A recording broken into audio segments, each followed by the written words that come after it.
Check, check, mic check. This is a stereo mic check. How am I coming through, everybody?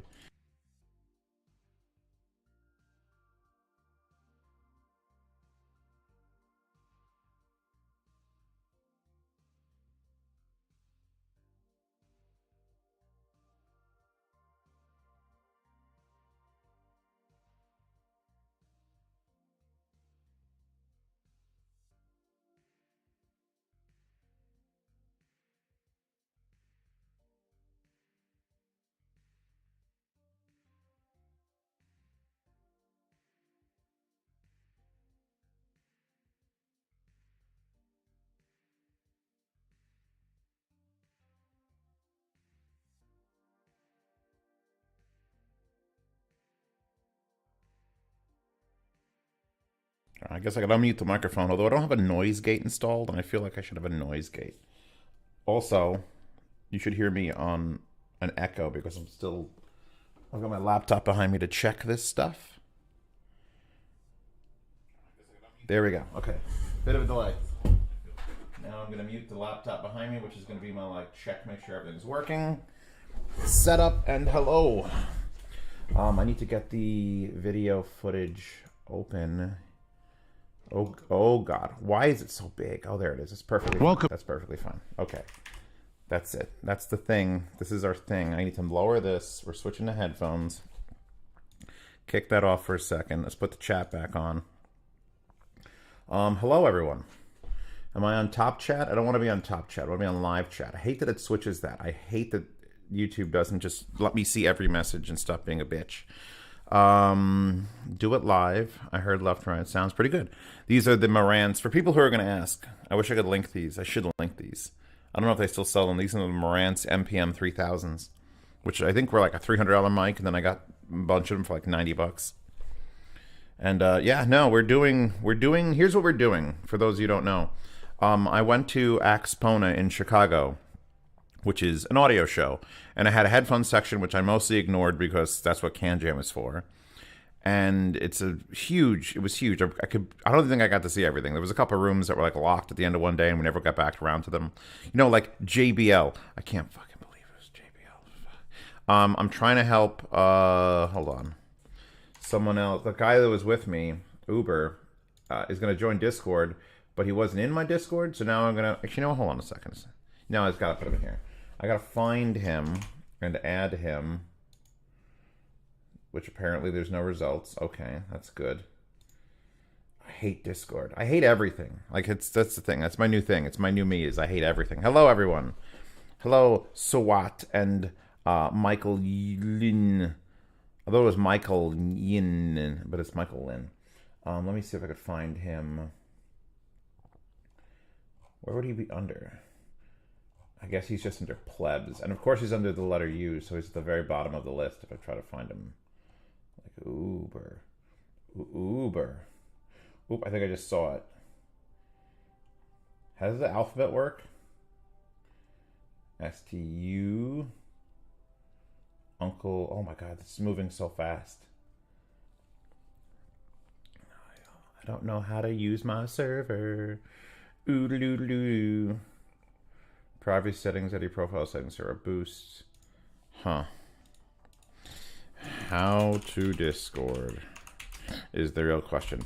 One problem with this keyboard is that the keys are they're not covered. So every time I move my headphone cable, which, oh, by the way, for this particular thing, I'm using Audio-Technica ATHW 5000s with custom pads to do the monitoring because they're very, very comfortable. Should sound great. I could actually move the mics to be a little bit more in front. I'm just trying to see my screen. I'm a live streamer, but not at a desk. I don't know how my ass is going to handle this. Literally, my ass is going to handle this.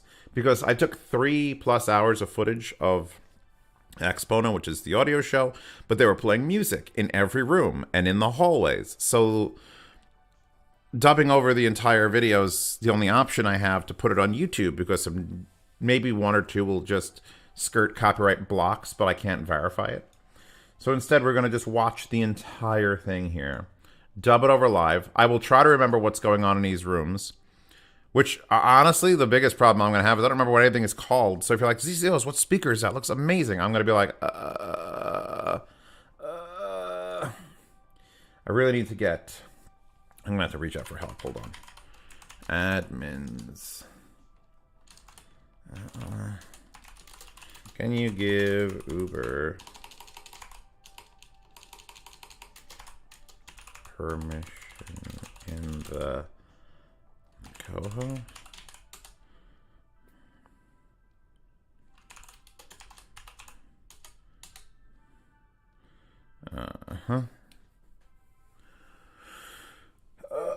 Okay.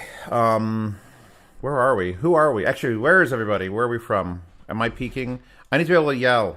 I'm going to have to adjust my mics just a bit to yell. Yell! Okay, good. This is all testing. This is all part of the process. You need a drink, Chad. I need a drink.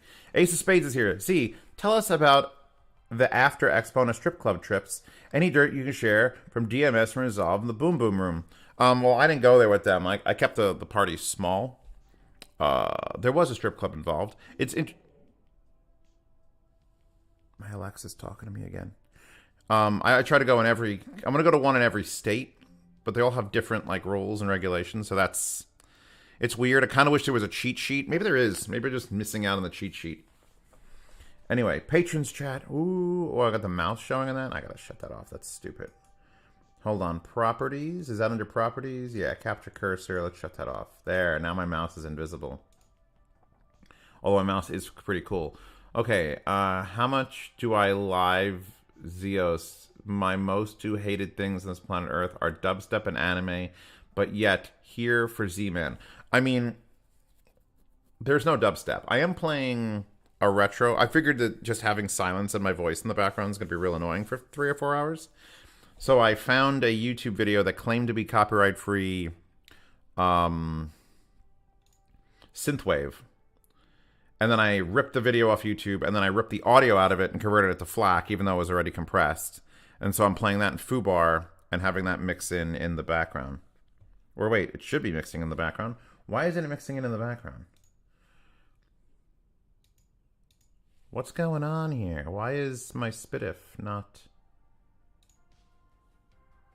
Oh, it's there. You guys hear the music, right? It's just super quiet. I'm double checking everything because we haven't officially started until we've started, and I want to make sure we have started. So, hello from the ATO. Patrons chat. Washington, D.C. Chirac suburbs checking in. Oh, hold on. Someone dinged me. Alright, Uber should be able to get in there now. So let me just message Uber. Okay, try now. You should see co-host and... Whew! This is a whole thing. Streaming on YouTube actually makes me nervous. I'm not nervous on Twitch. If you don't know, I stream on another service Wednesdays and Sundays. And that's just pretty relaxed. But here is like my fan base. There's 250,000 of you. Or probably more likely 40,000 of you, and the rest are all bots. But there's a lot of you here. The metropolis of Adamstown, PA in the house. I've never even heard of Adamstown, PA. I have been to Myerstown, though, and there's an amazing restaurant called Do Good's Tavern, which now that I've said that, it's going to just be... It's already like... I couldn't get a reservation. It's a tavern in the middle of nowhere, but the food was so good, I had to eat there twice. I got the Edifier S3000 Pros based on your videos, and you love them, as you should. They're just an amazing... It's easy to do my job when something's great, because it's like, hey, this is great. And when people buy it, they think it's great. It's the ones that are on the fence, where it's like, this is great if you're this. And then I have to convince you, but not the person who doesn't want it. So it's basically manipulation, which is not a great way to put it. But it's like I have to figure out a way to say words that make the people who actually will enjoy thing to get thing, and people who won't enjoy thing to kind of just ignore the thing. But it's like I can't... It's very hard. You can't just like have sections of people. Like only people who should watch this video are people who love metal music. It's like can't do that. Although I could just say that, I guess, at the beginning. Music is about 1,000th of a decibel. Fine, I could raise that up, because it's definitely barely doing anything. Alright, now we're popping under 40, 43 decibels average. Tell me when the music is, like, good, because we have some time to adjust that while we get the hundreds of 100 people. I'm gonna screenshot this. Is probably gonna make a sound that comes through the thing. That's that. Put that there. We need time to break in your Rinkos. Actually, where's my thing? Hold on a second, because I'm gonna start this. Where is this? I only have one 40-inch 4K, and that's fine for most things. But I feel like I need like 6 monitors to actually do live streaming. Anyway, oh, the chat's in the way of that, so I gotta move this. Oh God. Where is Uber, you're gonna have to switch to headphones or you're gonna hear me in the background. Look at that. Look at that right there. Are those the Rinkos on a $300 cable with a neck strap? Yeah, that's what I brought on the plane. And there's a sexy man in the window. We're gonna ignore the man in the window. Alright, this will come up if I need to fill with like still images. This is my Faststone image viewer. I'm capturing that. So we can go through all the lovely, lovely pictures I took. Look at these people, man. Look at them. Look how happy they are. Oh, Delviat? Their soundbar was actually amazing. Like, I've shit on a lot of soundbars, but that one, it's $2,800, which for a Delviat product isn't so bad. But yeah, and we're going to go through, so we might even go through the pictures separately. But for now, we're just going to stick with the video. Okay. Let me shut that off. Chat's good. Music is now at perfect level. Excellent. I love being perfect all the time.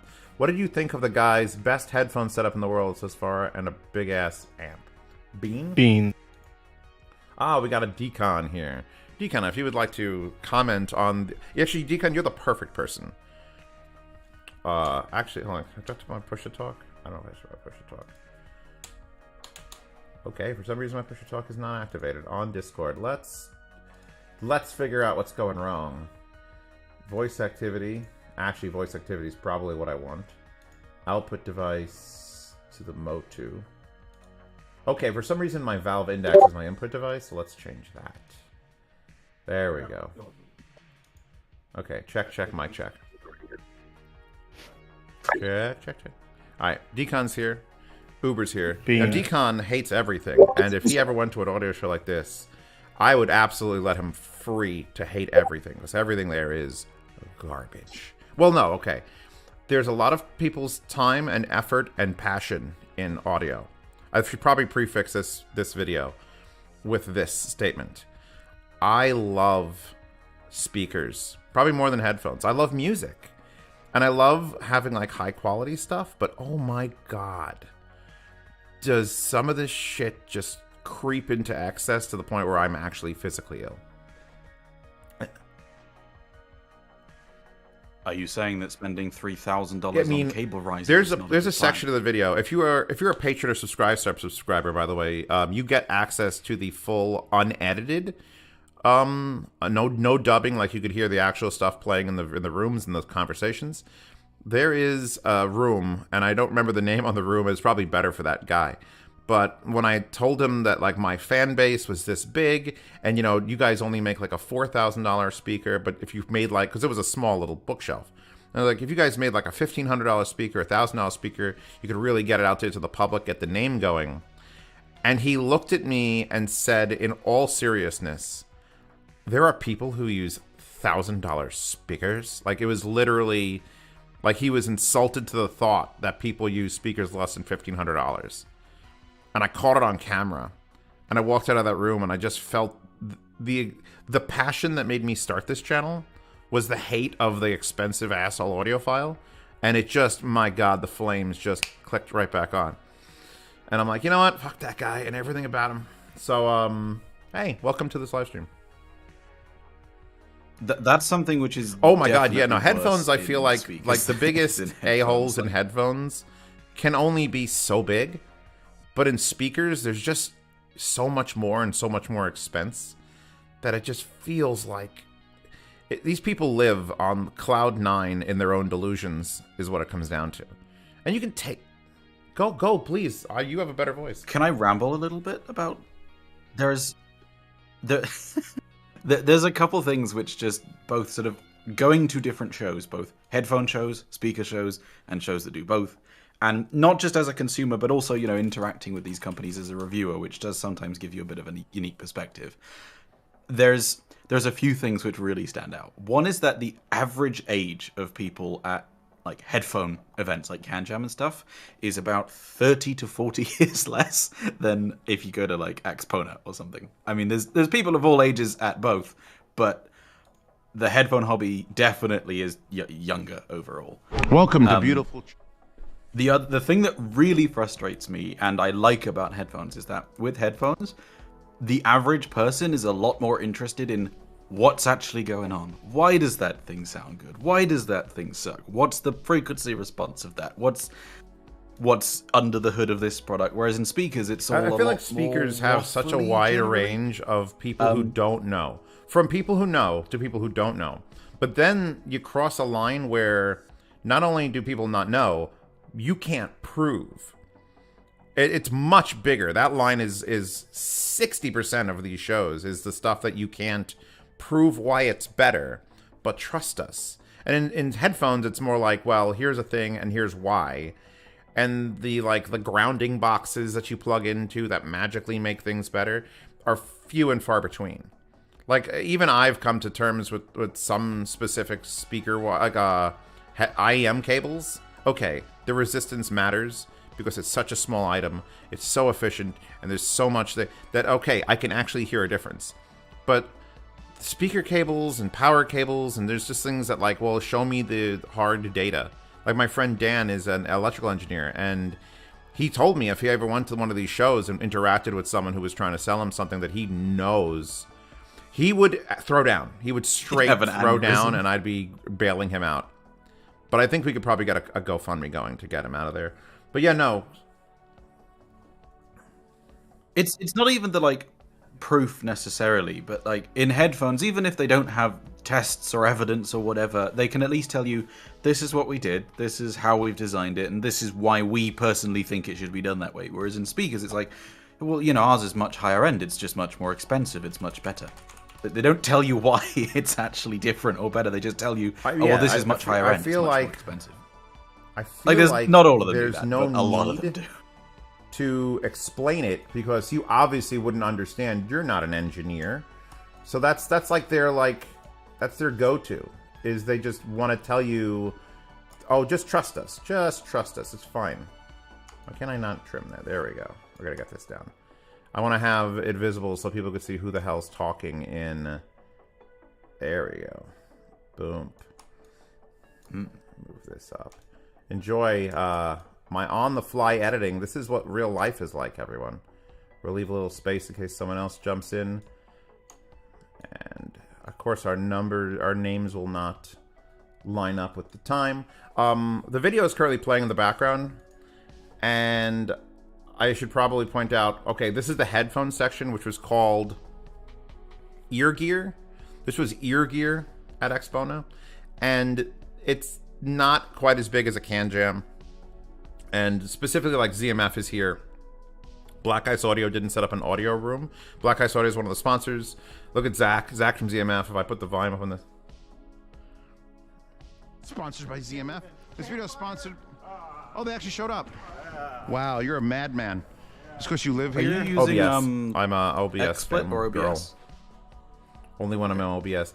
But so I wandered around. This is Friday. Look at Zach throwing the chairs and stuff. It's hilarious. I could actually probably move the chat over, or see, I have like that much space where we're cutting off the video. I don't want to do too much of that, but I'd like to have chat in there. Look at us. We're throwing a riot. We're rioting. Again, if you want the original audio for this stuff, feel free to become a patron. And for $5, you can get access to all of the unedited audio content from this event. Hey, Golden Sound, I'd recognize that voice. I recognize that voice, too. People pay for that stuff. The Fitness Gram Pacer test is a multi-stage aerobic capacity test that progressively gets more difficult as it continues. I kind of knew that already, but I don't like doing that actual test. It gives me chafing. I'm sure there's a cream or an ointment for it, but I don't. I'm checking it. Hold on. Check Telegram, by the way. Good. Oh my God!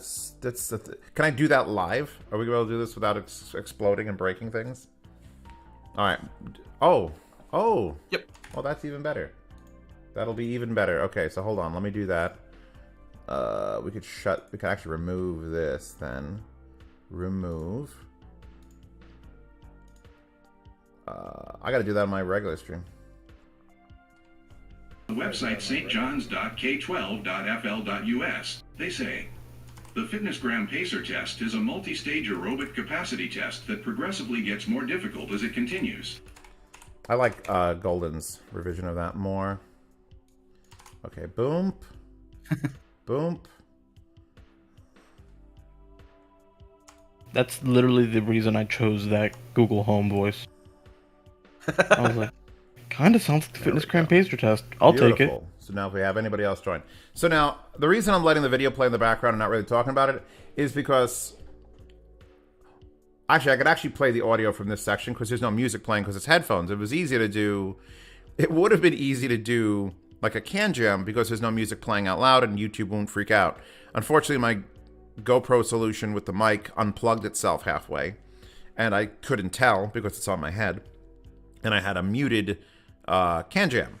So I had to dub over can jam. But I enjoyed dubbing over can jam a lot to the point where now that I'm into a show where there's going to be speakers and we're going to be doing this again in Munich, I'll probably be doing it a little bit faster once Munich happens. Oh yeah, they brought their soundproof thing. I actually didn't get down to even seeing anyone using it. I went through this room as quickly as I could. Odyssey Dude's real cool. But I went through this room as quickly as I could. This is Friday morning? No, Sunday morning. I only filmed on Sunday. So I did the show Friday and Saturday before I started filming anything. Taking pictures, just checking it out. I only managed to get to about 78% of the entire show before Sunday rolled around. So I still had more of the show I hadn't even seen, and I hadn't filmed a single thing. So I managed to film 3 hours and 18 minutes of content on the Sunday, which is what we're watching now. We're 6.5 minutes into it. That's Uber, by the way. He's in chat. Uber, say hello. He's muted his mic. He's sleeping. So he could dub over himself. Hey, everybody. Oh, because that was the this is the Black Ice Audio. They had that the new amplifier. I think the Aries, and I was making fun of it because it looked like it had a vinyl wood grain on it, but they actually took the metal case and put actual wood.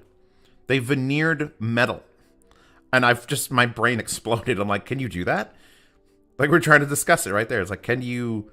Because I know you could put veneer on like a speaker, which is made of. Is it allowed though? What's your opinion on that? Because it's like usually I'm not for fake things. Like I don't want to see wood grain on something that's not wood. So that's legit wood on something that's metal. Like the box to the left of it, if you could see there. So I'll pause. It's dependent on how well they do it. You know, if you don't do it well, it just looks really tacky. I'm gonna allow my cursor to be it's seen a on lot Media nicer Classic, than just so that I could come over here and this one here is legitimately a wooden box with thickness, and these are metal with wood grain, and it's the wildest thing I've seen. I actually got to preview that at Capital Audio Fest because it's a lot of their stuff is either full tube or tube pre's into solid state, and that's the latter. But it also contains some of their magic stuff, which does soundstage enhancements. So I think the thing's going to sell like hotcakes once I got a unit here for review. And the thing about Black Ice Audio is they're very small. They're like 2 garages worth of stuff. But Jim Fosgate was doing the designs for them, and Jim Fosgate is the daddy of Dolby, I believe, is his story. He recently passed away. But like all the things from the 70s on up that had anything to do with processing 2-channel into surround and stuff, a lot of it is his. So a lot of his things were going in. This was an interesting room.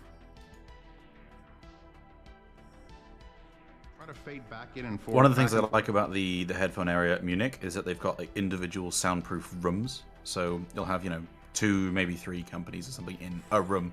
And it's this hotel was actually pretty large, and like these rooms, there was maybe 15 big rooms, like separate rooms, that were doing an amazing job of separating the sound. But they're also so big. Like here's an example of one of the rooms, which I was like, hey, I'm press. I love having press in my thing. I get to point at it. This is a huge room, and those speakers were gargantuan. I'm 6 feet tall, and the GoPro is on top of my head, so it's at the 6-foot mark. And these are like 7-foot teak speakers, which I have to say sounded really good. Like they were like $170,000 or something. $300,000. It doesn't really matter. I feel like even anyone watching this who's concerned about whether they want to purchase a speaker more than $25,000 is probably on the wrong channel, and you should change. Go to Golden Sound. Golden, you have a set of focals in your office, don't you?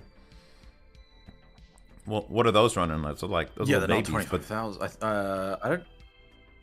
The Sopra 3s are like just under. There you go. So there you go. Dollars, they might be about. But neither one of us is But also, just one thing that like I think any of these shows kind of shows you is you can spend a lot or infinite money on the speakers and everything else. It literally does not matter if you don't set things up and have a decent room. Like, do not spend thousands of dollars on a DAC, on an amp, or on the speakers. My argument is even more basic than that. If you're not willing to just adjust placement with a matchbook, why do you have cable risers, and why are you concerned about the crystalline clarity of your nitro-fueled DAC? If you're not willing to just twist the speaker to eliminate some crosstalk. Like, I feel like people don't even bother. It's just like, my stuff doesn't sound as good as I want money. And there's so much you could do with just putting an old mattress in the corner, moving the speakers closer. I feel like people don't play with placement nearly as much as they should. I was yelling at this guy for... I yelled at that guy for keeping his stuff on top of the giant amp. I'm like, what are you doing? Get that off there. I've got a video coming shortly on basically setting up a room. And like, placement makes an enormous difference. And not everyone's going to be able to move stuff, ideally, within a big range. Because if you're in your living room and you got to have them against the wall and you can't pull things out, then you got to deal with what you could deal with. But even just stupid things like, if in any room you're going to have standing waves, and you cannot fix them unless you have just absurd amounts of treatment. And you see so many of these systems. No, subwoofers. And subwoofers are not about adding more bass. Like, no, I used to have a theory, okay, people want a tower speaker so that they could get without having a sub. But there's never a system that I found that doesn't need a sub. Even if you build it into the floor standard. No, because it's not possible. That probably isn't where the sub crawl or the room would like the sub to be. So you are just making a detriment to yourself. You're better off. It's not even about like not being ideal within the room. It's that you unless you have multiple, low frequency sources, you can't get an even response. You need either just absurd amounts of treatment, or, and by absurd I really do mean like absurd, like technically it would need to be a couple meters thick, or you have multiple low frequency sources, so you have your full range speakers and some subwoofers. But you can't, even if your speakers go down to 10 hertz, you actually can't get a flat low frequency response. No, it's any given room. It's actually not possible. I mean, you can EQ stuff to a a shitstorm of people. And there's a room I go to, which I actually have it on a picture of it. Where the hell is it? Here it is. I actually found that relatively quickly. So I was in, let me unmute this. I was in this room. I don't know what these speakers are. I'm sure you know what these speakers are. Golden. I'm just waiting for the stream to catch up. Are you able to stream on Discord at the same time so that I've got a real-time view? You know what? If I capture, I'm gonna even give if it a it's shot just like for you. Low but if res, it breaks everything, this is Golden's fault. Share your screen. It's my fault. I apologize. I want to share. I'm gonna specifically see if I can share OBS, although it doesn't seem to want to share the. Those big speakers. So I'm sharing like my OBS, so that should be good.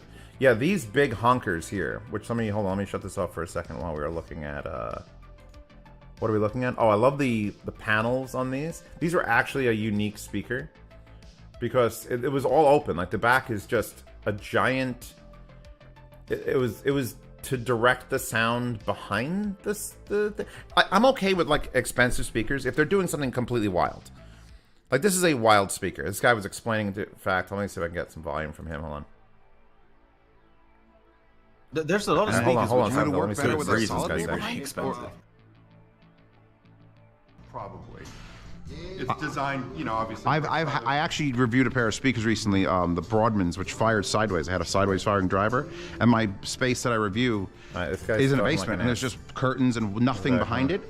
Yeah, these. Oh, there's music playing. Oh god. You know I can't. There's too much. Yeah, these with ribbon. It's gonna get the stream blocked, and it's gonna be other days. Anyway, back to so yeah, those did a cool thing where they used the rear and they diffused it. But they're shooting against a curtain and like a soft wall, and I'm like, is that the best way for this? And he's like, no. And I'm like, so you bring $100,000 speakers, and then you put them in a room, and you kind of know that it's not going to be the best scenario. But at the same time, bring a piece of sheetrock. Go to Home Depot and get a $30 piece of sheetrock and put it behind it. If it'll make the speaker better, do it. At Munich, it was quite interesting because AudioQuest and Nordost both were like a room apart from each other. And they were both using the same speakers. So some Wilson audio model, I don't know what it was, but they were using the same ones. And you go into the Nordost room, and you know they've set everything up so that it looks nice and it sounds good. It was a very nice system and everything. And then you go into the AudioQuest room, and it sounds so much better.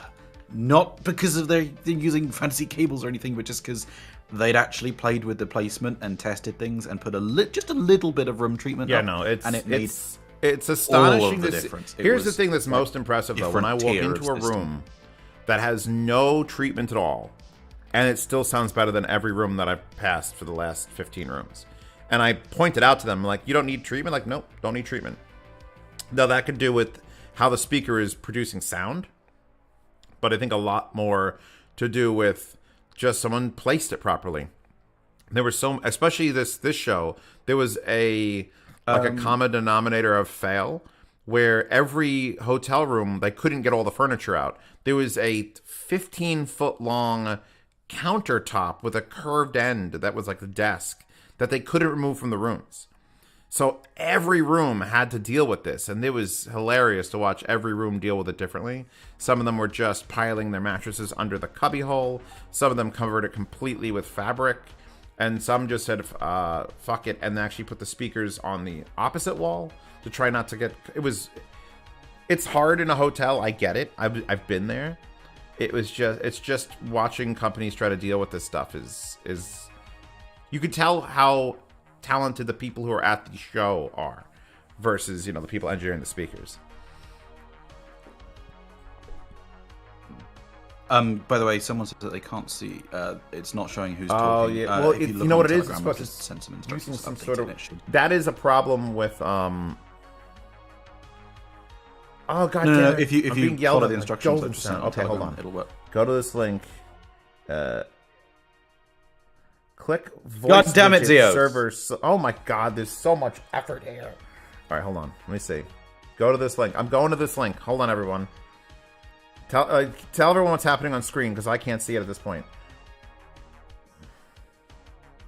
Okay, so there is a man talking. Zeus is pointing at speakers. They are now still talking.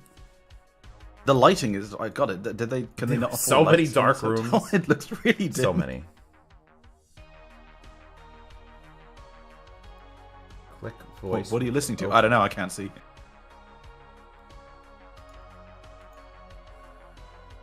Co-host. Yeah, if you leave that tab open in your browser afterwards, then it should on the stream actually show. I don't know if you have to have like now, Discord so that's open pretty at cool. the same time or something. How do you know this? Do you stream? Are you a secret streamer? Because I don't know if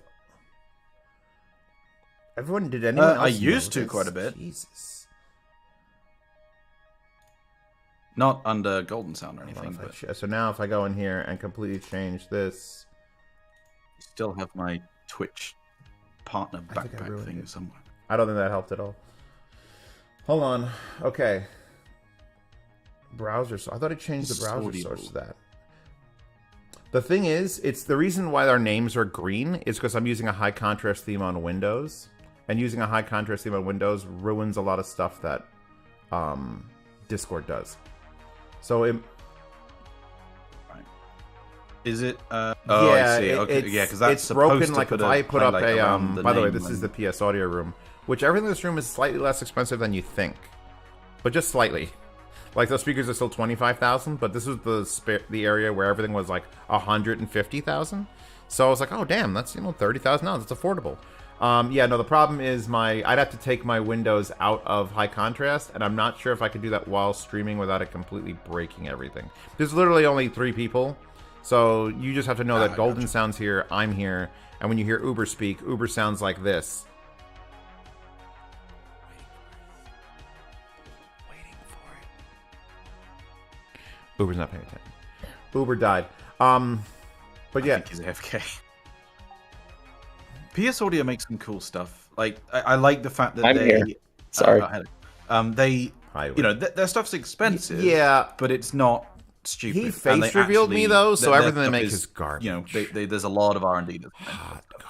No, they have really pretty stuff. At least here's the thing. At least their speakers looked different from everything and sounded. I'm just gonna say okay. I really didn't sit down and like spend time and pick songs, but I wasn't immediately gagging. By the way, these sounded really good. These are some brand I've never heard of. Anyone ever heard of this like BNW brand? I don't know. Those things were. I've got some interesting vintage headphones from. No, but I'm sure if I look it up, I'll laugh or gag. Just Google Bowers and Wilkins U70. It turns out my neighbor had a pair, and I was like, "Please, can I buy these off you?" Bowers and Wilkins. What was the model? Was it U70 or if you just search U70 headphones, it might have been B&O. I'm not sure. Yeah, no. I actually Bowers, Bang & Olufsen. I actually recently reviewed a Let me see. Oh yeah, those look great. Those look fantastic. I can't wait to get 7 of those on my head. Oh god, those are terrible looking. I actually reviewed a Bluetooth speaker that Linsol sent me, and you could tell it's been inspired by B&O in that they want just to make a bunch of money off of only okay sounding thing. What's your opinion on Bang & Olufsen? Because I'm in the middle. It's it's not that their stuff sounds bad. It's that you are paying. Yeah, for, no, I feel like that's. I've heard a couple things. Like there, 1 or 2 headphones I've done of theirs are actually really good, but it's always so expensive, and it's basically furniture. But it's like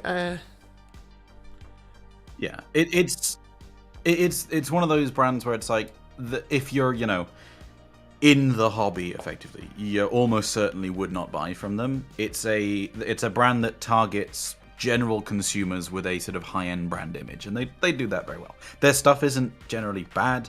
It's just if you're actually wanting value for money, you wouldn't get that. But if you are wanting stuff that looks good and is considered a premium or whatever, then they're kind of.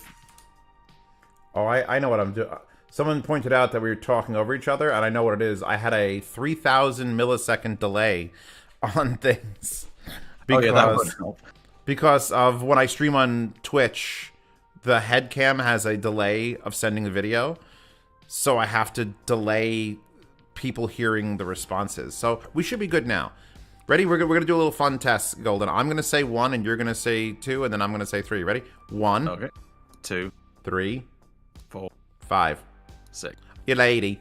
Oh, there. That turntable there. This one. Let me go back a little bit. Oh, isn't that like $100,000? No, come on, man. That's stupid. That's $280,000. Oh, that's the most expensive thing in the apologize. room. I actually walk up to the sheet because it's listed on the wall there. The most expensive thing is a turntable, and everything else is less. In fact, I think the speakers may have been the cheapest thing at like $90,000 a pair for these Sonus Faber. Is it Sonus Faber or Sonus Faber? Sonus Faber, I believe. That amplifier is extremely expensive, though. Yeah, no, that might be more expensive. Literally, the speakers were the cheapest part. And when I tell you to build a theater, if I give you advice, Zeos will tell you one thing. Spend the most on your speakers. Spend the most on your speakers. I don't know what those cables were. Look how stupid those are. We're basically here to point and laugh. It's the reason I go to these shows. Like, beautiful speakers. Honestly, sounded fantastic. Did you see, what was Western Electric there?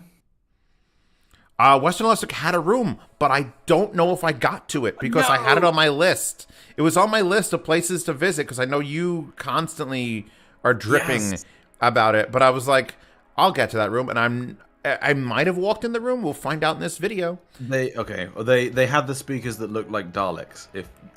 Oh, no. I looked those up. I definitely did not see those. They should have been there, but I didn't see them. They're prototypes, so I don't know if they're actually like taking them to all shows. Hopefully they'll be at Munich again. They are definitely there. So if they are, we're going to that room because those speakers are nuts. Again, if you want to hear the custom commentary, let me see if I can zoom in on this.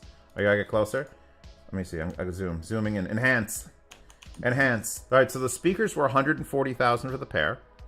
The preamp was $158,000. The phono preamp, which is separate, was $62,000. The power amp was $158,000, which was the same price as the preamp. Two of those things are more expensive than the speakers, and the turntable was $300,000. So yeah, no, that just makes me like, it's like walking into a room and 100% you don't have to give a shit about anything there. I mean, the speakers, Italian made, beautiful. Like I feel bad when I go to audio shows a lot of the time because I walk into a room and sometimes the room is a room set up by a company that makes DACs or a company that makes turntables. And I'll walk in and I'll see these speakers, which they've chosen at random to show off their product. And all I care about is the speakers. Because that's all I care about is the speakers. Because the source gear matters a bit, but not to the point of like the speakers, the room correction, the source material. Does your music suck? That sort of thing. Oh my god, that's one thing which really bugs me at shows. Oh my god, the cables were $192,000. They're more expensive than the speakers. I'm fine. Breathe. No comment. I'm breathing. It's fine.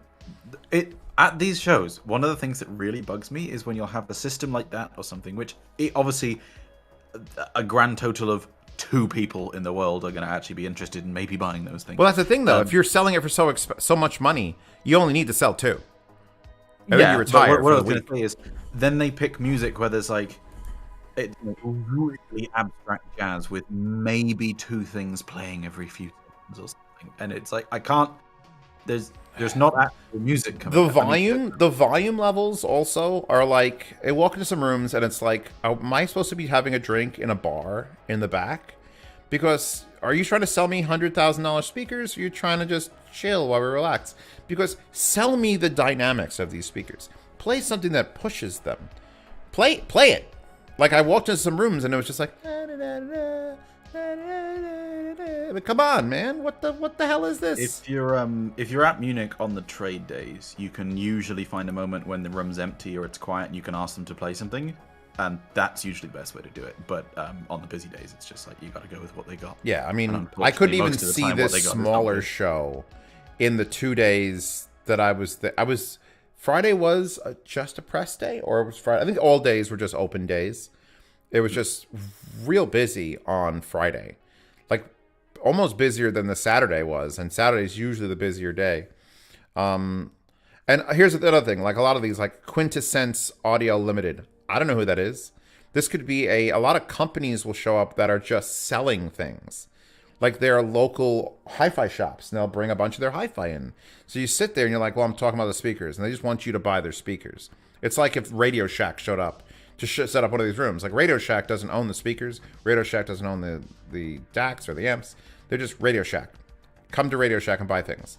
So you go into a place like this, like those are Wilson speakers, which I hear a lot of praise for Wilson, and I know people love them to death, but I have an issue where all Wilson speakers are almost characterless, which I get could be a goal. They just want them to be okay. But like, it's kind of like Abyss in their 1266s. Are they the most detailed headphone? That's not like 50. Yes, I'll say yeah. Okay, 1266s are, but that's all they have. They don't have any of like that smoothness or passion that like makes me want to listen to the speaker louder. So Wilsons are always just, I walk in there, I'm like, all right, yep, they sound like Wilsons, and I walk out. So I don't know. What's your opinion on Wilson audio? Mixed at the moment, just because well, honestly, the big problem with a lot of these shows is that it's so setup dependent.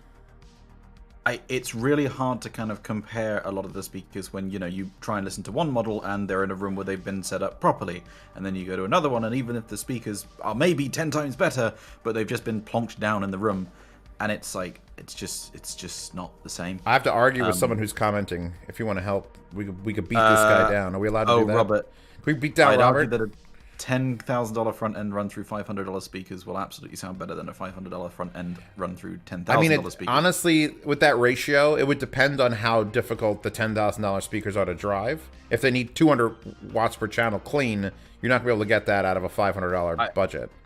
I mean, I would say that, well, to be honest, even now that there's some really cheap Class D stuff, you probably could. I would say, though, that, like, even as someone who is a bigger proponent than most of good source gear and has spent a fair bit on source gear, no. just no. Yeah, no, I feel like if you had to choose $500 in speakers and $10,000 in source gear, or the opposite, I would absolutely take the expensive speakers. Like every time, because it's just, you just have more to play with. Honestly, the benefit of, like, you should do a 50-50 split, if anything. Spend half your money on the speakers, half your money on the wild source gear. But I would always probably, like, look at those things. I would always just lean towards throw your money which is on the thing that's actually producing the sound. Just always. I'm gonna show y'all some. Okay, never mind. I was gonna read some of those comments. I couldn't do it. Anyway, yeah, so that's a horn. That's a horn. I feel like I'm ranting about it, but honestly, just especially now having been spending the last like 2 weeks just tweaking and measuring and listening and playing about with placement and room treatment and stuff. Honestly, even I would literally get some $3,000 or whatever dollar speakers, or even not, like those triangle Boreas, which are $700. Yeah. Those in a subwoofer. Don't go past that until you've actually treated your room. Like, honestly, I mean, would rather spend 10 grand on room treatment. Yeah, yeah. If you had to add into the mix, all right, speaker cost, source gear cost, and room treatment cost, I would say room treatment cost and speaker cost should almost match. Yes, absolutely. I mean, there's a sort of limit to how much you can spend on room treatment.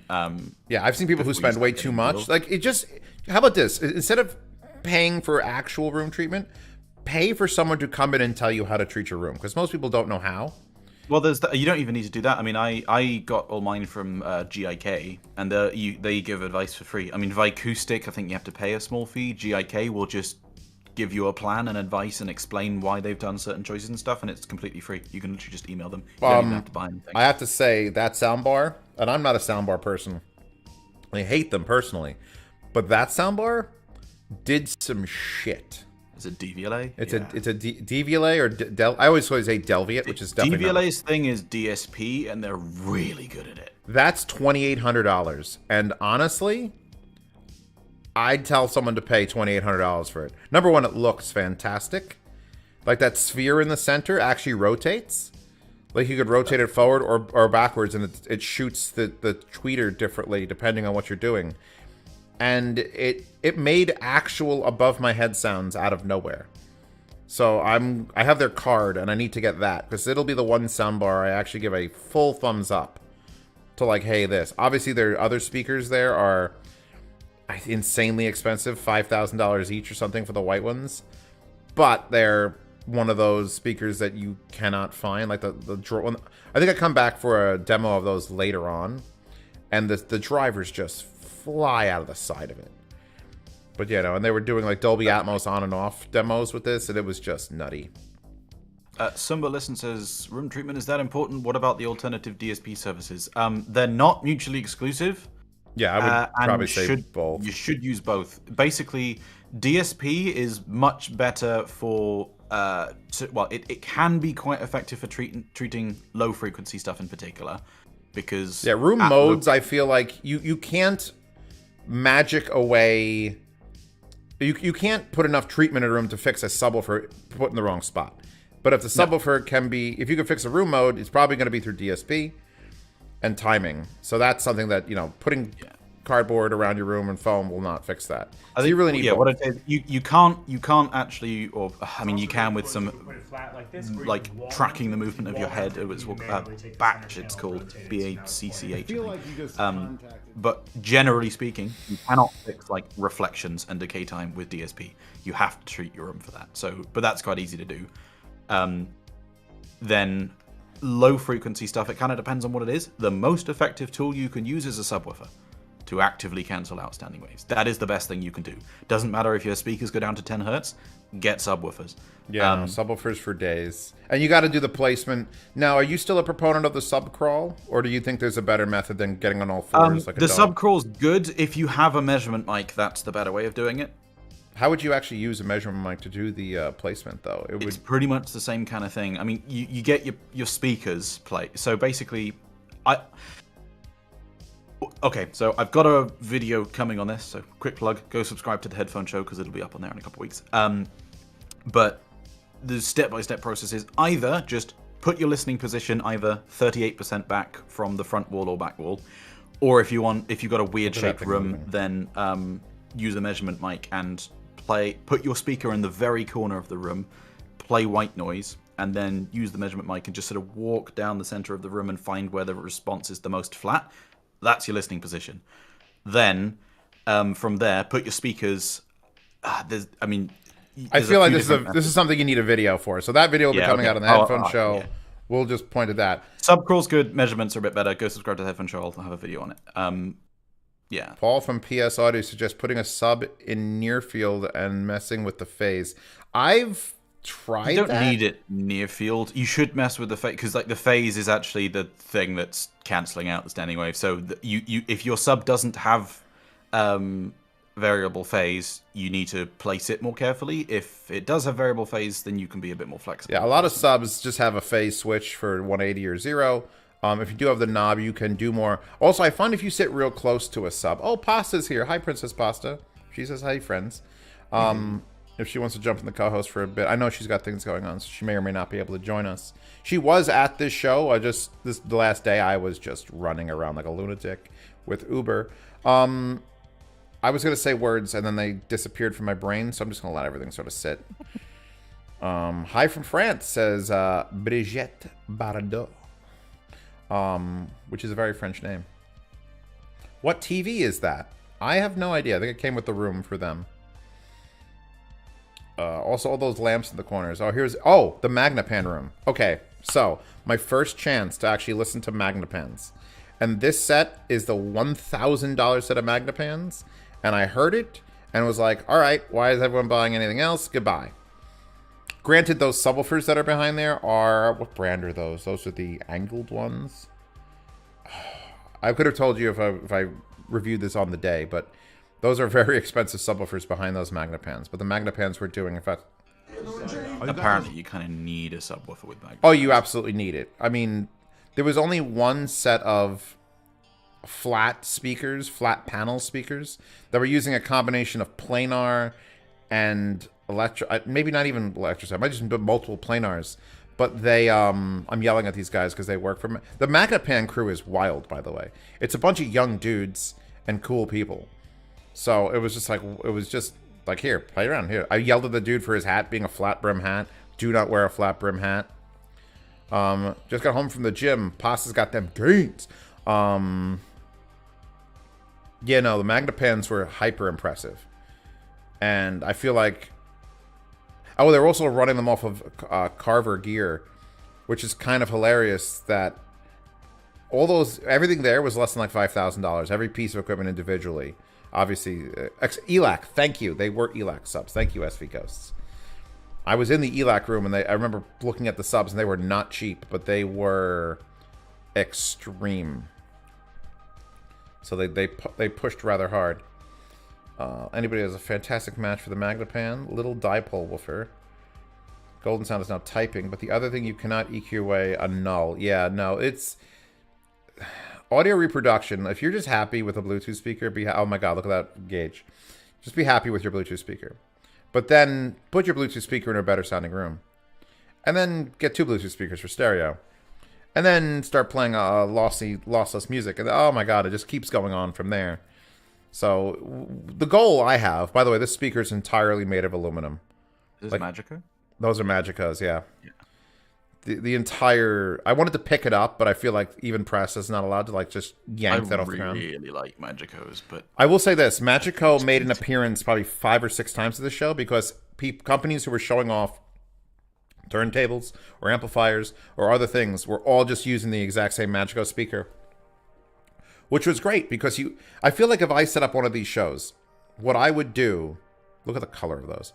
What I would do is I would have a floor which is dedicated for everyone who's showing off an amplifier. You get this floor. And you get the same speaker in the same room. So everyone can assess how good or bad your thing is correctly. No one would agree to it. But that's how my like audio communist brain would do it. I feel like by the audio communism feels like a YouTube channel that I need to start. But it would be the only way to assess things would be to have the exact same for 88% of the system, and then you just put the other 12 in and let people decide. You'd also have to play the exact same sources. It's so hard. It's tricky because what happens is most of the time it's basically brands will say, hey, we'll lend you some speakers if you lend us an amp, and then they, both end up using each other's stuff in the demo rooms. Yeah, Focal, Pasta mentioned Focal. I get to the Focal room near the end of this video because that was in the wing of the Axpona that I didn't get to till the end. Focal built a living space in one of their rooms. Like, it was like we built a room, we built a gazebo, we set up a sec. They had the most prepared of any of these rooms that I've ever been to. Like, you walked into it felt like a showroom. Speaking of spending tons of money, because like if you're actually looking at buying, a $50,000 setup, especially if you're in America where, realistically space is generally more available. Build an extension for a listening room. Honestly, spending $25,000-$30,000 or whatever getting a listening room built with proper dimensions and stuff is it's going to be so much more of an improvement than buying $25,000 worth of there's someone who I've never actually joined the proper Philadelphia audio club. Like, there's one of those. I was one of the members as a friend of mine, and he talks about it. And there's a member who built an extension. You could call it an extension, but it's huge. He spent like $300,000 on this extension. Oh, wow. Oh, by the way, there's the subs that were sitting in the corner that I was going to show you pictures of. So there's just 2 18-inch subs and then these speakers in this room. So they brought them, I guess, just in case they could use them. Everything in this room was... everything in that room is so big. Like, it's comically big. It's like if the Hulk from Marvel's The Hulk needed equipment that he could like stand next to and look cool, that would have been the stuff. Look there, that's the exact size of a bobby pin, or a I don't know what the name of that is. I'm confused. Focal had a great room. Yeah, no. How much was that DAC you were saying? It's about $200,000. God, I feel like we need to make an Ocean's 11 style heist movie where we just steal audio equipment. Just, I don't know where you'd sell it. Like, there'd be one on eBay. Go and subscribe to DMS's channel for a quite interesting upcoming video. Oh, yeah, I have to message him. I told him I'd message him when we were live. Yeah. We live. Managed to solve a hi-fi crime, which was quite fun. Is the HE1 that got stolen. Oh, that was hilarious. It was great. I mean, it did help that the guy who was trying to fence it was not the smartest. But... Well, I mean, that guy who was actually doing the selling wasn't the guy who... No, he clearly was not the guy that stole it. Yeah, he was just a guy who bought it, was like, oh, thing. Fancy thing. Give money for thing. So, I mean, idiocy, what's the term? You can't break the law just because you don't know the law. You obviously have something that does not belong. The fact that it got damaged in shipping. My biggest thing was the fact that he actually sent it. Yeah. Well, no, it wasn't even that. It was that he sent it and no protect. If he'd actually sent it and just packed it properly, like spent $20 on bubble wrap, he might not have got caught. Yeah. And he's not even getting caught because the guy just sold the thing and he was fine. He would have actually sold it.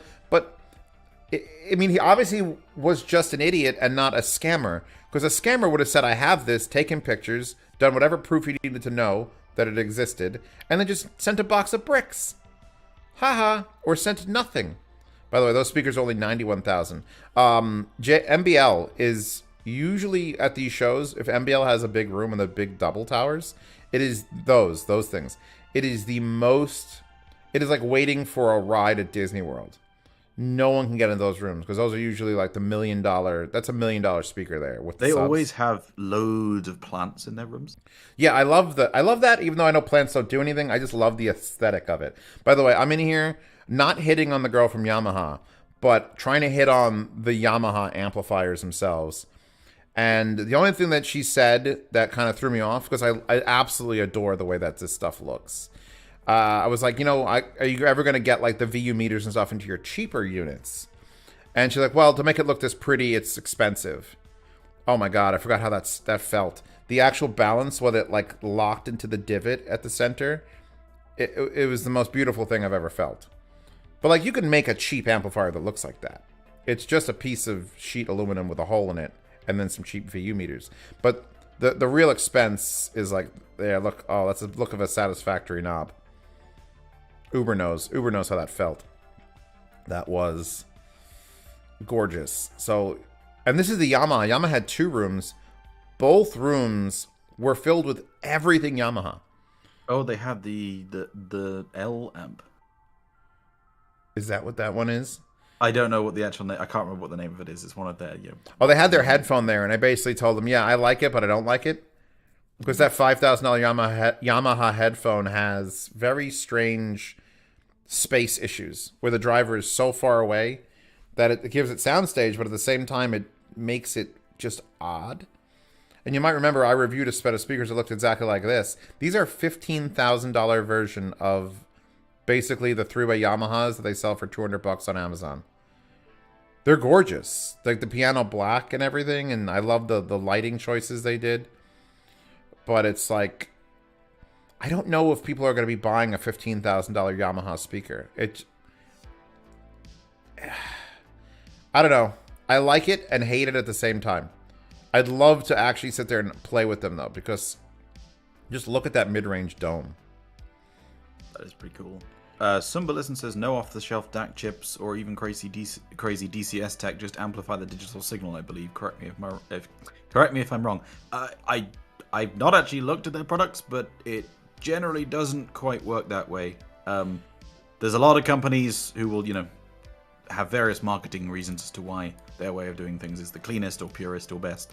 But you actually can't just take the original's digital information and amplify it. It's not actually possible. Actually, I have something to interject here because Vanatu claims with their setup, and this is for years now, instead of converting from digital to analog, what they do is they run an extremely high, oh God, my brain. The words. They run a digital signal, but a pulse wave modulation. They run the PWM at like 1 million times a second and just feed that into the amplifier so that the actual analog conversion only happens at the driver itself. Because the driver, if you feed it a square wave of however many thousands of times a second, you'll hear that. But if you up-convert the digital signal into the millions, it literally... Yeah, but that's what most DACs do. Yes, but there's the fact is that they're not adding a DAC chip to convert it down. Anyway, back to this video, because that's what we're supposed to be talking about, or at least I am. This speaker company, I'm getting a set. There's no way I'm not going to reach out to them, because those speakers, which look fantastic and are omnidirectional and have a 12-inch on the bottom and I think 5 1/4 on top shooting into that thing. I've got to interject. They look like hi-fi rubbish bins. Okay, but either way, they're under $5,000 for the pair, and look at the options for how they look. Look at the options for the materials, the wood, the color. You can wrap to the leather for more money. Like, if you're gonna sell me audiophile bullshit, Boom. $4,500 base price. If you want leather, it's an extra $1,000. There's no change for wood. You could actually make them look good in your environment. And for less than $5,000, at that point, it's like giving it away at an audio show. And they didn't sound terrible. That's another thing. They didn't sound absolutely terrible. They're a big, simple speaker with a ton of visual change options. Probably the only one that had like a wall like that, which actually you could pick the leather or the wrapped fabric and the wood for the slats. Like, if you're going to charge me a lot, charge me for something like this. Make me believe. Because that's a good enough speaker to say, okay, I have a high-end speaker. It does weird things too. They're not direct firing and trying to compete with high-end stuff. They're doing an omnidirectional speaker, which I always find is like, certainly they're there for looks. You throw those in your apartment, you can put on your smooth jazz vinyl, and it's going to play just as good as that needs to go. But then you get to do all this cool shit with it. And they showed the seam off at the front. I don't remember what these speakers sound like. Oh, let's turn on this here. If you ever... Yeah, no. These are probably the most plain-looking speakers. Is that Magico? Yeah, that's Magico as well, isn't it? I think they're Magico. But I think, yeah, again... Oh, yeah, they're Magicos. So what are they showing off here? Because it's not a Magico room. It's something they're bringing to the party. Probably that amp. Strom tank. The Strom tank. Again, I'm a sucker. Yeah, that is a Magico. But again, this is a company that's not showing off Magico speakers. They're showing off something attached down the chain and being like, this is what we're showing off. I love the do not harm. Oh, it's AudioQuest, is it? Is this the AudioQuest room? I have to... Oh, it says wired. No, here's the thing. Wired with AudioQuest. I'd say 25% of the rooms had that sign. Because AudioQuest at the beginning of the show just going around handing everyone wires. Gotcha. So, yeah, no. Audio something was up there. Oh my god, this room. Okay, so. Do you know Mission loudspeakers? Yes. This room was the room at the show. Music selection too, a lot of these. They had the two setups, one this way, one that way, and I sat in front of that smaller set. Those speakers are $2,000 with stands for those little guys, and the ones in the back are $5,000. And the ones for $5,000 weren't much better than the ones for $2,000. But that said, this was the room I was sending everyone to at Axpona. This was my Western Electric room. This was the room I was like, did you hear the missions? Did you hear the missions? Did you hear the M700 missions? Because they're such a simple speaker and such a simple design, yet it stood out, and they were exciting to listen to, and they had amazing bass response, and they just filled the room. And they did it in a way that was like, it wasn't tons of expensive equipment attached to it. I'm dying to review that set of speakers. That I'm just throwing cards at people. Just throwing, please, God, please get in contact with me, please. Those missions were the star of the show as far as I'm concerned for budget. Like if you need to fill a big room, $2,000, M700 missions, done. You've accomplished your goal. I bullshit with them for like a while. But yeah, I don't know if... I don't think they have anything bigger than that either, because that's like a $5,000 set of mission speakers seems like maximum.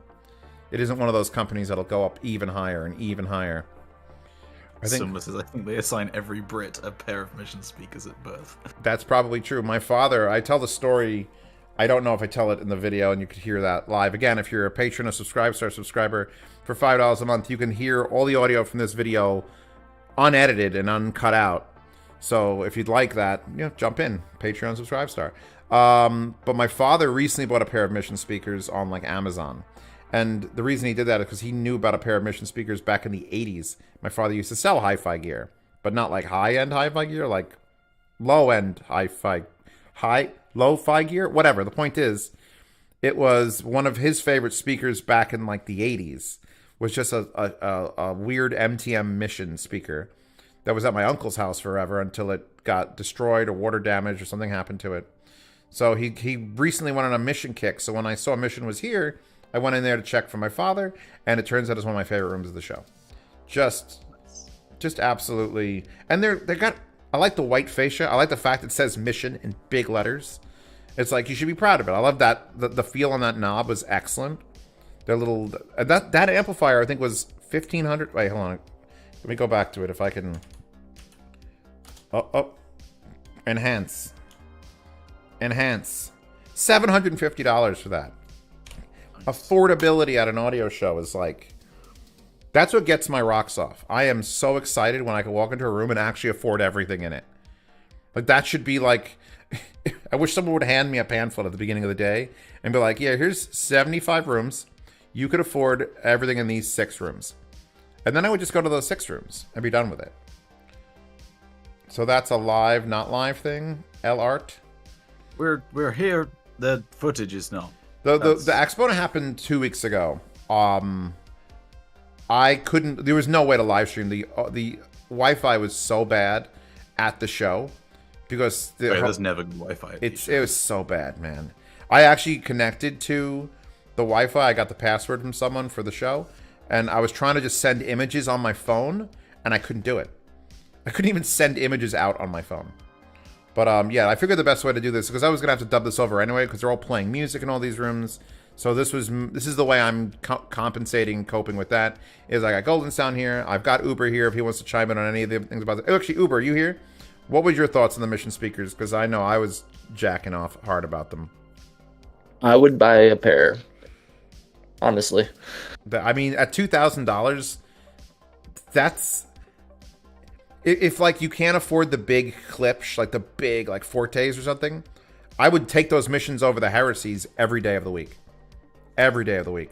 I love my Heresies, but they lack, and they have this, and they can't get them. Those things were just kicking ass and taking names from the moment I walked in the room. And now we're just sort of, like, broken. I think at that point, after we had heard that and understood the price, everything else was cynical. We got cynical as fuck. SOTM. I was going to say, did you even go in that room? No, well, the way it works at audio shows for the people who are listening and watching, when you have done this long enough, you can usually look at a sign. Oh, by the way, this is the man who makes, this is Orchard Audio, who makes the Star Crimson Monos. He is awesome. His amps were in like 10 different rooms. He's got the big ones, the Ultras, that are like, it's like $3,300, but it's a 500 watt per channel GAN amplifier, and I know because I have the mono blocks, it's the best amplifier at the show, period, hands down, and it only costs $3,000. But the format for walking around the show is look at the names on the door. Do I recognize any of them? No? Okay. Is it busy in there? If it's super crowded, maybe there's something special. And then stick your head in. If they're playing garbage music, you can tell 2 feet into the door if a room is going to suck or not. Yep. It's just like, nope. And I would have liked so to much. go into the SOTM room though, just to see they make an audiophile motherboard. Let's just put it that way. Oh God. See, Mo, my spidey senses tingled, and I literally just. He's just noped out. I could probably. Nope, I'm not doing that. It's kind of rude at some point when you just like stick your head in and go nope. But I was doing that at the end of this show. I was like, I can't do it anymore. I can't do it. Yeah, that's one thing which is interesting is some of them get a bit funny if you don't stay for the whole song. Yeah, no, I mean, I understand it. Like, I'd feel bad, but I'm pressed, man. Leave me the fuck alone. I gotta go do my thing. Did you see the CCS Typhoon room at 5100? They're not exactly 4, but they're in the realm of reason. See, here's the thing. It's telling me the CCS Typhoon. I have no idea what you're talking about. You're gonna have to scream at me when I see it. Collaboration speaker with Jay from Jay Ziagi. Then the question is maybe. Apparently it's quite good. I mean, I do I get to the room with the gas, the plasma burning tweeter? I can actually skip forward a little bit in this because this conversation went on for a while and I forgot I was recording. These. Oh, this guy was real proud of these. I think those are the amplifiers. Yeah, they're all copper. That's completely made of copper. So you couldn't touch them. Because I'm like, they're going to turn green. He's like, no, we put a special coating on it. I'm like, well, all right. So this is another room that, like, these speakers are not what they're showing off. They're showing off the copper amplifiers that are on top. And, oh, they had Grados in this room. This is one of the only rooms that actually had headphones. And an okay selection at that. Look at the stacks of vinyl. Jesus Christ. Oh, these speakers. Where price? Let me see. Enhance. $19,000. Actually, I can make this a little bit higher resolution for you guys. Hold on, let me... That seems weirdly low for a speaker that kind of unique in a way. I mean, they could have just added an extra 0 and people would probably buy it. Yeah. At least I'm assuming, because there are products which have an extra 0. At that point, at the point of this sort of speaker, I don't think the people buying it are actually there for the audiophilia of it. Oh, I probably unzoom. I think they're there because I want a natural slab of wood. Although I would like to see them not use the paper black going at the bottom. They use the paper possibly coaxial in the middle. It's beautiful. Like, it's a beautiful thing. It's a piece of art. I'm okay with speakers as art pieces, as long as that art piece would cost you roughly the same to just get a piece of art made. Like you said, $19,000. You just said, hey, I want 2 slabs of wood that I want to put in my living room that do nothing. Someone will probably charge you $15,000 for that. Coffee table, right? So. Yeah. So at least these are like a speaker that could speaker you. That person was a YouTuber also. I didn't get their channel name, but they were really getting into it. There's oh my god, I can't remember his name now, but there's a YouTuber who I found and I subscribed to, and he just does sort of woodworking projects, and he makes like tables or just pieces of art or like a lamp or something, and it's just so satisfying to watch. Oh yeah, no, really nice furniture. Like my girl's into furniture, and I understand it and the craftsmanship behind it. And speakers are literally one step away from being furniture by just not plugging them in. Just get a $50,000 speaker, don't plug it in. Are you still satisfied with it sitting in your room? If the answer is yes, you probably bought a good-looking speaker. Not saying you bought a good speaker, you bought a good-looking speaker. I think I stuck my head in this room and was like, oh, wait, did I walk all the way in? These are way too much money. Really got those speakers in the corners. They were, yeah, they were. That's an interesting tactic. See, now here's the thing. That speaker, beautiful, like, wood grain on the outside. Very basic-looking speaker. Shoving in the corner. They got all the bass response out of it. I actually asked them about the corner loading of it. But, they were like $17,000 again. And it's like, no. You can't. Like, it's too much. No, I know you're trying to, you got to make some money. I'm a proponent of you should make 60 to 7% profit off of the cost of building and marketing and everything else. So if it costs them $5,000 to make a pair of those speakers, they got to charge $15,000 to $18,000. I mean, I think the percentage is variable because it's if you hugely don't variable. Sell lots of them, you need more margin. That's fine. But like what I wonder is when you see things like that, and I'm not trying to be rude about any particular brand or anything, but at these shows you see something and it's let's say $20,000, and you go, regardless of what I think the value proposition of this just on its own might be, why would anyone buy that when there is another $20,000 thing which is just like quite clearly better? Yeah, no, that's the thing which I don't get. If it's not so much that I have an issue with them charging that much. It's how are you actually selling these when is something next door which is the same price and almost any. I feel like every one of these brands picks their price without knowing anything about any other brand. That's the only way it works. Oh, the Canto Room, affordability. There are a lot of them which like actually do, as in they literally you can ask them about another product, even something really well known, and they go, no, I've not looked at that one. Gio, I will totally review your speakers, whatever they are. My only problem with these little Cantos, like they're coming out with these little Cantos which are really cute and they have a little focus thing. They're $350 for the pair, and they're tiny. And I know for $350 you can get a set of Swans. Now, if you need tiny, you're gonna go with it. But for $350, it's like. Have you tried the Kef LSX? I have not. I want it so bad. You would really like those. I'd probably, yes. I'm sure I would be absolutely enamored by them. Because I love the LS50 passives. I haven't even heard the powered LS50s. Oh, yeah, they're better. But the LSX, I was kind of gobsmacked at how good those are for how small they are. It's kind of nuts. Yeah, no, Kef, when they're not the blades, can do amazing thing. Kef blades are the blades. Kef blades I will dunk on right here. You could link this to them. Kef, stop making the blades. They're not good. The LS60s, though. I didn't get to hear those, and I'm fully erect thinking about it because I looked at it and like, all right, how does this work? How does this work? That looks it's amazing. It looks amazing. And I want them because I'm sure that they are exactly as good as what the hell you just said. Yeah. You're like weird moan. As soon as I have space for them, like at home, because I would never use for them here at the office, but at home, as soon as I have space, I'm getting a pair. They're great. Yeah, no, Kef is one of those brands that I don't know why their flagship is the worst thing ever, and it's famous. Like everyone knows the Kef blades.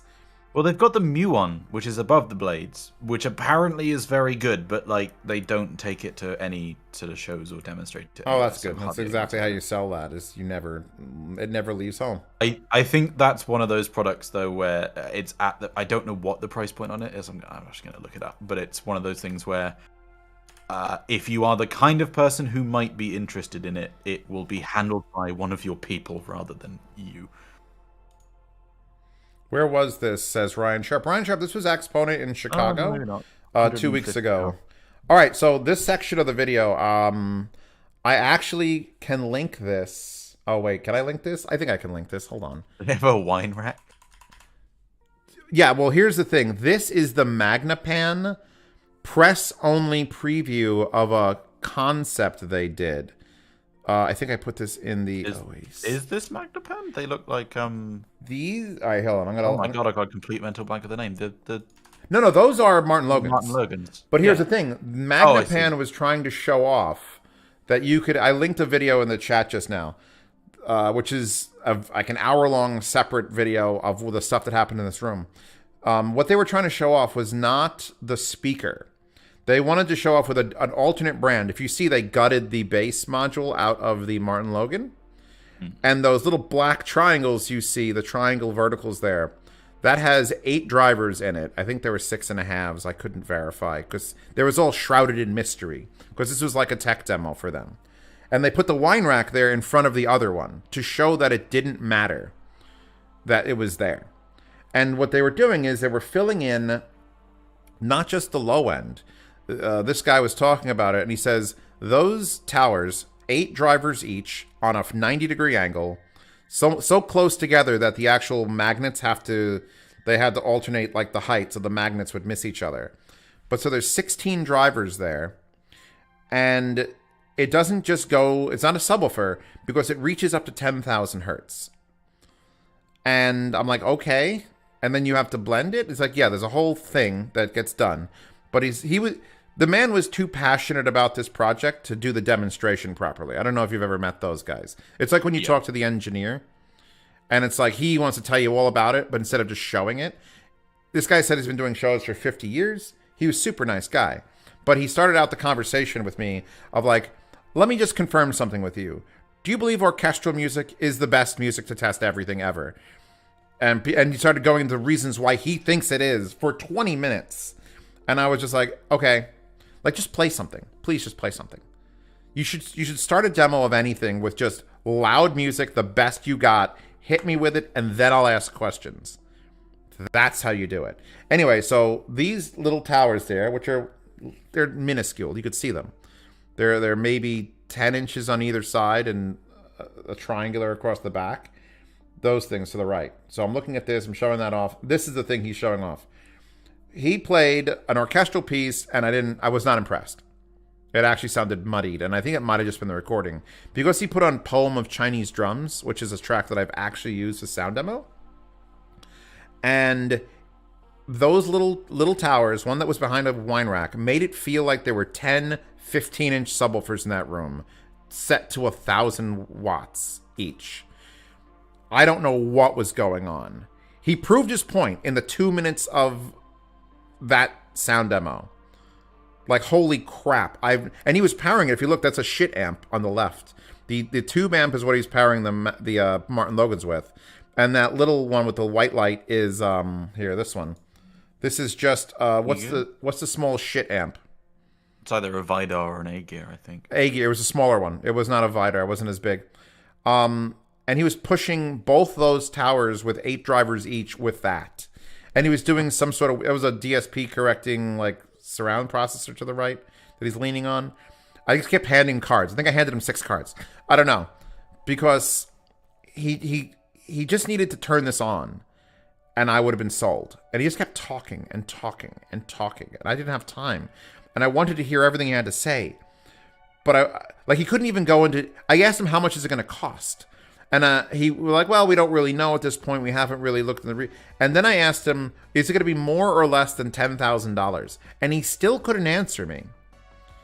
Like I'm just like, what? So yeah, they're doing some sort of weird phase aligned. I can't even call it. Actually, wait, hold on. I'm gonna go. I'm in Pennsylvania. Oh, he asked me where I lived, and I'm like, oh, let me shut the camera up before I. Hold on. All right, we'll be back to this in a bit. Oh, god damn it! Fucking piece of shit. Anyway, so yeah, so the line array thing was hella impressive. Hella impressive. It's just a matter of he couldn't give me a price, which is like. I was hoping he was gonna demo just the speakers. No, I had to unmute the. I can unmute the thing if there's no music playing, but I just wanted to get my initial reaction of like you weren't able to come until today anyway, because he was like Did you notice like how precariously everything was specifically placed? If you want the full audio version of these videos, by the way, patrons have them. $5 a month lifts you into the Sound Demo Oasis, where they are uploaded in full. I also hate these lights. Just want to point out that these are actual incandescents. This is what you're here for. The light review. The light review. They were using incandescent bulbs behind like weird chandelier glass. I was like, this is stupid. It's probably someone's full-time job to just be changing light bulbs in that place. I imagine so. These speakers, here's the thing that I noticed. This particular speaker, which is Cat, I don't know. I think they were selling the tube amps, obviously, because those were some severe tube amps they had going on there. These were some of the dirtiest speakers. Like the top of them were just crusted in like fingerprints, and like it was disgusting. I think I took a picture of it. Again. Like, look at that. Ugh. That's supposed to be a gloss black. I could show you that picture. Oh god! And like you're gonna have press showing up, right? You know you're gonna have people taking pictures, right? Clean the goddamn speakers off. I mean, I would do podcasts if I thought there was money in it. No one's thrown a super chat yet, so I'm like, nah, this is fine. I need this to make it easier to do content like this, where I can't play the audio. Like, it's impossible to play the audio as a YouTuber, so you're just screwed. So having just a chat here with Golden, and if Uber pops back in, or if DMS ever wakes the hell up, it's like, okay, what about this? Oh, face reveal in the camera. This was my first run on this side of the show, by the way. So I hadn't been to this entire wing of Axpona until this day, which is why you're going to see me taking a lot of pictures. Ring a black light to the next one. Oh, God. You know what? That's a good idea. Blacklight audio. Actually really just like after watching all of this again, I'm really excited for Munich, even more so now. I'm exhausted. After watching all this again, I'm exhausted. I can't even imagine, because this was 3 days. Munich is 4 days and bigger. And in Germany, and I'll be jet lagged. So it's just like, oh god. Plus I need to get airplane adapter. I gotta get an adapter to use the power there. Like, $20 from Aeromaniac. I thought it was aromatic, which feels like a thing that makes juices. All right, here's your super chat. Keep the comedy gold, bro. Thank you, aromatic. You're the best. Keep that $20 is gonna buy me lunch, maybe. Although I will say this, since a lot of these rooms are there's some bullshit in these rooms. Let's have a little story time. I went to a diner. In fact, I'm gonna call them out in this video because it's on 78, which is far enough away from my house. Doesn't matter. There's a place called the Clinton Station Diner on 78. Which, if you ever come to America, Golden, don't eat there. I went there yesterday, and it's got an old train car, and it's really pretty on the inside, and there's an aquarium, and I got a hamburger and some chili, and the chili was brown water with meat chunks in it, and the burger was huge and terrible. I've never been sadder for a $25 meal. It was $25 for a hamburger, french fries, and a bowl of chili, and a shitty raspberry iced tea. I'm just, I left a diner depressed. I'm a food guy first. And it was just, I was the worst at food I've ever had. Do Good's Tavern out in Myerstown changed my life. Best food I've had in years. And this place was the worst food I've had in years. So it's a good contrast I'm living in. Anyway, some of these speakers, like, You notice if I'm walking out of the room, that means I'm unimpressed by the speaker. Like, it's a beautiful looking speaker, but there was nothing there. All right, actually, let's see what I'm actually going to say if I could play this without getting copyright. Hold on. Yeah. So those sounded good, solid. Oh wait. Great speaker, but we're not selling the speakers. They're just bringing the speakers to demonstrate their amps, which is, again, I literally don't walk into any of the, oh, fuck positive feedback in its ass. All right, there you go. I actually have a long-term relationship with positivefeedback.org or whatever it is, because the $3,000 USB cable that the first taste I had of like real stupid audiophilia was years and years ago when I found a $3,000 USB cable that was like the size of a python snake, and Positive Feedback had given it like a full recommendation. And I looked, and since their name is Positive Feedback, all they give is positive feedback for everything. Everything's stupid and expensive. So I'm wondering if they charge to give positive feedback on Positive Feedback. And then people stick it on their doors like, look, Positive Feedback said we're great. Meanwhile, Positive Feedback said a $3,000 USB cable is great, so nah. Robertson. I'm angry. I'm just angry at other publications. Like, I'm not good for press because I'm mad and large. So I just yell about things. That's another thing which is quite different in the speaker world compared to headphones. Is in headphones, it's there's no publications. If anything, there's no magazines. No, I mean there are some, but like it's mostly independent, and even on the not technically independent stuff like the headphone show, there's no editorial discretion from above. Whereas in speakers, it's real hard to find actual sort of review content where it's not either from a magazine or something where they make money from the same companies that they're testing stuff from, or reviewers who quite literally just take payments for good reviews. Yeah, I can't imagine. I would love to know how it works, but at the same time, it would probably disgust me to the point I'd stop. And Samba, that's literally the only wire that has made a difference so far has been an IEM cable to very either low impedance or hypersensitive IEMs. Yeah. Like, even RCA's XLR signal cables. Oh, there was a room set up by, was it Nordost? Or it might have been Audio. I think it was an AudioQuest room where they actually had two speakers, one on top of the other, two wires, one like a cheap wire and one of their wires. And they were A/B comparing their wire to the other wire. And I didn't even bother staying for that because they were using Zoo Audio speakers, like on their sides. And I'm just like, this is not the science. Joseph Audio, those were Joseph Audio speakers. I have a soft spot for Joseph Audio speakers. They're very plain looking. Like, that's like not extravagant. They look nice. But they're extremely detailed. Like, if you just said, hey, pick a brand that you want to use, it's Joseph Audio. They're expensive. They're like the $40,000, $50,000 speaker, but at least they feel like it. I don't know. At least they feel like it. I'm here, Z. Yara's computer's being dumb. It's fine.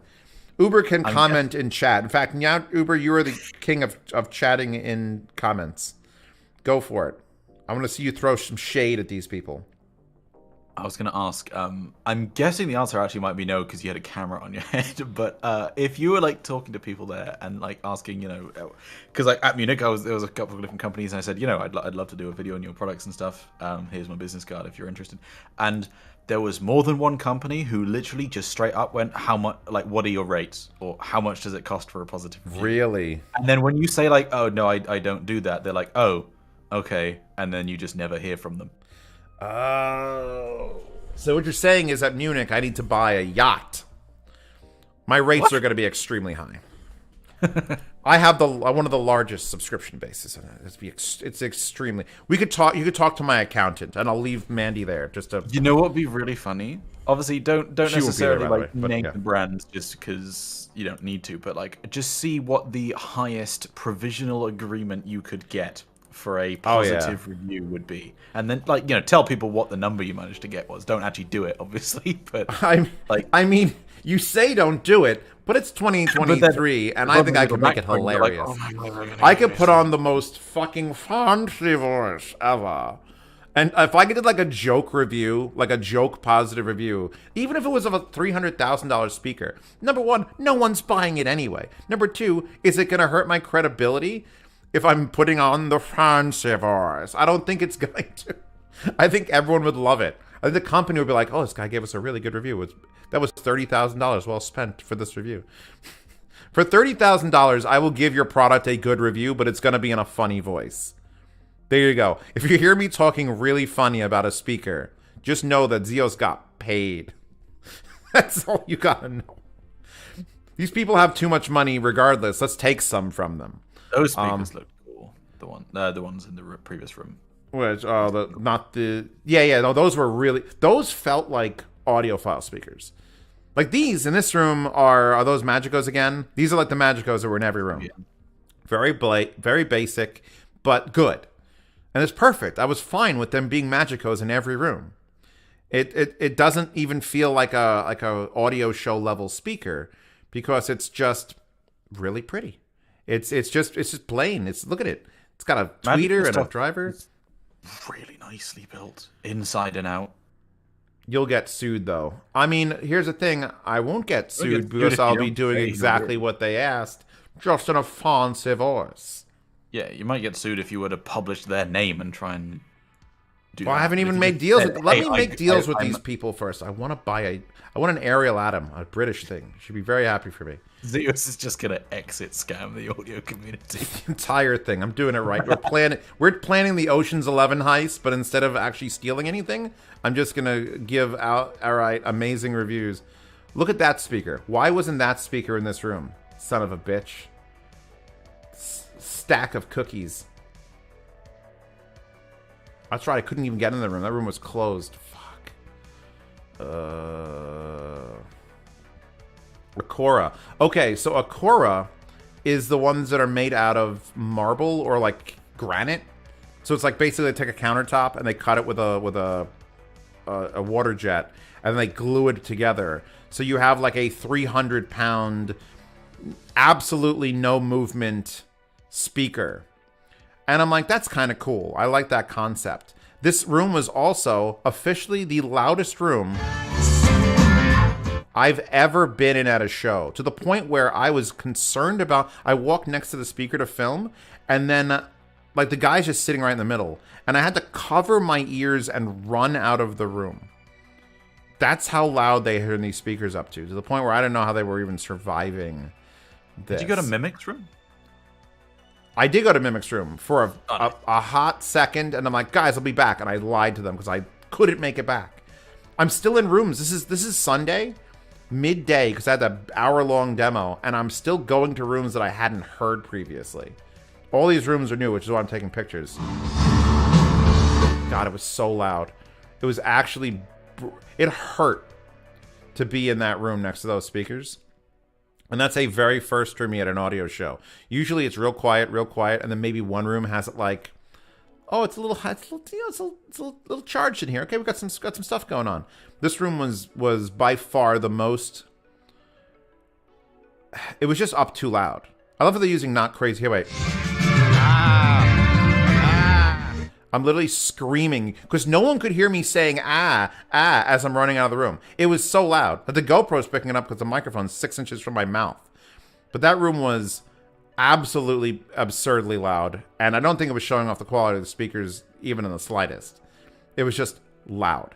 And then we moved next door, and I don't know, I don't think Legacy Audio does Munich, so you probably haven't seen them before, Golden. But let me see if they hit this. Yeah, one second. Check, because Legacy Audio is one of those brands that's like American-made speakers, and they look like the most American-made speakers ever, and I love it. Like it's, hey, what do you got? Front-firing 12s? Yeah, we got 4 front-firing 12s. No, they're not there. They got up-firing 8s, like in the back of the things. I actually talked to the guy for a while in here. I'm not sure if I paused it. I might have to skip ahead a little bit. But, yeah, no, I actually know someone who used to work for them in, like, their PR. And like, look, the glue these speakers I'm walking towards. Again, the camera's on my head. Those are 6 foot tall. I think they're like, and the thing is, they're not as expensive as you think. Those are like 15, 18,000. I was some rooms that had like those one driver speakers that were $18,000. Look at this nightmare. It's got dual. I think I get down to actually film it with my face on. Self-powered. This is the sort of stuff. This is like $4,000. I think people. Those are like $6,000. They raised the price, but it actually has an up-firing 8. It has a front-firing 8 and an up-firing 8, and then this thing. $1,000 is also like I could afford that if that was the end game for me. Boom. This, not sure. I want to hear this. This thing looks hilarious. Like, look at that. There is a coaxial 12-inch with, on the sides, 2 fold-in ribbon tweeters at a 45. Like, it's just mad science, the audio company. Got a coaxial. I'm trying not to play the music. 15? Yeah, the tops, bottom, I think those were 15s. Like, it's the most speaker I've ever seen. Like, it's just like... Those are 15? This is all open air. This section on up. Is open to the back or to the side? I see it here. Okay. Everywhere, back, top, and side. I'm trying to get that music to play in the background. Exactly. There's also a side firing on both sides of the cabinet, as well as at the top. We have independent control. Oh, there are other side firings here? Yes, there are. And we're using that to re-inject the ambiance back into the recording. Dual ANTs here. Then the 14-inch coaxial firing. You know what? Here's the thing. I looked at... Yeah, no, so that speaker has... Like, did you hear what the man just said? There's 2 speakers shooting out the sides. There's 1 speaker shooting at the top. There's 15s flanking a 14 firing out the front. And the 14 inch is a coaxial with 2... Like, who? Like, who? Like, and there's a back... I didn't even notice this... Oh, my God. So, yeah, no, I would love to hear some of these legacy audio stuffs just hammering at it. And they do DSP correction and time alignment on them. I think, in fact, they're all self-powered. That's another thing about legacy audio. They go back to just everything's a self-powered, everything's room corrected, everything's time aligned. And again, the price is not dirt cheap, but for a speaker like that, it should be $300,000, and it's like $30,000. I don't know. Prices have gone up. I don't want to say it too loud. I think I asked the price on. For the pair. We also have an active, which is why I have to check out. Everything's gone up. Passive ones are $6,400. Passive ones are $6,400, so active ones are more money. But yeah, no, like, legacy audio is just... They're so weird, I love them. And they're so gaudy, too. Like, you can't... The wife acceptance factor is 0. Maybe negative numbers. I don't know. I wanted to do those little guys, because those little guys are still like a front-firing 8 or 10 with 8 on top, but now they've gone up. They used to be in the $4,000 range. Now they're in the $6,000 range. So it's like, that's getting to the point where it's like higher end than most people will spend. $91,000. Oh, those are $91,000. All right, I was wrong. Although that has so much going for it, I actually feel like $91,000 might be worth it. But yeah, no. So let's. I think I talked to this guy for a bit. So let me just skip ahead. Skip. 1983. Huh? Yeah, like look at our smaller ones. Are like still like little tweeter, then a bigger tweeter, then a horn that's coax. Like they feel like they've got the parts, and also they have a huge selection of different woods. Yeah, I'm skipping forward. This was taking too damn long. Shake hands. All right, we're out of there. Boom. I just got like 5 minutes off the stream. They almost look old-fashioned, but they sounded powerful as heck. Yes. Okay, here's the room. All right, everybody. This is how you do a room. Every other room has been the practice to get up to the Focal room. Because Focal don't mess around. Look at this. This is a room. This has got headphones. It's got a living room set up. It's got a surround sound in a room in the back. It's got the, like, everything about this. We got the grass for the outdoor speakers, which they don't call rocks. They call stones because they're round. Which, I'm like, because they look like different, people are just going to steal these. They weren't even that expensive. They're like $2,500 for a pair. Zeospantera and Golden Sound. Making dinner when you talked about the CAF LS60s. Yes, these are the best speakers I have heard in years, maybe ever. My friend has them and coupled them with 2 KC62s. I gotta. Here's the thing. I don't know anyone who works like for KEF. Like none of my distributors are KEF distributors. And I don't think I've ever spoken to KEF directly. I know they're in New Jersey too. So I need to just show up. Headphones.com sells them now. All right, I gotta knock on headphones.com and be like, hook me up with some KEF. Look at this. They've got a home theater in the middle of a room, in an imaginary room at Axpona. Imaginary room. It's an imaginary room. The ceiling is being held by like strings. I could do this in my living space out here that I'm not doing anything with. I could just set up a fake room. Which, by the way, putting massive towers as your sides is OP as hell. But yeah, no, the focal room with the focal rooms in it was just, what a presentation. I think I shook the hand of the person who set all this up. So are those the speakers you've got there, Golden? Are those ones that are in your office? No, those are my street. Those are the bigger ones, right? Yeah. Yours look big. You managed to take pictures. Mine are basically like if you shrunk that down by 10%, 20%, it's those. Wow. I love the in wall. Look at the in walls behind it. And those are actually there. There's not like a picture of it. That's cool. That's the most extra in wall I've ever seen. And they had like the Cypress there? Everything in this room was spectacular. And you couldn't even demo half of it. They actually had those speakers blasting. Like, they were going nuts. Yeah, Uber said he was... The fact they brought a big lit sign, too, that says Focal. So I think I just wander around this room. I may have to skip forward. Probably cut about a half hour. Oh, the outdoor speakers. They have, like, pointable ones. The ones that are mounted on the wall there are huge. Is the only problem I have with those. The stones were cool. They demoed the stones. I'm like, these stones sound better than half the rooms here. That is not an exaggeration. I need you to understand. Those little stones there on the ground sounded better than half of the speakers in half of the rooms at Axpona.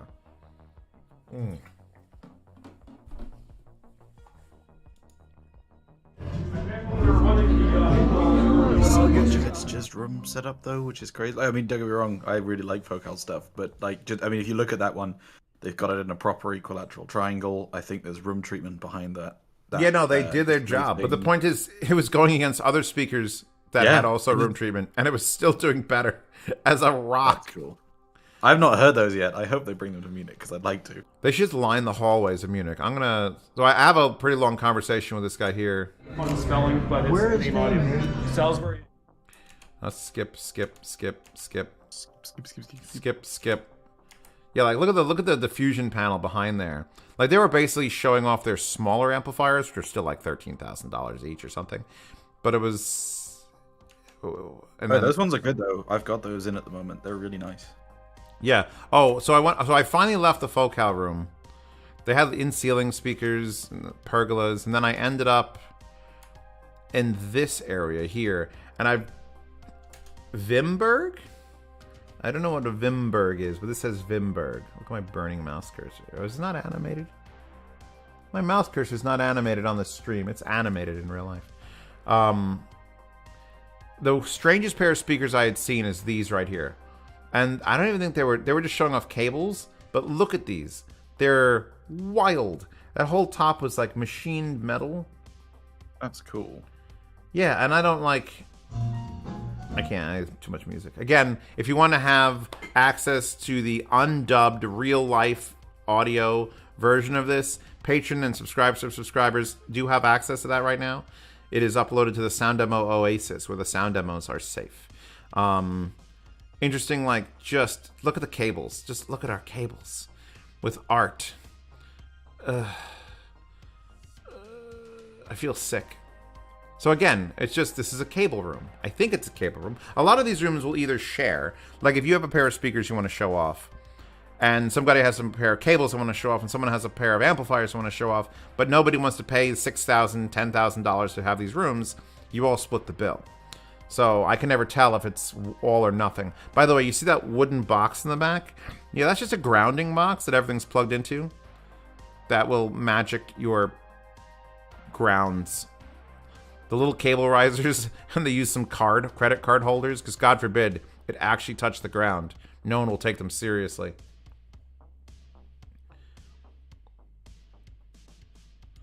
Any other cool comments up there? Start a competitive company, no one's negative, like- heavily criticized feedback. Gio's got some good shit going on up there. People are just standing around like judging. Look at these people judging. I'm running in. I got comfortable with the camera in my head at some point. I was just running around. Oh, by the way, I guess I should use this point to announce I might be doing face reveal stuff at Munich, since it will be the 10-year anniversary of Z Reviews. And as much fun as this is, I think if I was actually just yelling at the camera, because my hands are very expressive. They've been developed by generations of Italian communication. But when you see my eyebrows, it's going to be like end of days. I could eyebrow like a motherfucker. I can confirm Zeus has very expressive eyebrows. They work hard. Dyn Audio. So wait, is this a Dyn Audio room? This is going to have to do a lot for $5,000. Dyn Audio pulled out of Munich this year, which is odd. Did they? They had like a massive, like not really room, like a wing almost last year, and then they're not coming this year apparently. Well, it probably spent all their money on those custom ottomans that say Dyn Audio on them. I think it's probably just that they don't have anything new to launch, I imagine. But even then, I'm surprised they're not. I mean, just for brand recognition, I mean, it's got to cost for a wing that size. It's got to be $50,000 to rent it. Oh yeah, like I'm not surprised that they didn't do that again. But I thought they would have a. Let me check if they are actually coming now. It might be that they changed. Yeah, no. And these are actually good they're not. speakers too, and they were pretty. Dyn Audio stuff's good. Like how small they are. Like as far as footprints go, that was pretty impressively small. And they're running off a tube amp, so you know they're not running a lot of power to them or a ton of power. I don't know. These felt like they were a timeless sort of speaker. Like that could be a speaker from 1991 at an audio show, or a speaker from 2023 at an audio show. And I actually think I took the time to sit down in front of these. You know, if I'm actually taking a seat in one of these rooms, I'm impressed. Yeah, no, those were a solid You know set what of I really speakers. envy is how neat they've got the cable management for most of these rooms. The cables behind my rack at the moment are a mess. I mean, honestly, one of my favorite things before I set up a review is to, like, I set up all the speakers and all the amp. I set them in place physically, and then I get the signal cables, and I'm like, I gotta get the shorter ones so they fit, and it's perfect. And then I remember that everything needs power, and that's when shit gets fucked up, because power is never neat. I can get the signal cables clean, I can get the amplifiers clean, I can get the speaker wires clean, but as soon as you have to bring as soon as you bring power into it, it's like, it's ruined. Everything's ruined. From a few hundred subscribers to more than 1 million subscribers in less than 5 years. It's all about the face and humor. Wait, who's got a few million? Am I going to get a few million? I doubt it. Either showing my face is going to break the internet, and they're all just going to be like, it's nothing to stick around for, or it's going to help. I can put my stupid face on thumbnails. I'm not doing that. I refuse. I don't care how many views it gets you. Gaping mouth. I went to Germany, my face with a pretzel in it. Confidence line. Concert line. Very understated, but like 18,000. Is that what those were? Were those $18,000? They sounded amazing. I started straightening out their cubes. I'm like, these are all fucking out of order. Who put these cubes here? I can't stand it. Dyn Audio, that's sad that they're not going to be at Munich. But it's, you know what? Less is better, because I'm not going to be able to see everything anyway. And I don't want to be attached to Golden Sound here, because I feel like you're going to find something and you're not going to leave. You're just going to be latched on like a mosquito. Oh no, I'm going to be moving about. I mean, I'm filming it, so I'm going to be moving about quite a bit. Good. Maybe I'll just follow you around. Or you could follow me around. Look how much desolate space there is there. I love that. It's just like nothing and a couch. All right. So this room, what were we showing off in this room? I don't think it was speakers. I think it was amplifiers. Very nice. Again, Sonus Faber. They're Italian. I feel like there needs to be an accent in there somewhere. Are the only company that put the there's basically high tension cables in front as their grills, and it's the sexiest thing you could do to a speaker. They just have like 40 vertical strings, which don't resonate because these are special material. Is everyone going to be in Munich? I think almost everyone's going to be in Munich. Boss is staying here, but I think DMS is coming, right? As far as DMS is going, I'm going. Schedule's coming. Bitwolf's coming. No one cares about Bitwolf. Sorry, Bitwolf. But Convince Me Audio. So Koji's going. Yeah, we're gonna have the lot. Is Koji actually going, or? I think he is. He's like, that's a trip that doesn't cost a ton. Trying to come to America was going to cost him like his mortgage. But going to Germany is just like, he's just going to show up. He's just going to, I think he's going to have a 1 or 2 beers and just end up in Germany.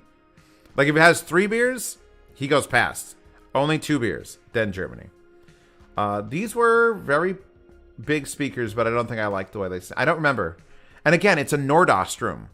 This is not a speaker room or an amplifier room. They're just here to show off. Well, there's the speakers there. But if the biggest banner is Nordost, it means the cables are what they're trying to sell you. I gotta be honest. For a room that's supposed to be selling cables, their cables are not laid out very tidily. No, they're completely a mess. But they're ribbons. So how do you straighten a ribbon? I think I didn't. Are you ready? I'm gonna put on my own personal spin.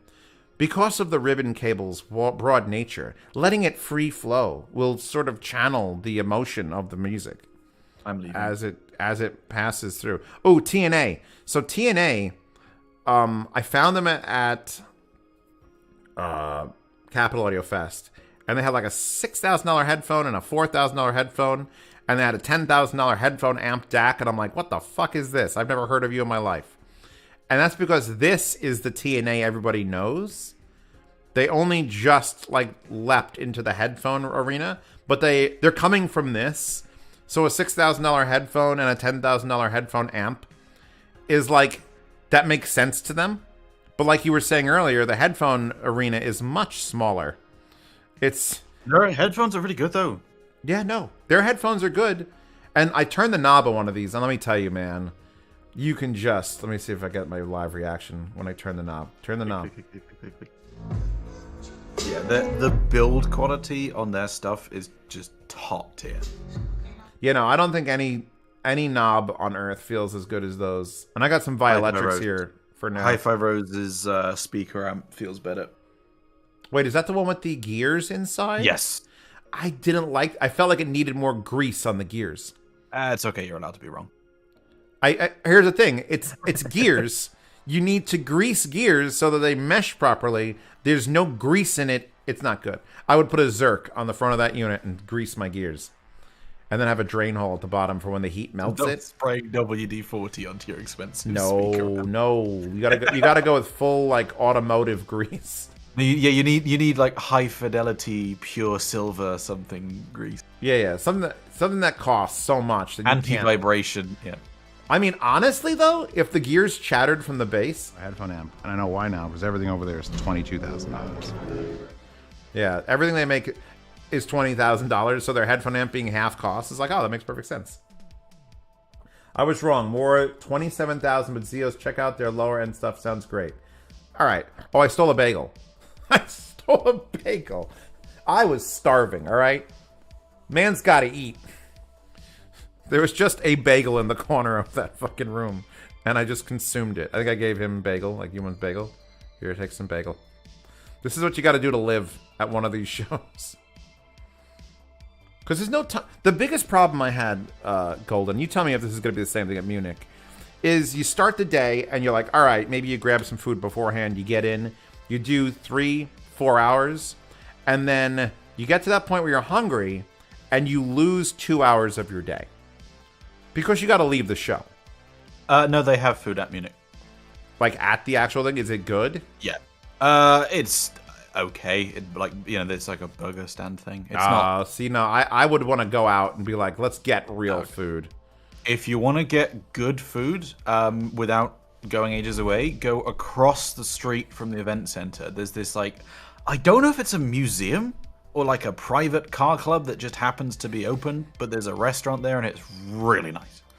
I mean, I'm going to be in Munich from Tuesday to Tuesday. I'm going for the full week just so I can get over my jet lag, hopefully, and then get my stuff organized before I head back. So I'm going to be eating quite a bit.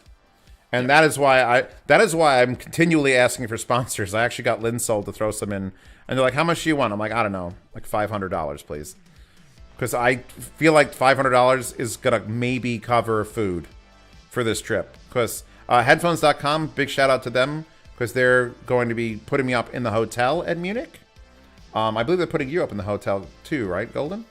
Mm-hmm. I mean, I'm there filming content for them. So. For them, yes. Well, they're gonna be like, as of right now, they're the biggest sponsor for it, simply because the hotel would have been expensive. But I've already paid out of pocket for the flights, so hopefully I can get my $2,000 reimbursed by other sponsors. So thank you to everybody else who's thrown money. Any money that's gotten here on this live chat, any super chats will go towards. Well, it'll go towards me eating food now, which will keep me alive so that I can go to Munich at the end of the month. So that's a good thing. But yeah, no, it's going to be a journey. I don't know. I could skip forward again. I've got... Oh, God. Every time I hit skip forward, it's too much. I think I'm getting in on the Wednesday. Yeah, I think I'm going to be there before anyone else, which is perfect because I want to touch my body to everybody's things. And then I you think can I'm going to Berlin ahead of that. A visit to someone. You're visiting Berlin? That's cool. Your head audio's there. Ah. Wait, Headspace audio? No, HEDD. Oh, yeah. Do they make anything besides those really expensive studio monitors and the headphones? Yeah, they make lots of stuff. I've never seen any of their stuff besides those two things. I think I hated these speakers. Those ATCs? I think so. Maybe? This is Auralic, which I know and hate. I know that name. I don't think I hate that name. But the speakers they chose, like, I sat here because I'm like, those look like big 1970s, 1980s, like, you know what I kind of want to see? And I don't think I've ever seen it. Is there anyone who has footage from audio shows from the 80s and 90s? Because, like, that'd be interesting. I would love to see that. Because what was there? Like, what did things look like? Because everything in the audio show should be the quote-unquote future. But I doubt it. And were there even this many brands? I mean, I know there was 80s brands. My father could tell you all about the 80s brands. So what was the dealio?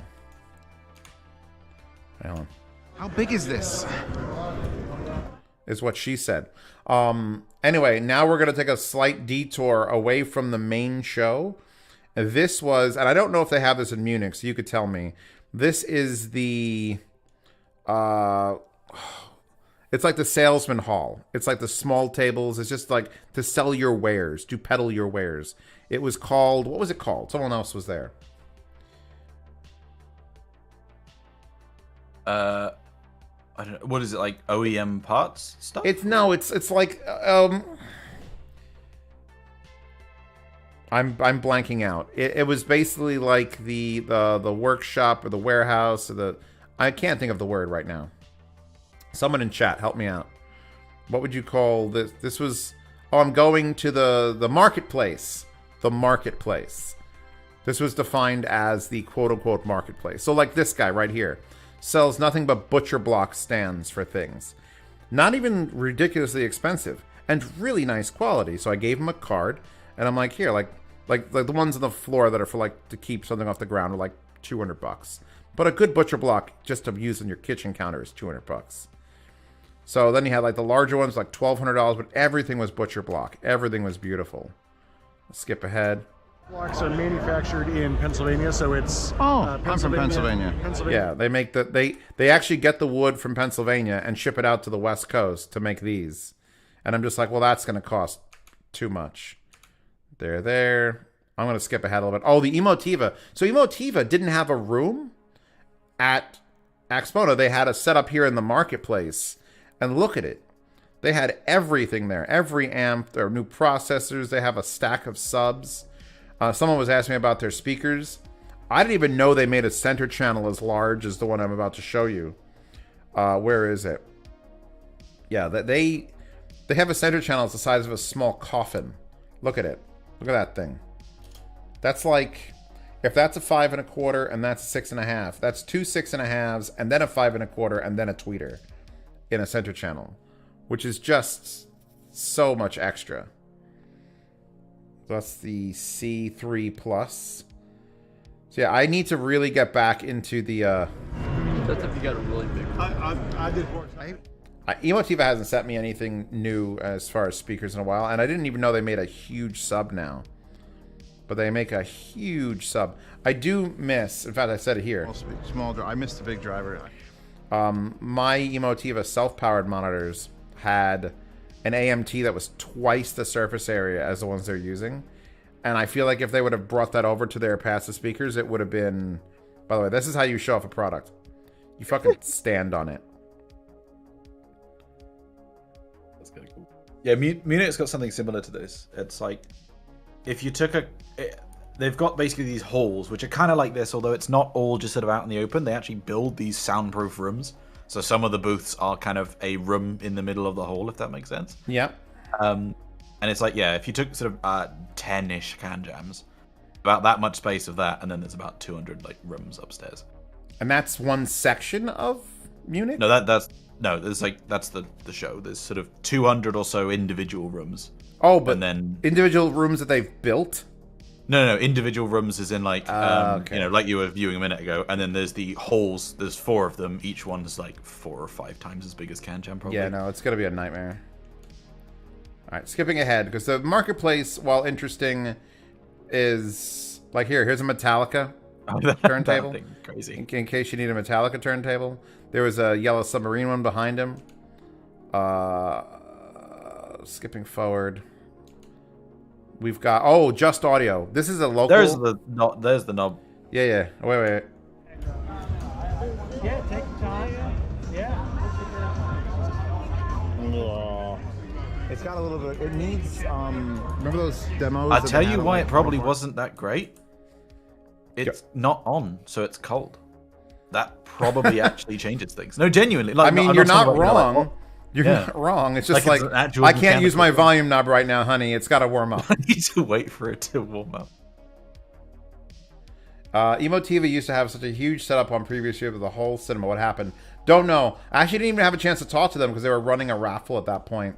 So no one got my card from Emotiva, even though I do have contacts at Emotiva. But anyway, Just Audio is a localized show. Is a localized shop that repairs and upgrades vintage equipment. They used to do Capital Audio Fest, and they used to have an entire rack, 6 pieces of equipment wide by 5 pieces of equipment high. They used to have 30 units that were all vintage amplifiers with all the lighting upgraded to LED, and it could be RGB, all the capacitors changed out. So that's what they do, is they take all the old hi-fi and upgrade it. And they sell, obviously they have speakers, they got the Missions. Look at this booth. They've got Klipsch, Mission, they've got the MoFis back there, they've got Kefs. They had like, I could have just come to this booth and seen the entire show. And it would have been everything that I loved. Which, I don't think I had a chance to get the video. We're going to get to the Gishelli Labs room shortly, which is, the Gishelli Labs actually bought, which by the way, it's not Gishelli, it's Gishelli, so now we know. Gishelli Labs actually purchased a set of the MoFi SourcePoint 10s, which I did a video on, even though I've not actually gotten the speakers. And that's a first, because they were so incredible, those speakers. And when I got to the room, I'm like, these don't sound anything like the SourcePoint 10s. This woman's trying to sell me on expensive turntables, and actually, like, she wasn't doing a bad job, because it was like, these are just really stabilized, and here's the bass, and we make all the wood ourselves. If you're going to make a nice, expensive turntable, make a nice, expensive turntable. That's all I ask. All right? But anyway, they didn't have speakers broken in. They just took them out of the box for the show. And I'm like, you need to break in these speakers bad. And the problem was that the SourcePoint 10s in the actual MoFi room with Andrew Jones sitting there listening to them, when I went into the room, there was a pair of DJs that run a vinyl-only radio station that were demoing a mix track that they had made with samples taken from other people and then had it pressed to vinyl in like mono, and that's what they were trying to show off on the SourcePoint 10s. And I literally cried a little bit and walked out because it was not happening. It was a non-happening thing, and I'm like, oh god. Thank you, Zeko Hughes. Zeos, we love you, he says. I wonder if they have any job openings. Ha ha ha ha ha. If you could fix things, go do. I'm just skip past this woman. She's just going to sell me things. All right, we're back to actual floor. So I think at this point I ran back upstairs. This guy gave me the stink eye. Who are you? If you're out there, tell me what you want.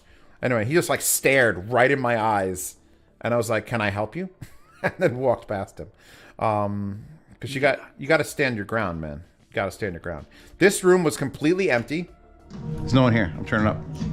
And I started blasting the pulse. So there was a series of rooms that were just like affordable brands in a row. It was like this and Denon and I think Martin Logan. I just dropped my camera on the floor, but I stopped it with my foot. So that actually hurt my foot real bad. But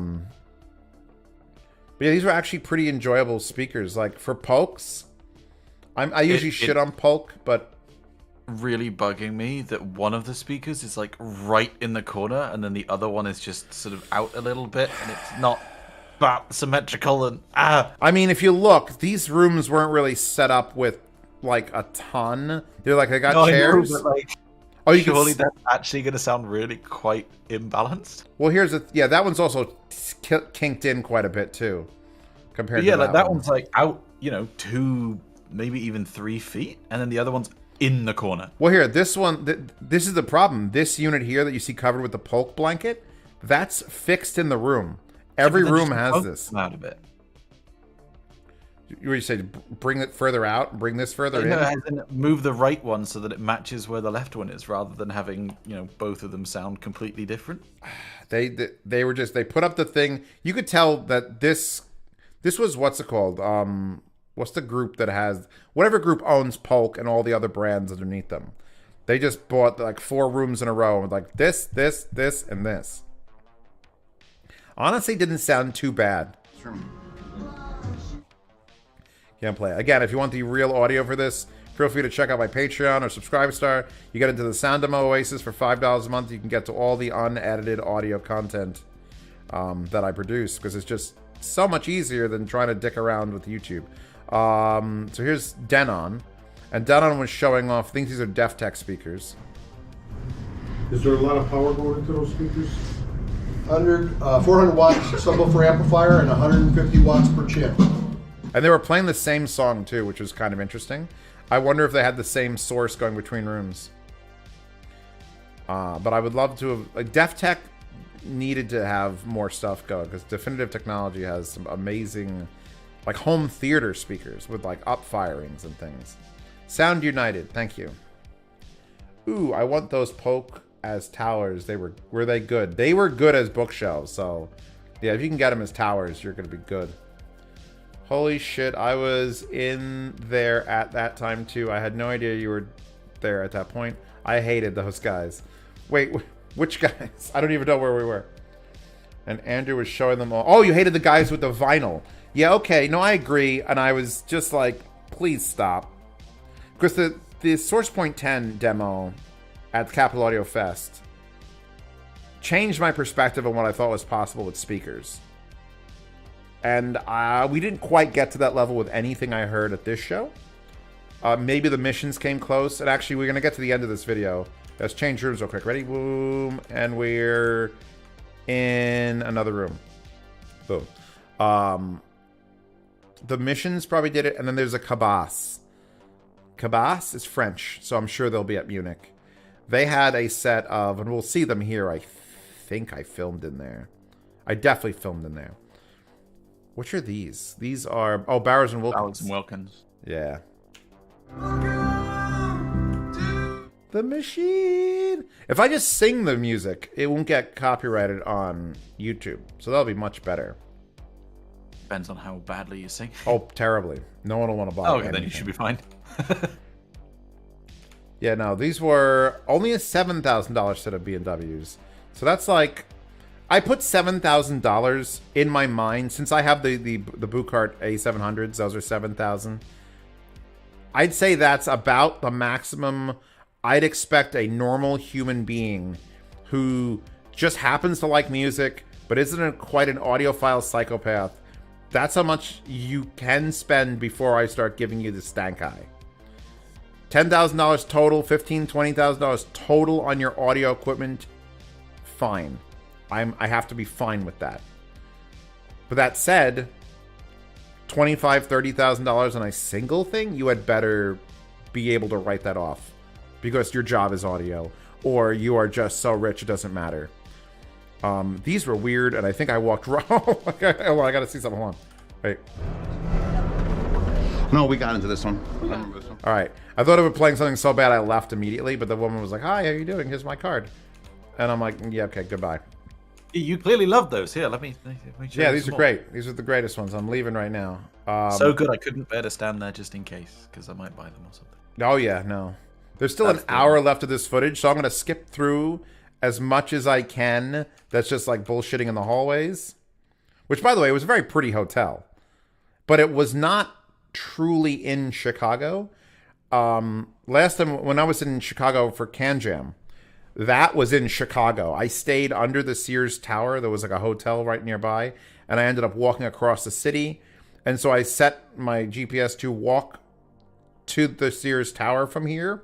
And it would have been an 8.5 hour walk. So we were in the suburbs of Chicago. But it was still a good time. It was just not Chicago. Monitor Audio had some beautiful stuff going on here. Another one of those brands that, like, at least we've heard of them. People have, it was not like that room where the guy's like, oh, $1,500, who buys speakers for that? Monitor Audio sells $400 speakers, $500 speakers, speakers you could actually attain. Also, the finish on these was fucking spectacular. Maybe some of the nicest finish at any of the speakers at the show. And that includes all the other high-end brands, because it was just like shiny. I know it's not a great description of it, but I'm running out of ways to describe things. Put my camera down. Oh, and at least the variation of music, like these are $14,000 a pair for the big ones. I feel like Diana Krall needs to personally reach out and tell audiophiles to stop playing her stuff. Because it was just... I actually tweeted at her. I don't know if you saw that, Golden. So what, sorry?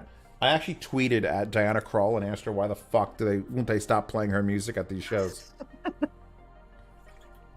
I got no response, but I'm sure she saw it. How many people are actually tweeting at Diana Krall? I'm like, hey, Monitor Audio, give me stuff. Here's my card. All right, we're walking out. Walking down the hall.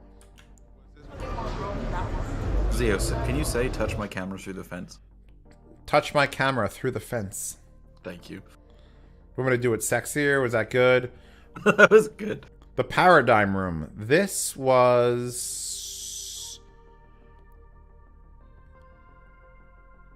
What were they showing off here? All right, I'm going to really quickly raise the volume. See, that's punchy music. And they've got a microphone there because they were doing room correction.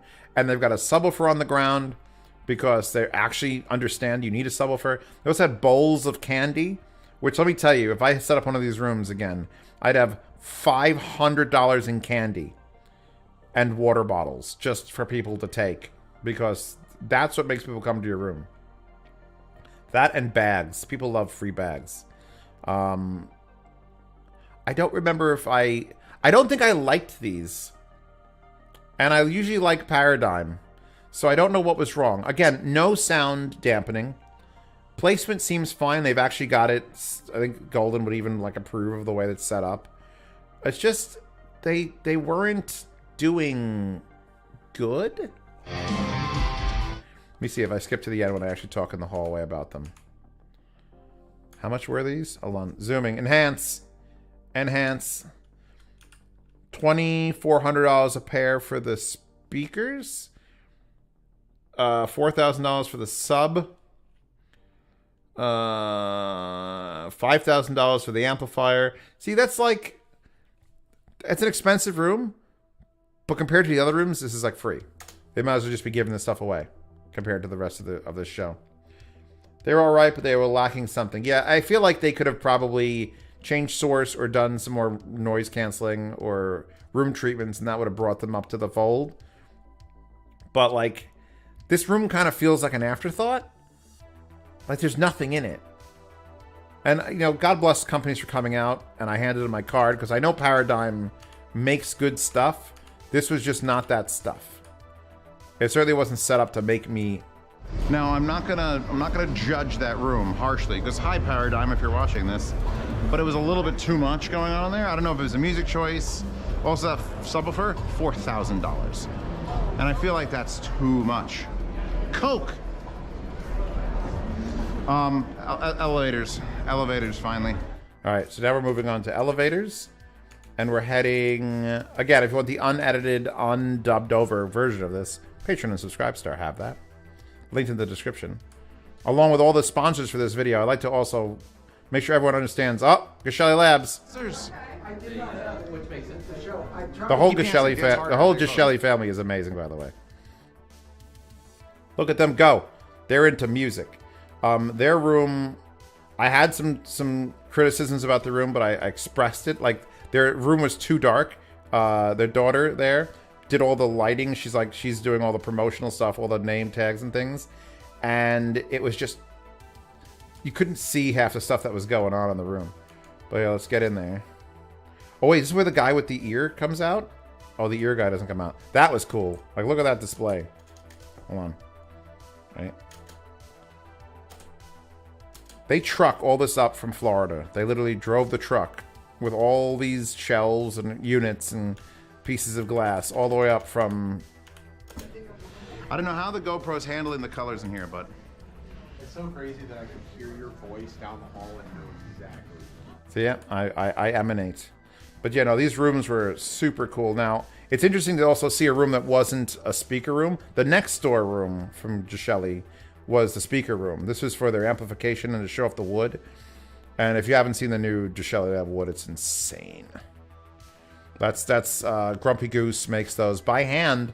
I wasn't aware that he actually carved it with like powered hand tools by hand, and then after the fact sands it. I thought he like CNC machined these patterns in and then hand finished, but he actually does both. This conversation went on for way too long. Really bad. They were actually talking about how she asked me to edit this out of the video, but I'm going to, instead of editing it out, I'm going to actually say it. She said Andrew Jones came up to listen to their Source Point 10s in their room and said it sounded almost better than it did in his room. Or most people have said it sounded better. I don't know. Andrew Jones definitely came up to have a listen to his speakers on their amplifier and complimented them on it. But other people were saying that they liked, probably because those vinyl guys were down there in the goddamn MoFi room, but they enjoyed what Gishelli Labs was playing, because Gishelli Labs are real people who do like real things. Here, wait, we're in the actual room with the speakers. Nah, man, it's fine.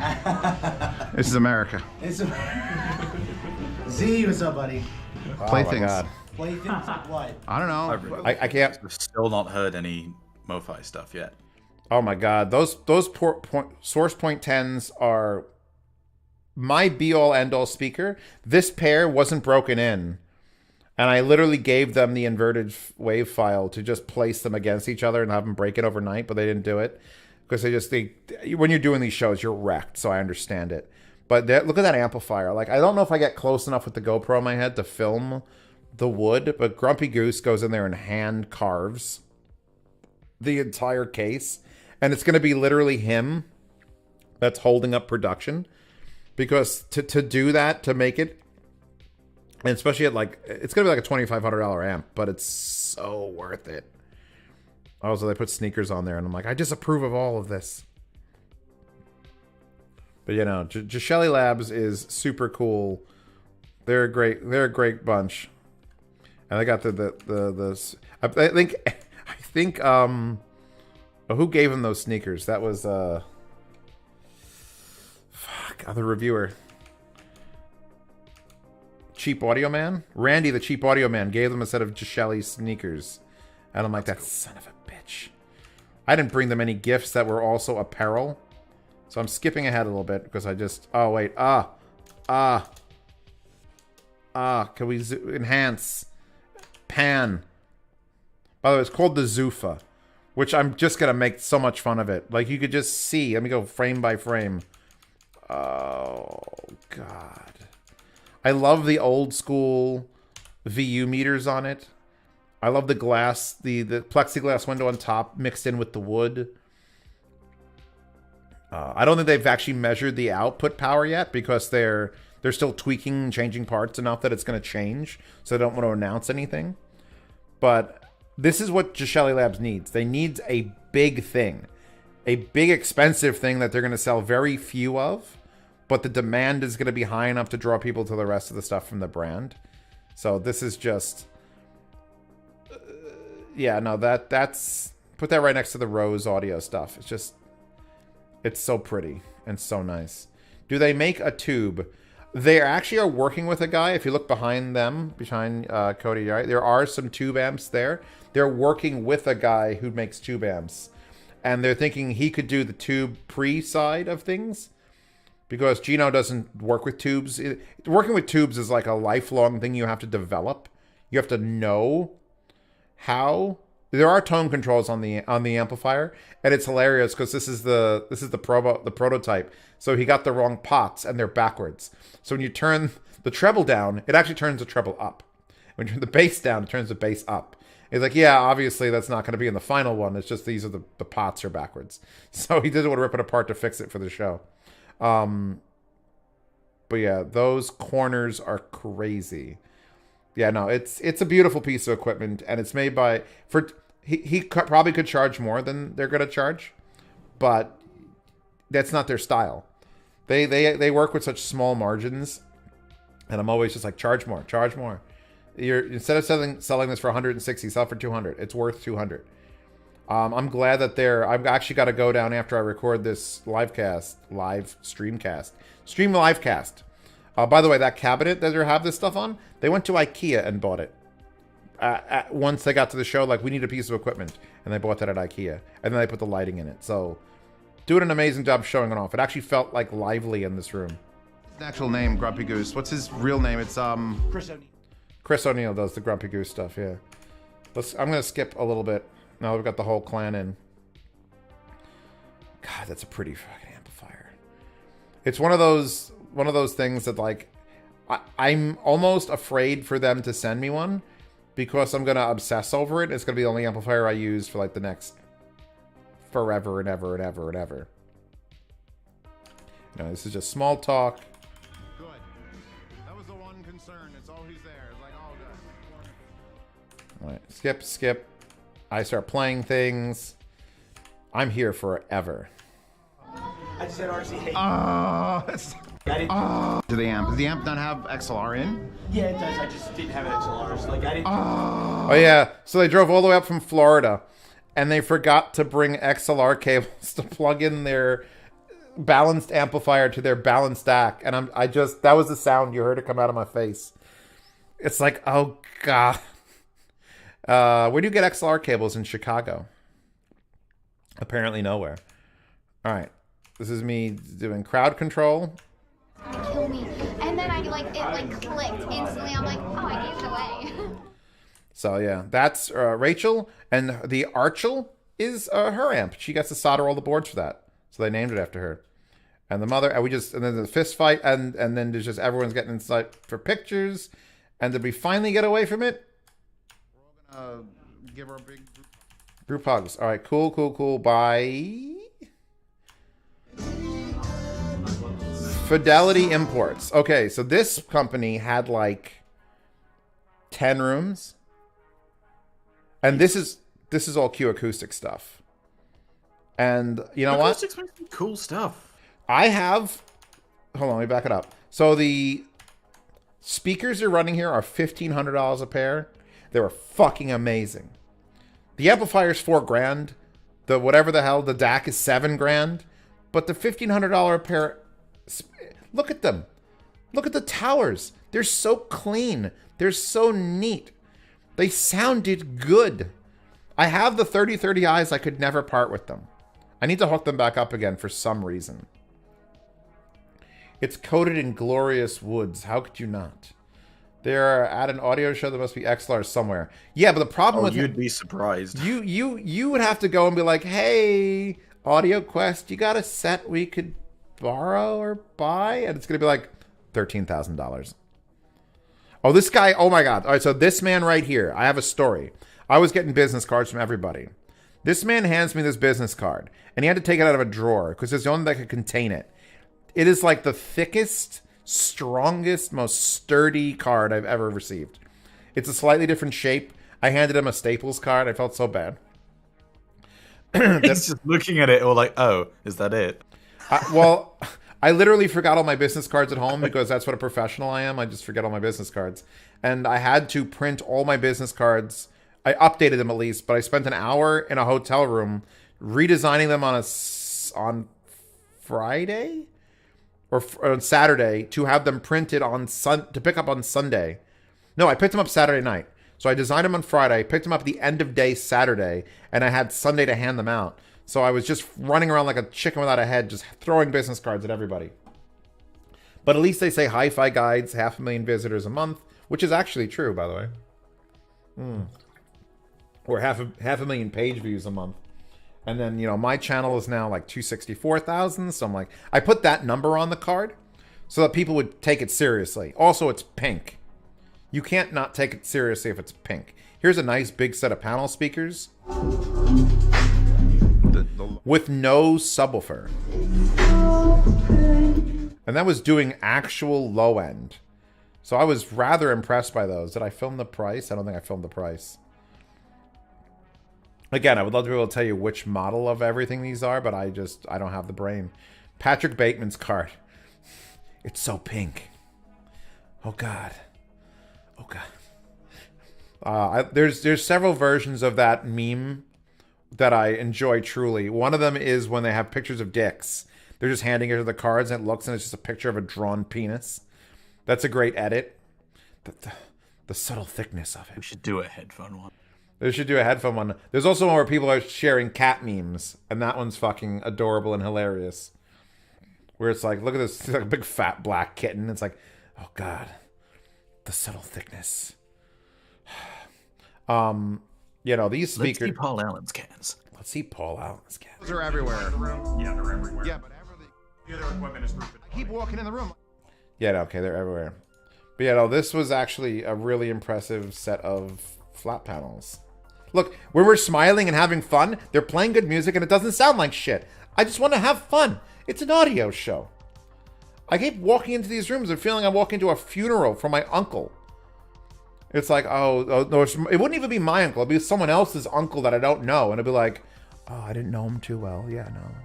Let's whisper because it's a very solemn occasion. It's fucking music. Have some fun. None of these rooms want to have fun. They're all too serious. I'm hoping the Germans know how to party. I feel like the American shows are just slightly more... Well, I won't know until I go. Okay, so here's the dude. This is the dude who's like $1,500. People use under $1,500 speakers, and I'm just like, I want to punch you in the mouth. But obviously everyone's entitled to their opinion, and I'm not a doctor. Don't take my financial advice. Also, look at these speakers, right? Top port, massive dome mid-range. My house is going to blow away. And then that driver at the bottom, these things are like a refrigerator. I don't like the way they sounded. It just didn't do anything for me. These are PMC loudspeakers, I think. But it was just like, hold on. And they're also It just didn't. It just didn't. Oh, yeah, those. Okay, so there's some... He shows me a picture of it, I think, at some point. I start talking about things and the triangles and the turntable. The things that the speakers are on. You see him shaking the speaker here. It isn't just a damper. They're an expensive damper. In fact, he shows me this. Wait. This is $8,000 isolator. That's an $8,000 isolator for your source gear. All right, did you hear the words? That thing that jiggles around is $8,000. And he brings out his phone, which obviously is a flip phone, and we know how to unlock it now. PMC reminds me of IMF transmission baseline speakers. All right, so here, let me see if I can... He's going to zoom in. It's too blown out, but I'll still enhance it. Anyway, it's got this wild mechanical shit inside of it that dampens the motion for no reason. Like, you don't need your source gear to not move. Maybe a turntable, you need to have like a thick, heavy bass. But... Tubes, it makes a difference. Tubes, it makes a difference also, but... $8,000 for a mechanical dampening thing? I can't. Just get a fucking box of sand. Be more efficient. And I like the in walls look serious. I want to see if I can get him actually saying it. It says it makes the best in walls, but I don't believe Bose. So I'd rather believe you or Focal. And then you can't mount those in the wall. But it was those guys? And what are those roughly import at? I can't play because there's music, but The lowest number should be a tiny one. 37.95 a pair. Each for the walls, yeah, okay. I'm gonna hand you my card. If you have a card, I'll take it. It's more rare because they still start relatively high. People usually are looking for the first speaker, $500. Then you get them up to $1,200, $1,500, and then they're willing to bend up to, this is the last speaker I'll ever buy. People will buy a speaker for only $300-$400. Yes, and that'll be the last speaker they ever buy. Such a thing. Normal people. there we go. Okay, we got the line. I don't think he was joking. I'm normal, and they're not. They're not. Hi, everybody. They're only partially normal. They should just stick to the speaker in their iPhone. Well, They should just stick to the speaker in their iPhone. Again, if you'd like to hear this entire conversation, Patreon and Subscribestar will allow you to do that, uncut and unedited. So there you go. Vicious, they were not playing at the time I was in the room. Instead, they were playing the Source Point 10s off of mono vinyl, and I was very sad. Good in the car to hold my drink. A chunk of rubber or silicone would work just as well. Yeah, no, it's how's my synthwave going? Got plenty of time left on my synthwave. How's the music in the background, by the way? So yeah, no. I don't know if these... I kept talking with this guy after he infuriated me with that. And you guys can just hear that conversation if you're a patron. I dropped the like... Yeah, well, me and my 250,000 subscribers probably would be okay. I wanted to hurt him physically. With my emotion. I wanted to hurt him emotionally. Not physically, just emotionally. Just like, well, I kind of know what people want since I know more of them than you do. Show them some triangles. Oh, we got to get to the triangle room. I don't even know if I get to the triangle room on this. Oh my god, I just stopped talking with these people. At this point, I was too tired of turning my thing on and off. I figured I would just jump ahead like I'm doing now. Oh, okay, so look. The future of bass. This was the only room... I actually have a t-shirt from them because I stole a t-shirt from them. This was the only room that was doing just subwoofers. That's all they were showing off, was subwoofers. And I was kind of shocked by that. I figured there'd be 10 rooms of 200 rooms. That's, hey, we make subwoofers, and here's what they are. They're real expensive. They're like $4,000 each. But they sounded pretty good. Like, Rhythmic would show up, or SVS would have a separate... SVS had a room, but there wasn't just like, here's a room with some really nice speakers and our subs. Speakers playing? These are Interstate Trio.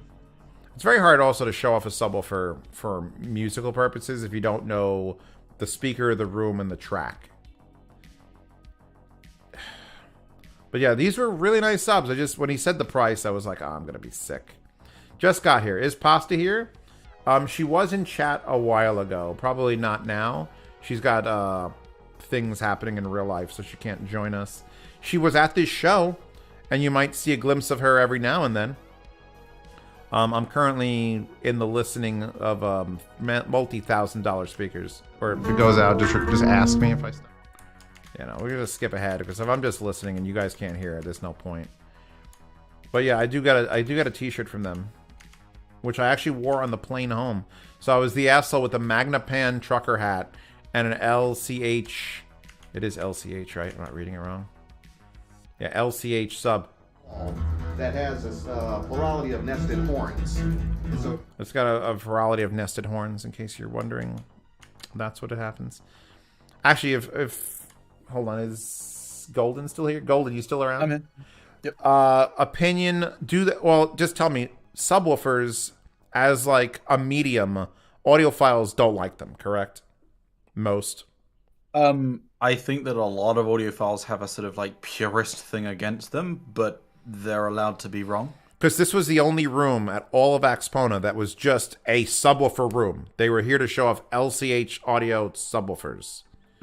So there was the only one. And I was kind of shocked by that. Like, other rooms had subwoofers that either came as part of a system, but this was a, like, we make subwoofers and that's it. I'm wondering if there's something like that. It's something which people ignore a lot, but there's also things like it's harder to show off a subwoofer, especially in a smaller room like that. And also, I think, you know, generally, other than like going from a ported sub to a sealed sub or just getting a crap one versus a good one, there's not like the same levels of performance difference with subs as there is with like the main speakers themselves. This is how we're watching from now on. This is what you've done. By the way, Media Player Classic Home Cinema. This is why. What in the fuck are you doing? Media Player Classic Home Cinema has the ability to, in every dimension, like move the video window. So why? Well, it's great because if I'm watching on my projector, what I used to be able to do is this. Oh, I just flipped it upside down. I used to be able to do this and then slide it down to fit the frame. But if you really want to have a good time, boys and girls, get Media Player. Since this is boring parts of the video anyway. Get Media Player Classic Home Cinema. It's still being updated if you find the right version. You can then do this. You see what I just did? I just reversed it. Now, for this video, this doesn't affect you because you've never seen it before. But what you do is you put on a movie or a TV show that you've seen, and you reverse it, mirror it, and your brain is going to go, wait, is it backwards? If you don't see signs and like license plates, your brain is going to go, is this the way it's supposed to look? Because you're going to see a character walk into a door of a movie you've seen 100 times and be like, wait, did it undo? And then you're going to hit this button and it's going to go, oh my God, that's backwards. It's one of the wildest. I've rewatched entire movies that I've seen 100 times backwards. And I've either enjoyed them more or less or just been fascinated by how little I can tell the difference once you've mirrored an image. Your brain just does something weird. The Mario Kart, like where it's got the maps mirrored. Oh yeah, like something like that. That was a mindfuck. All right, so I'm walking out of this room. We've only got about 20 minutes of video content left. So once this is done, I'll pull out the stills. We can talk about that some more, just bullshit for a little bit, because this is already a 3-hour video. I want to thank Golden for coming out for all of this. I'm sure he's doing business on the side. Look, we all got t-shirts. And he's also promoting the headphone show where you can hear him talk about things. Oh, so these speakers, I finally got back to these speakers. This was one of the only speakers that proudly had a 3D printed part on it. So the entire top waveguide tweeter with the rear 9, it has 9 Endow audio, like you're highly endowed, get it? Endow Audio had 2 rooms. This room with the big speakers, which were no front firing drivers except for the tweeter. It only had side firing in the bass unit. And I didn't like this room as much as the small one. Let me see if I get to the small one if I keep fast forwarding.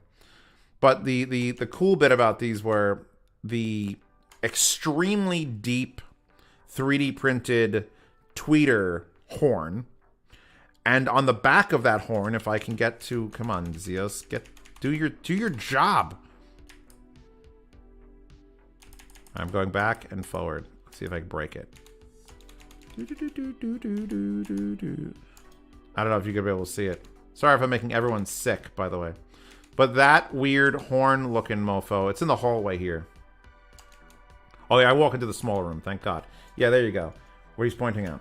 Damn. All right, 9, 1, 9, and then... So it had a front firing and a rear firing, like 5 1/4 on that box. And then it had that 3D printed top bit with a very deep, it had to be 7-8 inches into the thing, tweeter. And then there's 9 of these little, like, 1.5-inch drivers just floating around on the back in a circle. And I truly enjoyed the way these speakers sounded. And this is what I want at an audio show. I want experimentation. I want something weird. I want something that's moderately affordable. I don't think these were like more than $5,000 for these. Or no, you know what? They had to be more than that, or else I would be expecting them in my mind, and I'm not. But it's like, and then you have the front and rear firing. Now, is this a passive in the back? That's a passive radiator. That's a passive I remember radiator. these being quite expensive because I remember seeing them at Munich and thinking, how much are those, and going, oh, that's way too much. Yeah, no, I feel like I want them to be cheaper because it doesn't look like they should be that expensive, especially for these. Oh wait, can I see it? Equipment list. Oh God, is it good? This guy's like, Just take one. Just don't. oh yeah, people are like, are you Zeos? Can I take a selfie with you? No one look at this. No one look at it. Oh God. Anyway, let's see if I can zoom in on the equipment list. Oh, yeah, they're $7,000 for those. $6,900. Point array with a 7-inch woofer and a 7-inch passive. Which array? Point array. I mean, I like that they're doing something different. I feel like maybe $7,000 gets you a pair of A700 Bucarts, but I like them. I approve of the weirdness of them. It's always cool when the companies try new stuff. Yeah, I mean, if it's just like a box and we've got the nicest tweeter that's ever been, and it's like, but that's a reason to pay $12,000 for this? I saw those and I think there were $7,000 for the small ones. Very good, Justinus. You nailed it. You sick? Not getting better computer virus. Just kidding. I've just been talking for 3 hours straight, and I need to drink more water. Did I what? Did you visit Goldenear? I think I was in the gold. I probably visited every single room the days before I started filming. Oh, okay. The problem was this was my last day. I had not filmed a single lick of content. I was just taking photos and just talking with people and not giving out cards and have it the Cabas room. So right, this room here, Cabas is French, and that is a speaker. And then I walk into the room and you see what I think would have been a speaker at an 80s audio show. These guys are all packing up, and I'm like, all right, how you doing? You guys, how you... Yeah. Like Axpona. That's one thing which really bugs me at shows is they might say it's like, oh, the show lasts 2 days, or oh, it lasts 4 days. Always take half a day off that because everyone just starts packing up halfway through the last day. Because I know from RMAF, I know from personal experience at RMAF, I tried to get in that room and they're like, it's locked, and they open it up just for me because they saw who the fuck I was, and somebody was like, go get it, it's Zeos. I know from RMAF, the show ends Sunday. You need to be out Sunday night. They don't give you a grace period of a day, which if I ran a show, I would absolutely give you a grace period of a day. Otherwise, people are going to do this. It's not the show runners themselves, it's the hotel. Because at the CanJam New York, for example, headphones.com had a pretty elaborate booth, and we could not start setting it up until 11 p.m. the day before the show. So we were there until 3 or 4 in the morning setting that up. Yeah, no. And then the hotel. The thing about rooms like this, it's Chicago. It's the middle of the. If you had another convention coming stacked one after the other, okay, there might be. They often do. That's the problem. The problem is they often do. If they didn't have to do that, it would have been so much better. Oh, they're sending me back into the room. It would have been. I would love if they we paid specifically extra money and attention to no, we're packing up tomorrow, Monday. When we left RMAF, they tried to come into the room at 11 o'clock at night on Sunday and put the furniture back in. I'm like, we're not even close to doing anything. If you ask me what the best slightly expensive speakers were, these are the best slightly expensive speakers. You know, these are... I just want to tell you something. Top of your head, are you aware of it? Is it a... Let me get it. Hold on, let me get it. It's a grow. All right, so French company. These are self-powered speakers. Basically, if you took all the self-powered speakers that I really liked, Swans, Edifiers, Vanitus, all the ones like the triangles, like the AO Twins, or the... I actually just re-reviewed, because I'm going to be selling in the yard sale, Klipsch 5s, the new McLarens. I have a set here that Klipsch donated to be sold so that they could sponsor me going to Munich. These are those if they cost $4,000 and actually were worth it. These are insane. So you got this back driver here, active. The whole back's a heatsink, by the way. The front driver, in case you can't tell, is not concave, it's convex. It bulges out, is the front driver, and it's a coaxial, so there's a tweeter inside the bump. And he plays some music, and I would have sworn that was a Forte. A Klipsch Forte, or bigger. And there's no subwoofer. These things... And they imaged so well, and they filled the room with just actual music. End of the product, Mm-hmm. And it's a very lively, very dynamic sound. The selling point on these, because I know they're not the cheapest on the earth. I don't believe. What was the price point on these? 4,000. 4,000 is not. It's expensive.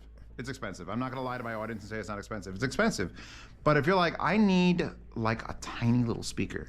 So that sounds like a performance to size ratio is yeah. I'm a price to performance or performance to size. Both. And this is like, okay, I needed you to fit like a $4,000 tower speaker in my house or my new apartment. I'm moving. I've had so many people tell me they're the moved most impressive from small speakers I've heard is I can't remember the model name, but it's YG Acoustics. They make this sort of bookshelf, which and they had it in this YG big Acoustics. Room. You know what? They were at the show, and I think I liked them. I remember they're that name. They're expensive, but they're real good and actually have quite a lot of like real. Westa, that is not a surround speaker. That is a main channel speaker. So small. The stands are just generic stands. Let me get to actual music. At the right height, or a little bit above, just to give you that sense of presence. Stands, at the end of summer, early fall, they won't be 2,000. They'll be a few $100. That's fine. If they look the part, because I know these are like big metal. They look. They'll sell. Yeah, they're gonna have. These are dumb, in the best way possible. These are dumb. I've had. You know, those were the most impressive speaker, possibly for the price, and certainly for the size. It was just, I'm trying not to get copyright on YouTube for the stream. People tell me in the show, have you seen the Cabas? Have you? Cabas. I hope I'm saying it right. I hate when I say like a French or terribly British name, and it's just I'm saying it wrong. Like, look, it's even got a screen on top with the volume knob. These were the technological marvel of the show, as far as I'm concerned. We could take all those $150,000 speakers and just throw them in a dumpster somewhere. Give me these little guys, self-powered, DSP corrected, just... And would you recommend these on a desk ever? Because I know people who are like, I want the best desk. That's the question, which you can find out the answer to if you join my Patreon or Subscribe Star for $5 a month, where you could access the Sound Demo Oasis, where the uncut, unedited versions of this footage, all 3 hours and 18 minutes, is uploaded. So if you can't get enough of me talking real life live, that's where you go get it. See, I definitely would not use these as surrounds. These are this is not a finisher car. This is not a beginner car. This is an ender car. Anyone who knows Dennis will know that. I'm French. You say it right. Cabas. New amp that we have that drives it, and it would take the same. Would it also do room correction on this? No room correction on this, but there are a lot of DSP features in our app. Yeah, so they have an amp that does all the DSP features also. So like, I need to get. This is one of those companies that I never heard of till I went to an audio show, and the things they have aren't insanely expensive. Like, I could just say I'm going to spend $4,000 on a great set of speakers and buy those Cabas whenever they come out. But it's like, give me all your things to touch. I feel like people need to understand. The passive speakers were good. They weren't that. They weren't that little bastard that's behind them. Those things were... This is like the last room I was in. I spent so much time here. That display and the knob, that looks nice.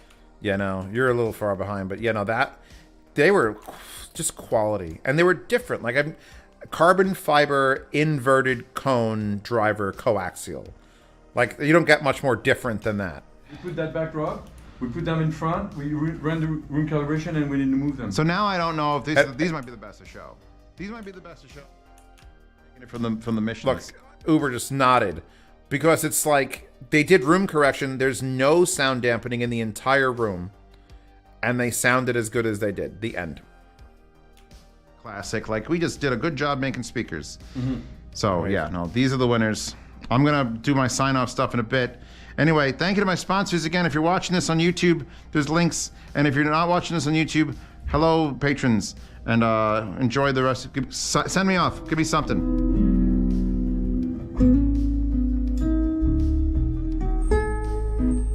That's hilarious. I had to lower it. I can't keep the volume up. Those were hilariously good. Behind the backdrop are other big, I'm assuming it's big speakers. I mean, that would be hilarious too, but honestly, there's some big speakers that didn't do anything good. That would be a hilarious tactic, is just have some tiny speakers like that and then hide some massive subwoofers behind your banner thing and just see how many people figure it out. Classic Wizard of Oz switcheroo. My father, when he worked for Nobody Beats the Wiz, Bose came in when they introduced their little micro cubes. You know the cubes that like the rotating one on top of the other? And they set up fake big speakers that were just like speaker grill material on like a fake frame that covered the little tiny speaker. And they were trying to use that to say like, look, they sound like a bigger speaker. And my father was like, where's the mid-range? Because my father is my father and I am his son. And he looked at it and went, I don't hear any mid-range because it's just a fucking little tiny satellite and a hidden subwoofer. So yeah, no, it's those things kicked rocks, man. All right, let's head out. Everybody, I think this is the end of the video unless I do something cool. If I don't do anything cool, I'm leaving. So, peace out. Hey, sponsor, Jamie from Black Ice Audio. Hey, what's up? That's it? That's all you got for me? Dude, you got one for me? Come on, this is conversation. This is what's going on. Oh, all right. Got one for me? I got one ears for you. Coming for you to review. They're basically all sold out as of Axpona, though. So don't review it right away. Yes. Oh, that's gonna be terrible. I'm gonna have to use it, not talk about it. Because remember, you use it as a DAC. Yeah. Preamp. Yeah, I gotta do all this Headphone thing. amp. I wanted to see a room here with 2-channel just so I could show everyone how the F360 works. There's some stuff here. Just give that knob. Put like a long extension on the knob so everyone's just like, because that'll sell every one of them. Just turn the knob and it does it. At some point, we are going to make a remote control, but the catch is keeping it analog. Up or down? Nope, down. All right, hey, we're going to be, we'll be Capital Audio Fest. I'll send you one. That's a ways away, luckily. Oh my God. Yeah, we might try and do Can Jam too here. You know what? I also was surprised you didn't have an SSX on that table down there. We have it in the car, but we. That's what. Just get it out. No, but the Aries has it. Technically, the Aries has the. All right, the Aries is probably the way to go. And it's also got it for so you could use it with the F11. That's when we had the 2-band. All right. That's Jamie from Black Ice Audio. He's the only person that can talk as much as me, so having a phone call with him is terrible. The other thing that was fun for people to see is, do you know this, that the F11, that when you hit that button, it pulls the grounds. That's the speaker out to the front. The reason it's not full power is so you don't blow your head off, but we can pull that. Have you got any plans for what you're doing in Munich before the show itself? Because you're coming on Tuesday. I have not a clue. I'm gonna get there, and then I'm probably gonna figure out how money works. I don't even know how I'm gonna be able to go and buy things. Like as far as like, do I just take Ubers? Are there only taxis? Yeah, Ubers are generally the easiest way. Ubers are generally the way. I'm sure around the hotel itself will be a ton of places to actually eat. I don't think I have to travel. I'm not going to go see the sights. Like I don't think that's the plan. I don't plan to go that far into Germany. But I'm gonna hang around. If you guys are showing up Wednesday, I'll only have like one day to sleep and catch up on everything. And then I think I'm getting there like later on Wednesday, so I don't know if I'll have any time before. But then, like, yeah, I don't know what. By then, I'll be speaking fluent German and know all the greatest places to hang out. Anyway, this is my sign off for the video, so let me just play this on. If you're ever in Chicago, on the side of Chicago, Heavenly Body Strip Club was actually really nice. Like, it looks like a concrete building with no windows and one door. But the music was JBL's in the ceiling, and it wasn't so loud that I wanted to kill myself, and it had decent bass response. The foliage was varied in both size and quality, and there was like the happiest bunch of people I've ever seen in a strip club. Like, there was like some 70-year-old grandmas just asking for dollars and doing shots. It was wild. Also, they don't take off their tops in public, so it's kind of like strip club reviews at the end of every time I go to a damn audio event.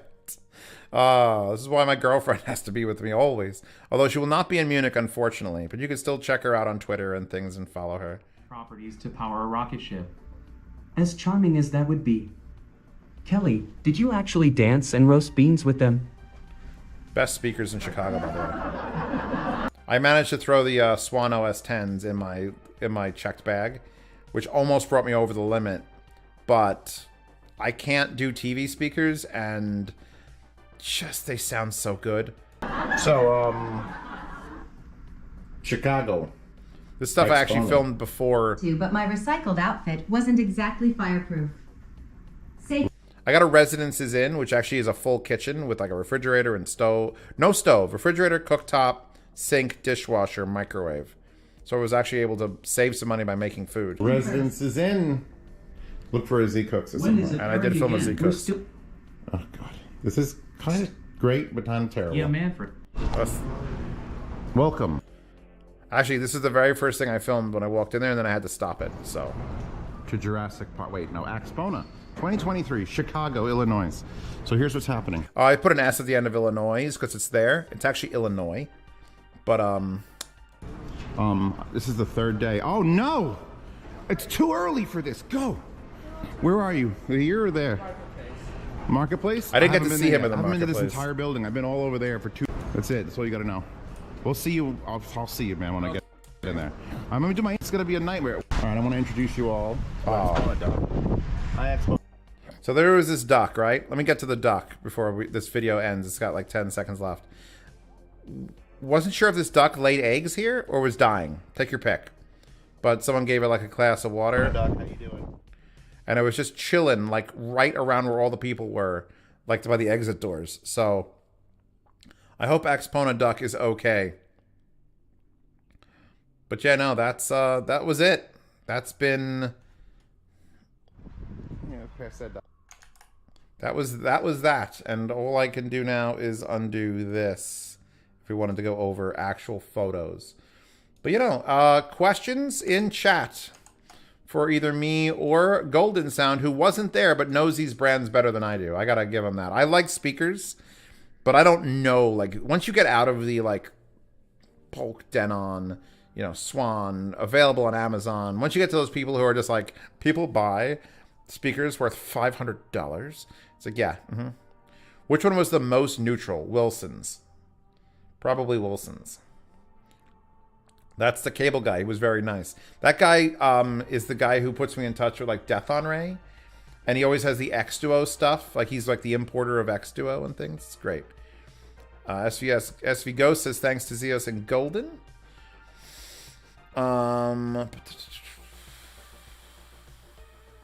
Yeah.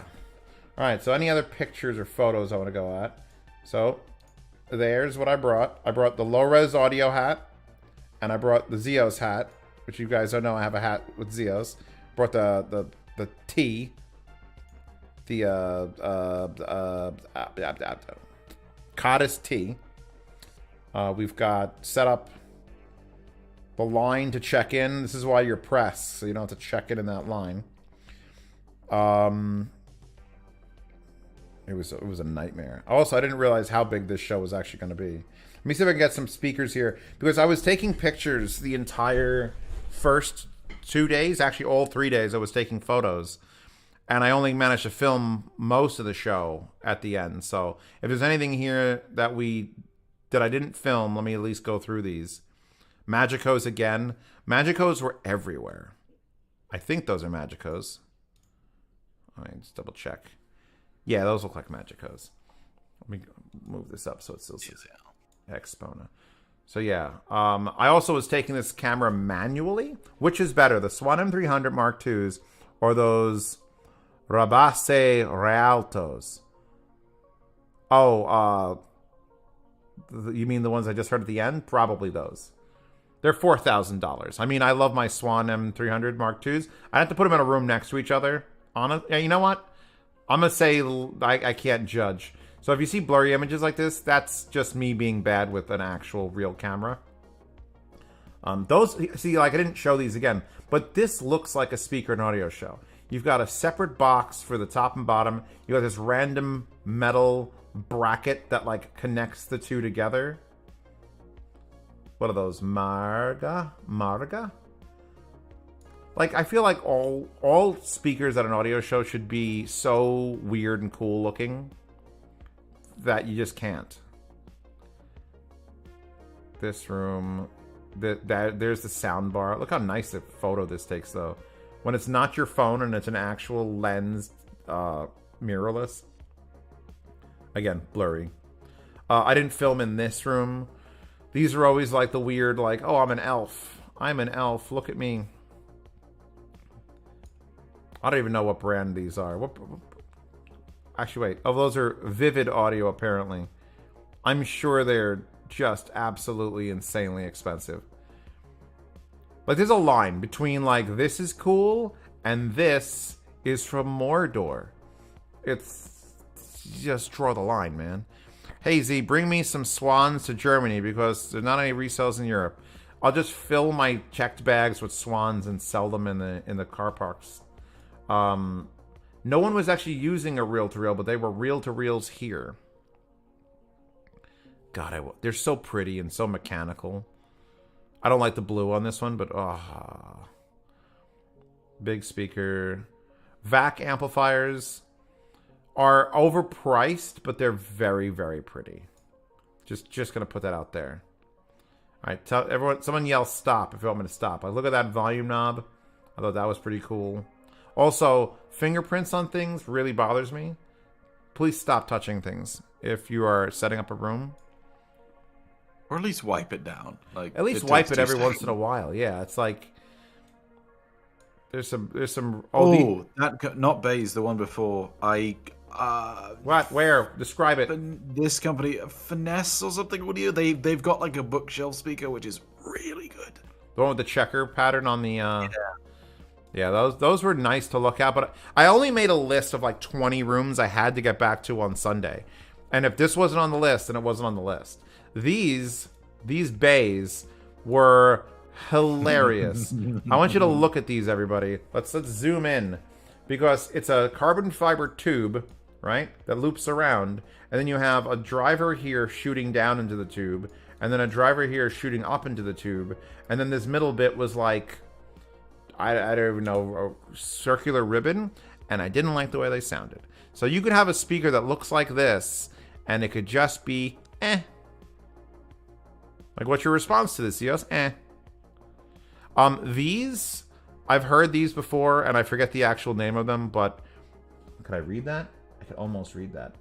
Something Project. Oh, God. Audio something Project. They're open baffle, and they're Russian, and you could actually, you get the crossovers exposed in the back. You can change the center panel. Here, look. I'll try to zoom this in without. You can get them in just this or like this, and you could change that center panel here to be, I should probably make this so I can see the mouse cursor. But I want to build these big white ones, because that's 15, 15, a coaxial center, 15 and 15. And just because I have such a big space, it would just look cool. And then you could change out the middle for a different tweeter and mid-range assembly if you felt like it. Who was this? Do I have a picture? Of course I don't have a picture. Oh, there it goes. Pure Audio Project. Haha. Science.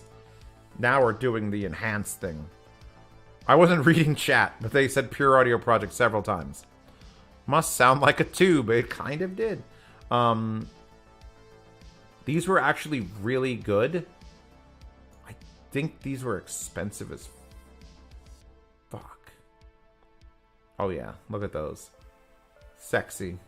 Like when you look at it, you're like, look at the side profile, and it's like, now we're in the Magico room again. Those are Magico subs on the floor, and I would love to have heard those. Because they're made out of aluminum, just like the rest of the speakers. And they're all self-powered and self-sealed. I think they were 10s. I don't think those were true 12s. There were just some beautiful... There were some beautiful displays. Blurry. Pretty. I don't know what that is on top. Some equipment just doesn't ring with me. The Strom tank, as we saw earlier. This is basically just going to go through my adventures. There's a half a fucking alligator. No, crocodile. I think their teeth have to be sticking out. I love that low-res audio hat. I actually requested that because it's a Velcro tag, and we were at California, SoCal Can Jam. They just made a bunch of them. What's his name? Made a bunch. Anyway, so here's that room with those giant speakers and the $200,000 DAC. And these are the subwoofers that were hidden in a side room next to all the furniture. And those are massive. Like, you can't grasp the concept of how big those are. They looked like 500 pounds each, and they just weren't even being used. Just sitting them in the corner. So yeah, these were really impressively large speakers. Put this up to the top. I'm gonna make it a little bit bigger. Speliofool was the one that made the hat. It was. I wanted to make sure it was Spelio. I don't go by anyone's real name. That's their slave name. I go by your free person's name. Oh, this was fun. So here's an audio research like tube, and it's just got blood on it. Anyone wanted to know? That's blood. That's absolutely blood. So someone must have gotten cut while they were setting up the room and then touched that and didn't realize it. And I'm like, oh, cool. Cool. I think that's Sasfara? Or those are HE1000s? HE1000. Yeah, HE1000. Anyway, this was like just in one of the rooms. This must have been the MyTech room because it's all MyTech stuff. So there was a MyTech room we were showing off. These things were just tucked under a desk. Again, just subwoofers not being used in the corner of every room. Here's the speakers he actually was using to show off the MyTechs. One of the LEDs was broken in his monoblocks, so it was a different color. The guy from MyTech is cool. It's just a lot of his stuff is very expensive, especially in the audiophile headphone arena. And I was kind of like, I can't see what's his big unit, like $20-something thousand for the. They've got I don't know if it was there, but they've got the new Brooklyn Bridge 2, which is kind of cool. It's like a Rune core and headphone amp and analog preamp and Phonostage. You know, it's this thing. I'm looking at it right now. No, there's that, which is the Empire. It's like 20K, and then there's the Brooklyn Bridge 2, which is like an eighth of the size of that, but does all. Oh, I didn't see that. If it's there, it's in this picture then. Brooklyn on the right, amp. Nope. Next to the Brooklyn Bridge 2. There it is. I see it. The top one. The blurry picture of the Brooklyn Bridge 2. It's just sitting there. Probably like the best thing on really the show. Compact, and that's a Rune, not like Rune streaming endpoint. That's the server. There's like a server, DAC, headphone amp, preamp, everything. Really the Pure Audio Project Duet, powered by the LTA integrated, sounded fantastic and somewhat reasonably priced. $6,000 speaker, $7,000 amp. See, that's the thing though. When you start going to audio shows, all of a sudden $6,000 speaker and $7,000 amp starts sounding somewhat reasonable, and that's when you need to stop. And you got to go back to 2017 Zeos videos and watch him review an SMSL amp for $100. Remember when people would talk about the 1266 or Sasvara as if they were like non-existent? I mean, like, what? If you had someone that had like a Sasvara or something, you'd be like, why? Why would you do that? Yeah. MBL, by the way, is just, these are, if you don't see how these work, by the way, this is a football that gets compressed up and down, and that shoots sound in every direction. And then there's a mid-range that is the same thing, made of carbon fiber, that gets pushed up and down. So it just squeezes the football, squeezes the tennis ball, and squeezes the ping pong ball to make the different frequencies. And I've heard the bigger versions of this when they're at full tilt, and they are rather impressive. Obviously, there's still a bass driver down there somewhere, because that's ported. And these are absolutely too big. Like, it's like they're getting paid by the pound for a lot of this stuff. And I think they are. But it's like it was unnecessary. These actually looked cool, but didn't sound... These are Prana Fidelity.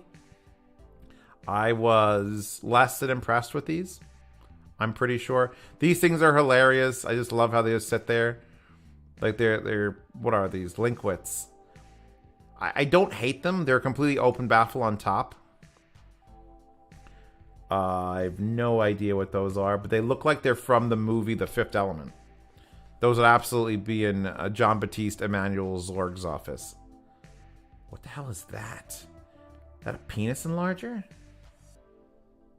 I don't know what's going on. Oh my god. Oh my god. Can I zoom into that hard? I think I'm gonna get a YouTube claim for sexual something for that. Let's make fun of high-end audio gear on Z Reviews. That's kind of hilarious. All right, I'm nothing against that speaker company. I'm not even gonna say the name of it because I don't know it. But some of this shit is hilarious looking. It's like there is not a married man in the world that owns those. Oh god. If the woman wants it, if the girl's got like weird Beetlejuice fetishes and tattoos on her face, maybe. But then you also have to have like $300,000 to probably buy them. So there you go. There's my first Diana Krall sighting from HD Tracks. And then oh dear. Yamaha again. There's something about these Yamaha speakers. Like, I respect that they're trying to make their most expensive speakers look like they're cheap speakers. But 15, I don't know. You know what? They're probably worth it. I can't. I refuse to comment until I can touch one of these amplifiers in my own home. Oh, they're just such a beauty. Those are the prettiest looking amplifier. Like, we could all... The Gashelli Labs got it for the wood. These have it for the gauges. I know, so this is a Yamaha turntable, which is insanely nice. Everything they had was insanely nice. Every single thing was just top tier. Then there were these, which I don't believe I liked. Actually, I hated these. These have, I'm usually a sucker, because like the Swan M5, M3As that I have a soft dome mid-range. And I just, there was something very wrong with these speakers. And I'm sure they were way too expensive. I should like them based on that alone. Look at the toe-in on these, which was pretty interesting. The intended listening spot is 6 inches back from the speaker. Well, I've seen speakers get set up at rooms where they do this and they cross them over, and then, but in the purpose of that you're supposed to sit at the normal listening position 10 feet away. And I don't get it. I've only had that work in my real life once on a set of Kefs that were just too bright. And so I turned them until they were like crossing over in front, and then it was fine. But it was still like, I don't understand what's going on, and please stop. I don't hate this design though. I like the simplicity of like tweeter, driver, big square box, custom integrated thing with probably a subwoofer module on the bottom. I'm okay with that. It just, it didn't do it. It didn't do it. I gotta head off, but I will see you. Oh, I appreciate you coming by, man. We're just going to finish up these pictures, and then I'm going to end it. Everyone, don't forget to check out the headphone show with the Golden Boy here. Your name is not Golden Boy. Sound. And Golden Sound, and MQA. When is the MQA party happening? We having that in Munich? I might have another video coming on that at some point, if I'm legally allowed to. Well, they're not going to have money for lawyers much longer. It'll be fine. Anyway, you go, man. I appreciate you stopping by. Uber and I could take care of the rest of this unless Uber's dead. I think Uber's computer died. So it'll be... back. He's back. Cool. All right. I'll see you guys later. Bye, Uber. Not bye, Uber. Bye, Golden. See you in Germany. Yes. Anyway, look how pretty these speakers are. This is what I want. Look at the patterning on that one. Like... I actually didn't see the price until the video day. So I came in this room thinking these were like $20,000 speakers. And it turns out they're not. It turns out they were actually relatively affordable. And very pretty. And look, I like the way there's a TV set up. And there's a guitar there. And they just sounded nice. I just need a speaker that's expensive and this pretty to sound nice. That's all it's got to do. Yes, thank you everyone who threw super chats, which was one guy. Thank you to the one guy who threw a super chat at me. If I actually made money on these streams, I would do them more often. Would you guys come to like shorter bi-weekly streams if I did like a Q&A or like a wrap-up roundup? Because I'd like to do it. I do the Twitch streams, but those are mostly me cleaning my house and setting up for reviews. The PS Audio Sprout was there. Let's just skip through until I see something interesting. No. Yes. The back of this. Bye, Golden Child. Look at these. Oh, God. Wow, I didn't realize that. That actually has... How does that work? It actually will indicate your input on a gauge. I wonder if that works via electricity or if it's a mechanical thing turning the actual dial.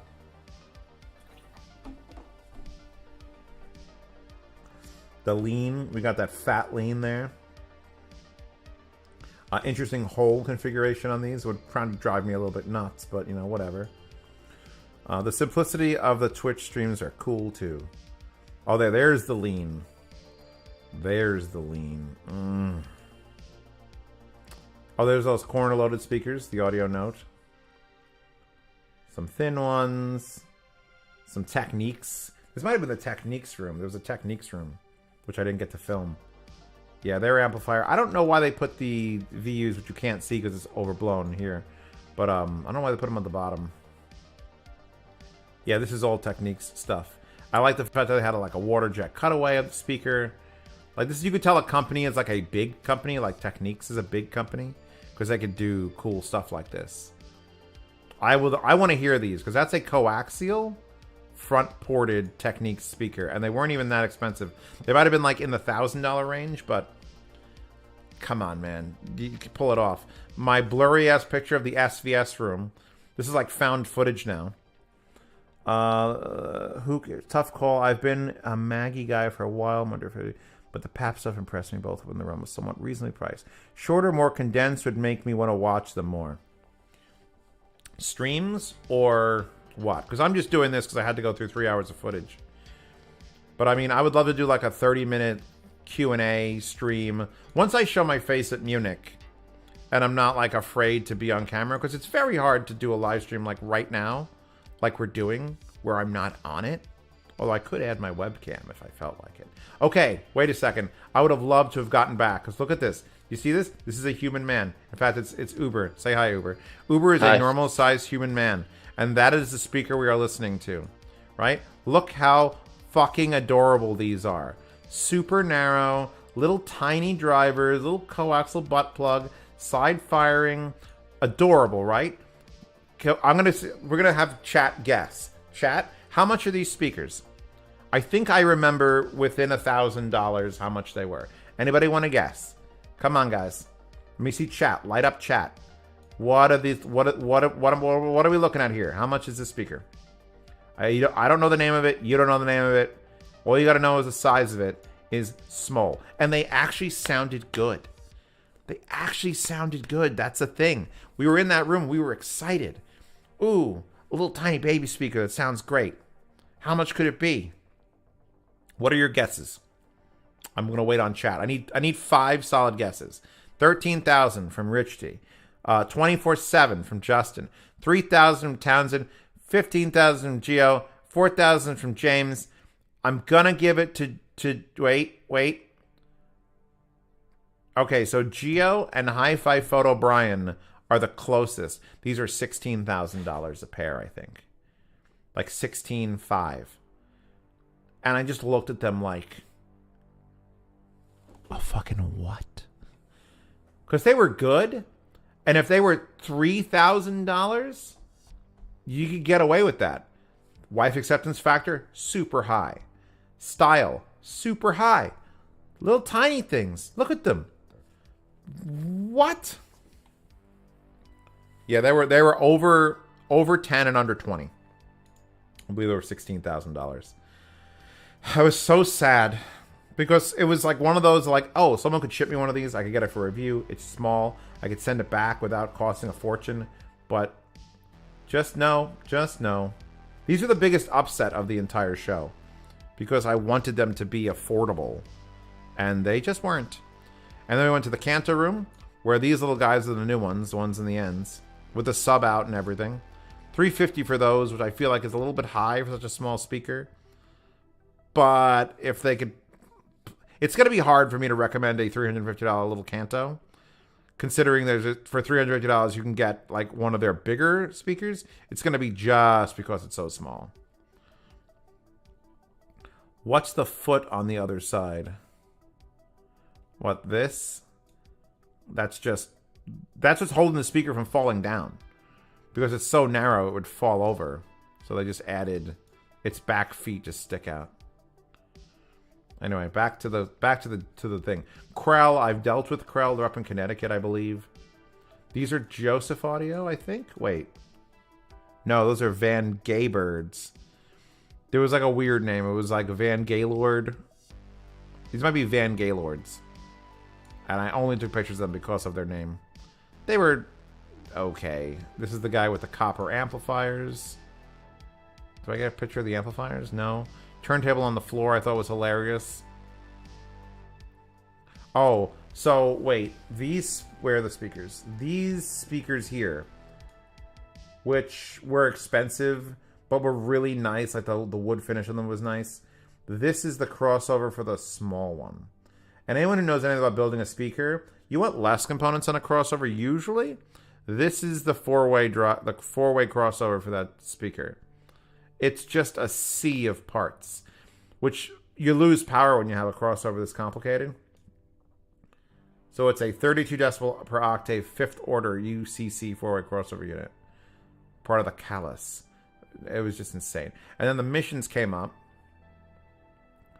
Better be handmade in the mountains. Is it hand carved by Timerian monks? I don't want naked, hot swimsuit model monks to carve it, honestly. Neat acoustic also make a small speaker and it's quite a bit cheaper. So here are the Mission 770s. These are the $5,000 ones. And front ported, very pretty. And then here are the 700s. And these are my goat. These were the goat of the show until I heard those Cabas. And even then, these are half the cost of the Cabas. And passive. So it's a different store, but both of these. I sat like on this chair. You see how close this chair is? I was on that chair facing those speakers and having the time of my life. Pretty hotel picture. This was set up in like the main entryway of the hotel. These were like 170-something thousand, I think. I think all the speakers in this area are at the same price. So if you want some Macintosh amps, here's your Macintosh amps. And your Macintosh preamps. And your Macintosh turntables. Anyway, Macintosh. Now I've called fucking Candyman here to kill me. Fine. Again, clear tops should be an automatic option for things. We've got a pretty turntable. Look at the gloss on that. Again, expensive stuff is fine if it's pretty. Just don't tell me it's better. Tell me it's pretty and takes a lot of work to make it so pretty. And then I'm okay with you charging money. Whatever the hell a record. Get it? I get it. Geshelly Labs. Rockin' and rollin'.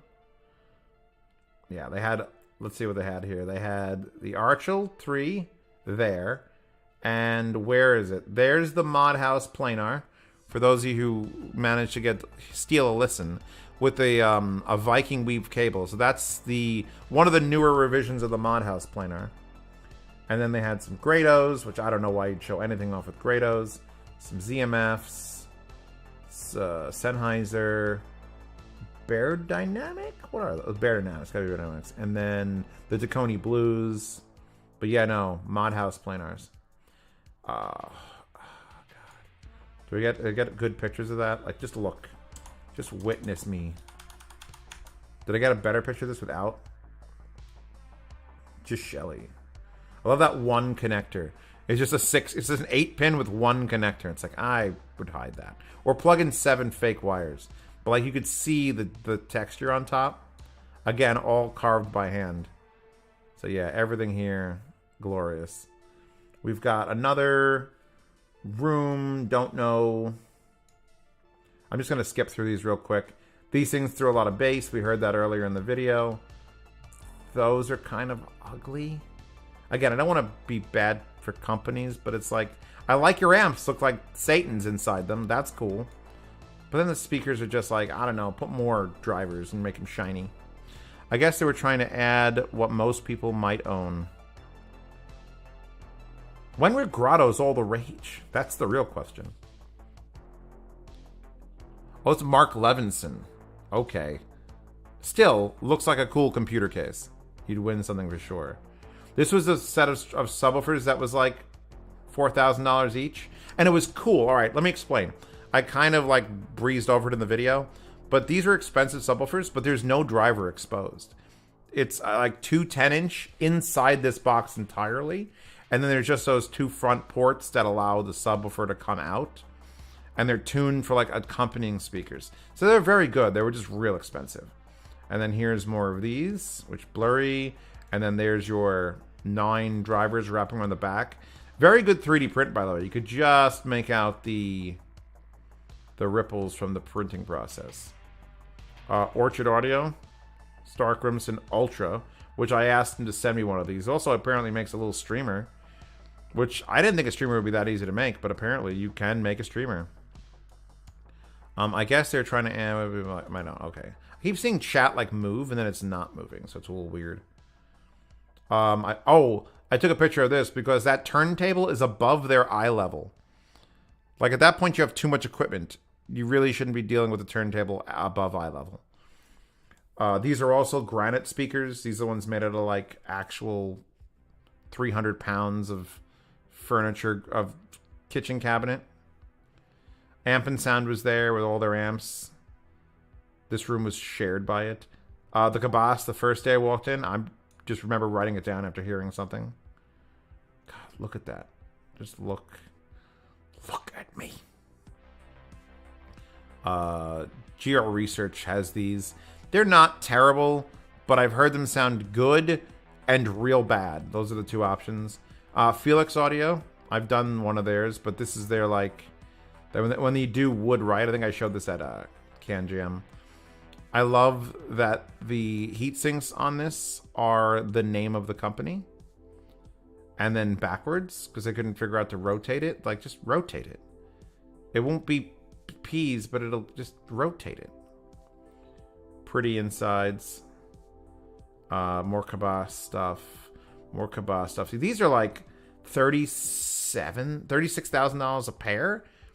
And I can't see it. Flagship connected speaker with 12-inch woofer and integrated stand hiding electronics. 70 pairs made. Maybe because it's only 70 pairs made. Like, I don't know. Again, 90s. 90s audiophilia be like this. And then 80s audiophilia be like this. Skipping. We are... I'm going to have to start going faster. Klipsch. I didn't have any video in the Klipsch room. I'm so sorry, Klipsch. They're a sponsor for these shows. But anyway, those are the 7s and the 9s. So I just redid the Klipsch 5s. These should be being shipped to me as well. They are gonna, like, it's literally the size of a human head is that horn. In fact, there you go. There's a human comparatively. So just, oh god, they're gonna be so good. Skipping. That room we saw in the video. I liked these. That the fact that they had a matching sub, but it was like real expensive. And this is a good way to get someone into your room, is just to put a giant effing speaker out in the hallway and be like, yeah, here. Just come touch our DDs. I just missed the paperwork on the wall that says what room that was. These felt like they should have been simple speakers, but they were like $15,000. Like, that's an actual vent. That's a port on both sides of the driver. And they look so plain. Usually I feel like if it's a plain looking speaker, it's like, oh, cool. These will be like $4,000, $15,000. So it's not the same. I like that they mirrored the name in the heatsink. They didn't... I mean, mirroring it is fine, but I feel like if you rotated it, it would still do the same heat escape. This room was weird as hell. Because this room was weird as hell. This was like a chill room. Who was this? I forget which company came in. They had a poster on the wall of a Lamborghini Countach with a naked girl on it, which I had to remove from this shuffle of pictures because YouTube. But it was just like, yeah, we just wanted to have fun in here. We had nothing else to show off, so we just brought plants and an old computer, which was so loud they had to keep turning it off because it was just messing up the speakers. And these are the JBL, like the vintage-looking JBLs. It was a great little room. They were having fun. There was a skateboard. The guy had his kid there. Again, don't know who it was. These were interesting because they were a combination panel speaker and line array of drivers. They did the business. They did the business.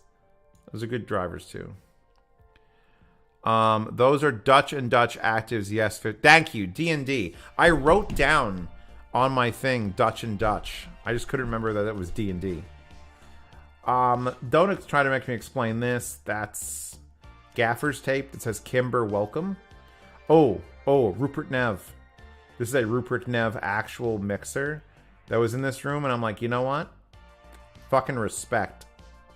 That thing was gorgeous. I may or may not have turned that knob a little bit while I was standing there. Just saying.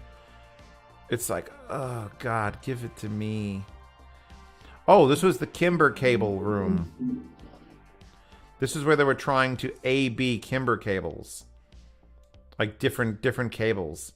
To fucking Zoo audio speakers stacked on top. It's a very Zeos room. I did not stay for the demo, by the way. I don't know how you would be able to do this, though, because having it be a foot higher would screw it up a bit. Huge Martin Logans. These are fucking thick. I don't know what that is, but it's also very pretty. Can anyone read that? Lonesome? Lonesome. Alright, we got some of this. We got some of this. Just going to skip through. This was actually a heatsink that they used with a fan on the end of it. So it actually would drag heat out of the amp. I thought that was a cool little thing to take pictures of. There was so much stuff. I'm just going to skip through. And I don't want to explain every single one of them. Measurement microphone. That's someone that they brought to measure the room. These were actually an open back array. And there's your little sub module. Those things sounded good. These looked cool. These had like a giant metal panel on the sides of them. They were like up-armored. Probably more Magicos. I'm just going to go until actually something strikes my interest. Oh, okay. I didn't get back to this room with my video camera and I'm so upset. This is the Orchestrals. So get it like orchestra, but Orchestrals. And this is the shit in this room. It was. Let's just put it this way. It was. I would have loved to have heard vocals on this, but they were just basically faithfully reproducing orchestral music with their multiple. And these are all adjustable. Like the angles were different. These weren't like you set them up. Like one thing was further back, one thing was further forward, it was further over to the side. It was nutty. And it was a very Chinese company, and I wonder if I could... Like, they had, like, a crappy Blu-ray player or a DVD player on the floor to play it. But this is the crazy audiophile shit I go to shows to see. That's out of its mind.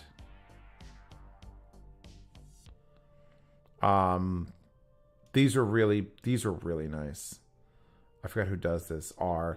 There was a bookshelf version of these, which was just this tweeter and one of these drivers in a room, and it was $25,000 or $15,000, and it was actually, it took me back by how clear it was. Here they are, those things. Radio. Radho. I'm going to call them Radhos. Whatever these Radho acoustics were, just absolutely floored me. This was the room set up by the guy who sold me the Broadmans. This was his room. You know, those speakers were just stellar. And then they had the bigger versions. There's a little cute little plant. Like, look how big they are, first of all. They're not like small. They reach back and they were just huge. Alright, skipping ahead. Oh, here they go. 25. They were 25,000s. Oh god. Next. Oh, Nagra stuff. Nagra stuff has beautiful, like, it looks like a piece of equipment from the 70s. They were showing off something here that was like a slot card for your amplifiers or integrateds. Don't know. Here's like if you walk into a place and it's like, huh, let's see what's in here. 65,000, 33, 34, 38, 10,000, 10,000, 8,000, 8,000, 8, 12, 30, 13, 10, $282,000 for the whole room. And this was just a room. This was just like, I think it might have been this room. Was it whatever it was. $250,000 is like, I can't. I like the look of this thing. This is hilarious. It showed up in a few places. More of that. Oh, look, there's Broadman. Yes, you can tell it's the guy who sold me the Broadmans. avluxint.com. All right, let's just get through these. We're only about halfway through these pictures, and I gotta get going. Okay, there's my hotel room. I don't know how that ended up in here. I probably went back to the hotel for something. Boring. Oh, the stupid cables are stupid. I don't even understand the point. Like, what are you doing? I like the curve, the gentle curve in the front of this one. Guy had 23,000 songs. This is the downstairs where they had a set of dolly towers, which we'll get to. I have a picture of those. I told this man I'm taking a picture of this man taking a picture of him holding a picture. And he was like, yeah, cool, do it. Again, we got the lean going on. Yeah. This is the amplifier that Golden Sound said cost a lot. And you could see why, as it is machined out of a single block. Well, at least this side is machined out of a single block. It's just absurd. There is the $300,000 Statement TT1 turntable. In case you wanted to know what true audiophile perfection is, look at the weights they're hanging at the bottom of that. It's so dumb. I'm down for dumb audiophile shit, but not really dumb audiophile shit. I love how the entirety of the Wilson audio, this is all just felt. Do you see the felt around the drivers to prevent resonance or cone breakup around, and like the specifically cut ones around the tweeter? More of this. We talked about it. Just money. What money looks like. Keep going. I love that that's their center channel. It just has a fucking squid on top of it. Oh, I forgot about these. Those were PSP, I think. Yeah, so PSP Acoustics had these things, and they were great. They looked like they were just vintage-looking little guys with stands. And they weren't even that expensive. I don't remember what they cost, but they weren't like the end of days. The videos we started out, the speakers we started out with on the video, they were like 7 feet tall. Chunks. This guy's showing up to sell you fucking planars with his briefcase. Oh. Getting messages. You're obsessed. We're obsessed. That makes us family. Actually, it's still going, and this words will be on the video. We're at 4 hours. All right. Blurry PSA. Again, look at these speakers. These are speakers that are like $30,000. These might be cheaper ones. There's cheaper ones there, but at least they've got like sealed things on the side. They've got interesting dynamics. They have a cool little foot design. They're trying. PS Audio is trying. I really think they're there with their source gear, though. I kept seeing this everywhere. And it's just a power plant. The direct stream power plant. Like, why? More Wilsons, but shorter. No blood on this one. All right, let's get out of this. Open baffles. Actually, so these were open baffles with a tweeter, right? But look at that. Look at that. That thing was cool because it was built out of stacked plywood. And it had a down-firing 8, I think, and a front-firing 5 1/4, and that little tiny tweeter. And they moved, man. I made them plate those on. They actually switched the wires out. And they kicked a little bit of ass. They would have been way too expensive, but there you go.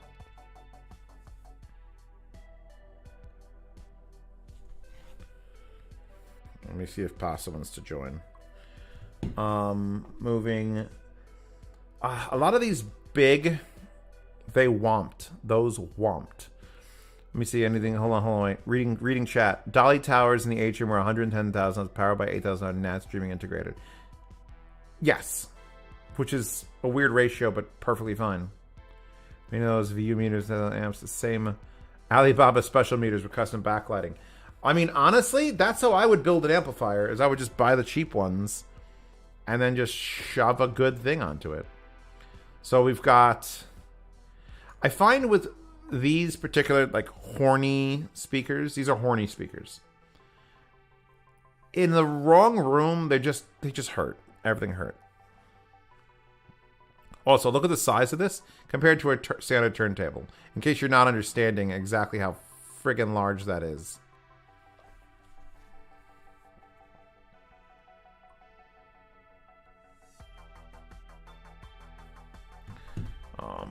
Also, that. Oh, fuck. There are, I don't know, are these the Jubilees or the Clipshorn? These are just the Clipshorns.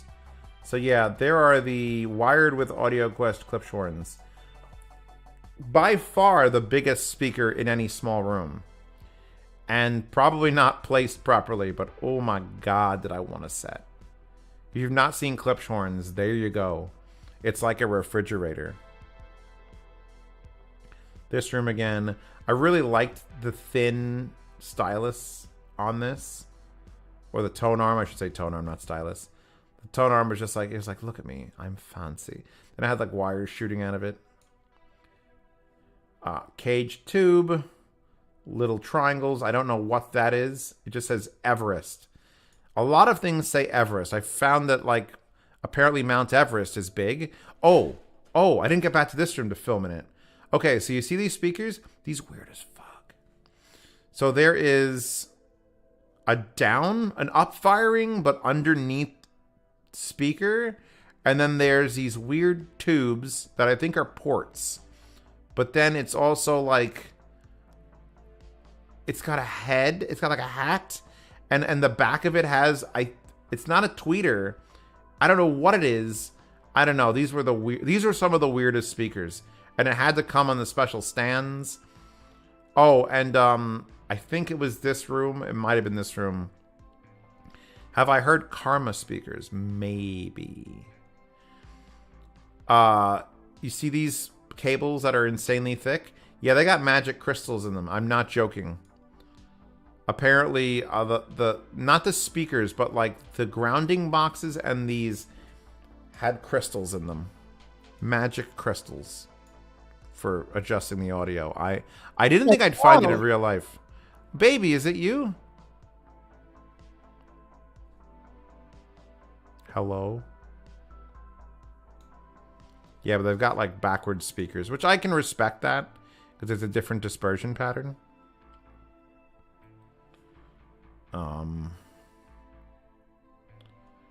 Again, inside's looking real good. Real good. We're almost done with this triangle. That thing is the Schunite Everest 8000 power conditioner, $9,900. Thank you for looking that up. What did I miss? 4 hours of Golden and I bullshitting about them. Thank God. I mean, what do you remember about the show, baby? What was your favorite? Because Pasta was there. I like the part where I got to buy records. At the marketplace, yes. Mm-hmm. I think this is hilarious. Are you actually watching the stream or just talking? Mm-hmm. All right. Well, you're going to be slightly delayed unless you're watching it in Discord. It's very delayed, like Canadian internet delayed. Well, Discord should have it shown on, like in time, so you could see it. I love that this speaker was lit by like an entire. Oh wait, sun. I have something to say. Go for it. The photographer that got me and Michael Fremer, he put us in black and white on Instagram and then put you in color. What does that even mean? I'm the child from Schindler's List. I don't think so. Okay, so this room was the benchmark room. You all know benchmark, right? Benchmark amps, benchmark DACs, benchmark. I love that little thing. And then it, like, I don't know if it's been beaten by the topping, but it's certainly more affordable to get the topping. Anyway, so when you're running, like, if you're benchmark and you get to pick any speakers you want to show off, they picked these things. The Notes. They're just called the Note. And they're just a stack of these little 1-inch drivers or 1.1-inch drivers. 48 of them on either side. And then they paired it with SVS subwoofers. And I can safely say that was one of the most impressive sounding things I've heard. Like, it was weird. You walked into a wall of sound. And I think he said there were groups of 6. So they changed the crossover every 6 of those. It was the most unique speaker, certainly, that I've seen at the show. The fact they were pairing with just SVS subs was like, haha, baller. But they were also like $35,000 for the set of these sticks. So I can't be too happy about it. But yeah, no, those were interesting. And I implored people to go hear them. Although at that price point, you couldn't. This guy went with the full Hawaiian theme. Pasta liked the Hawaiian theme. Wait, hold on. My favorite thing from the whole show was the electric, the outlets, like just the basic plugs, because your electricity is dirty and that is affecting the sound. So basically it cleans your electricity. You need special plugs. Oh, you talking about the when you overheard the guy talking to me? No, I saw that. They were on my Snapchat. Like, it's actually plugs for your walls. And you got to change out the outlets. Or else you're going to have dirty electricity, which means you're going to have dirty audio. Nobody wants that. Oh, I mean, nobody wants that. Audiophiles are wild, man. I did have an argument with a guy who told me that his power cable... I was like, well, what does it matter what the last 4 feet of power does if it's coming through 900 feet of Romex from a substation? And the guy looked at me and said, well, the last 4 feet matter because it has to align it has to smooth the power out through this wire. And I was going to punch him. I don't like punching people. I was going to punch a man. Are you reading chat or are we just ignoring him? I love the Hawaii audio guy. Hold on, I only missed like one thing. Everest, because you have to be high before you hand over a check. I like it. When you mount drivers backwards, you also change the volume of the cabinet. True, but I think that's much smaller. Line sources. This was the guy in the marketplace, Kinrex, who had the whole special fuse box with solid copper everything. Tackle the right power from the box. Probably. But no, it was someone else. I'm not going to get into it. Anyway, Martin Logan, I didn't have a card to give them, and I didn't get back to that room. But look how pretty the Martin Logan speakers are. Like, I didn't even realize there's just drivers on the floor. But the drivers at the floor. Oh my god, I was just going to say that. Get out of my head. Oh, baby. Holy fuck. Anyway, Mr. Warwick in the chat, like, is that Warwick as in Warwick? There was Warwick Acoustics? Yeah. I don't, because they're really nice. Those are very nice men. They also have $30,000 headphone packages. They put me in the box in California. I didn't get to film these, and I'm upset that I didn't get to film these. These were in 2 separate rooms, and I couldn't tell you the name of them, but they were a full planar panel speaker that looks super like retro. They're like straight out of future Dick Tracy, but they produced volume and low end like a real speaker. but a panel. It was rather impressive. I think they were like $45,000. Did you listen to the Golden Ear T66s? I may have and not realized. I was in these rooms so hard and so fast that I didn't even take note. I wish lol, no castle either. Ah, don't depress her. Tell Pasta you are. Just let her believe. What? Yeah, now I'm sad. Look at that. I didn't realize that. They're actually hanging down a wire to act as the cover so you don't poke the tweeter? I think. I don't think there's another reason to do that. Anyway, I like that stand. It looks like a Z. I'm down with that. Acuphase stuff is gorgeous. I actually took a picture of this because it's an automatic tone arm lifter, baby. Did you know that it's a convenient and stylish protection? It's called the Q Up. What? Apparently, it automatically lifts your tone arm when your record runs out. I don't know how it works, but it does. When the record runs out? Is that a... when you run out of record to play Is your that an record. audiophile term? Yeah. Holy shit. Where? What are y'all doing in here? Hi. Oh, Chuck just made it to a major YouTube video. Hello, Chuck. Welcome. Oh, you're on YouTube right now? I'm streaming live on You're YouTube. famous. You can watch the streaming video and just tell me what you think. Actually, no, this is even getting better. I am streaming what is currently on my OBS. You can tell me what your thoughts are on a particular type of speaker configuration. Chuck is an old school audiophile millionaire who lives Chuck is in a a band. pineapple under a sea. No, he's actually a musician and he builds and repairs guitars. Pasta. I'm in 3 bands. Thank you Holy very much. shit. Yeah, so like I'm all about music reproduction. You know what's but he's wild? actually My making clothes music. just fell off when you said that. Like, they just fell right off. I think the stream just Pixar got didn't good. happen. Pixar didn't happen. That's all. Well, You can it find is the pictures called a at runout www. Wait, Jakob Stekla, hello chunk? Fuck you, buddy.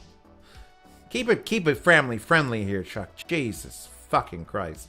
Anyway, sorry. I What's thought the that these fucking language? speakers, I'm pretty sure that's the super tweeter you can get on AliExpress. Just saying. It just looks like the super tweeter. In fact, the So- horn also looks like a super tweeter that you get on AliExpress. Let me get this straight. You're doing a video, you're doing a live stream on YouTube of you looking at pictures from Axpona and talking about the equipment you saw. Yeah, at least what I can remember. I don't remember the names of most of it. Golden Sound was here for the first 3 hours. We discussed the video. We had to watch the video, which has music playing over it, so I couldn't put that on YouTube. I had to upload that privately. Chuck's a patron. He understands. He knows these things. Yeah.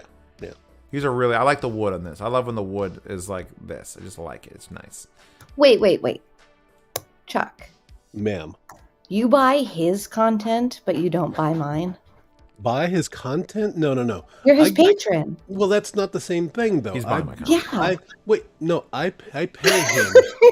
I pay $10 a month to be a part of his $10 Telegram chat, in which a lot of professionals and people that know what the fuck they're talking about talk So about audio stuff. You're and, saying the community is worth the $10.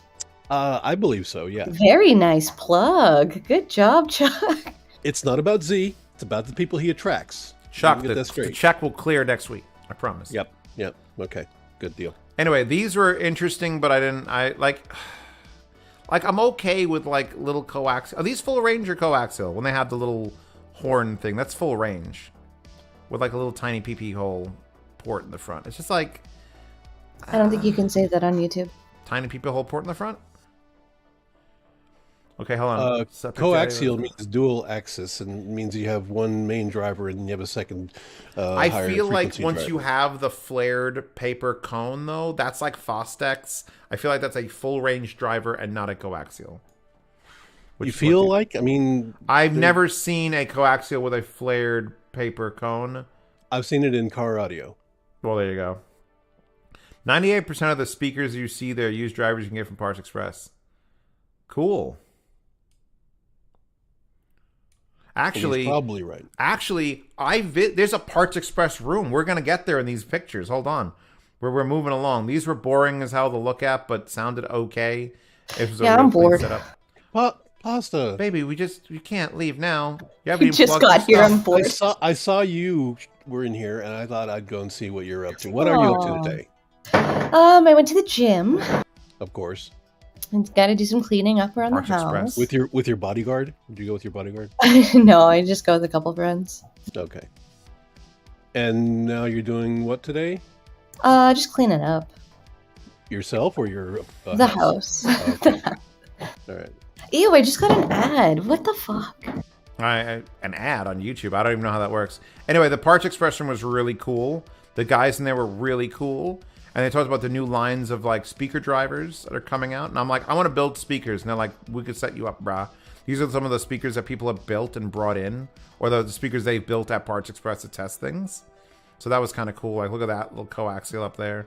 Whizzer Cone. I remember reading about those. I have little experience with them in the guitar and bass world, but okay. So KLH, who remembers KLH? Oh, yeah. Here's their room. I'm raising my hand. Here's their stuff. It was meh. The end. Like, there's nothing here. I mean, this was probably the most 70s equivalent thing I've ever seen and heard. And I just walked out of the room. Oh, no, JBL has some retro shit. No, but retro looking, but still, like, modern in, like, its reproduction. These KLH were just like, eh. Yeah. Yeah. Oh, I thought Pasta would enjoy this, where the turntable tone arm cartridge was on this record. I'm so delayed that I'm Are you not waiting. watching the stream on Discord? No, I'm watching it on the YouTube. You should watch it on Discord. It's instantaneous on Discord. Yeah, But then I can't see chat. Yeah, you're on a phone. You're screwed. Anyway, here's some other stuff here. Oh, some real Kef towers are nice. I forget what they were showing off here. Something. This might have been the Cambridge room. The turntable Pasta liked. More Magicos. Wait, what brand of turntable did Pasta Oh, it was like? a weird red one. I don't think it had. I don't remember. I liked all the turntables. Oh, that red circular one, the round Yeah. one. That thing looks goofy. It looks like a kid's toy, man. That's what Pasta's into.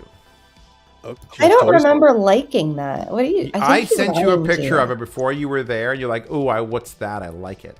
I was just like, oh, cool. Well, it's not like something I would put in my house. As a man, every woman who says something is cool means they want it. That's it. Oh, this was a nice selection. They also had Blanton's Original, which is like a $270 bottle now. If you can't buy it because it was in John Wick once and now it's ruined. So yeah, a couple. I think I actually got a drink from here. No, wait. I got a drink of Peruvian something or other from a Peruvian room. That was weird. I don't remember. I don't remember if I like these speakers or not. They don't ring a bell, but they look okay. These looked really cool. This is a full range. Again, red, bright red, but fingerprints all over it. Bright red butt. Like, name. I just want to zoom. Hold nice. on.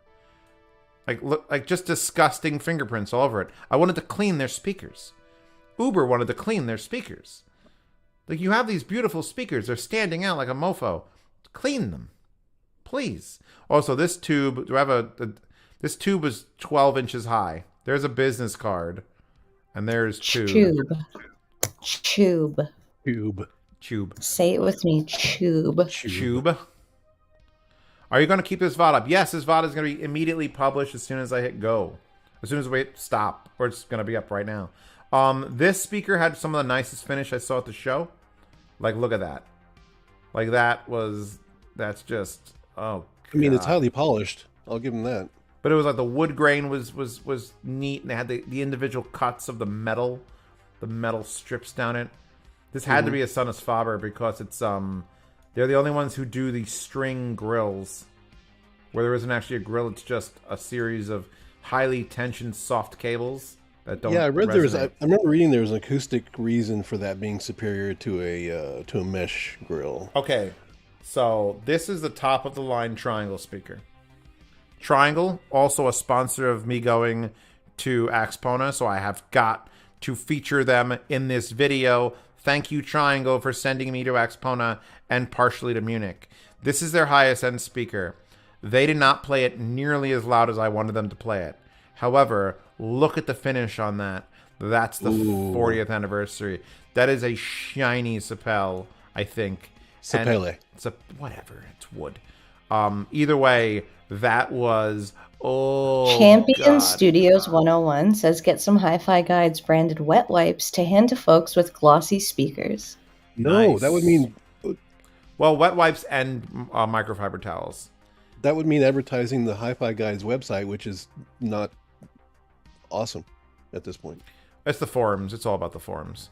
Yeah, well, the forums are good. Okay. Anyway, so here's another company that was doing like a Parts Express style thing with just all the speaker bits you could buy.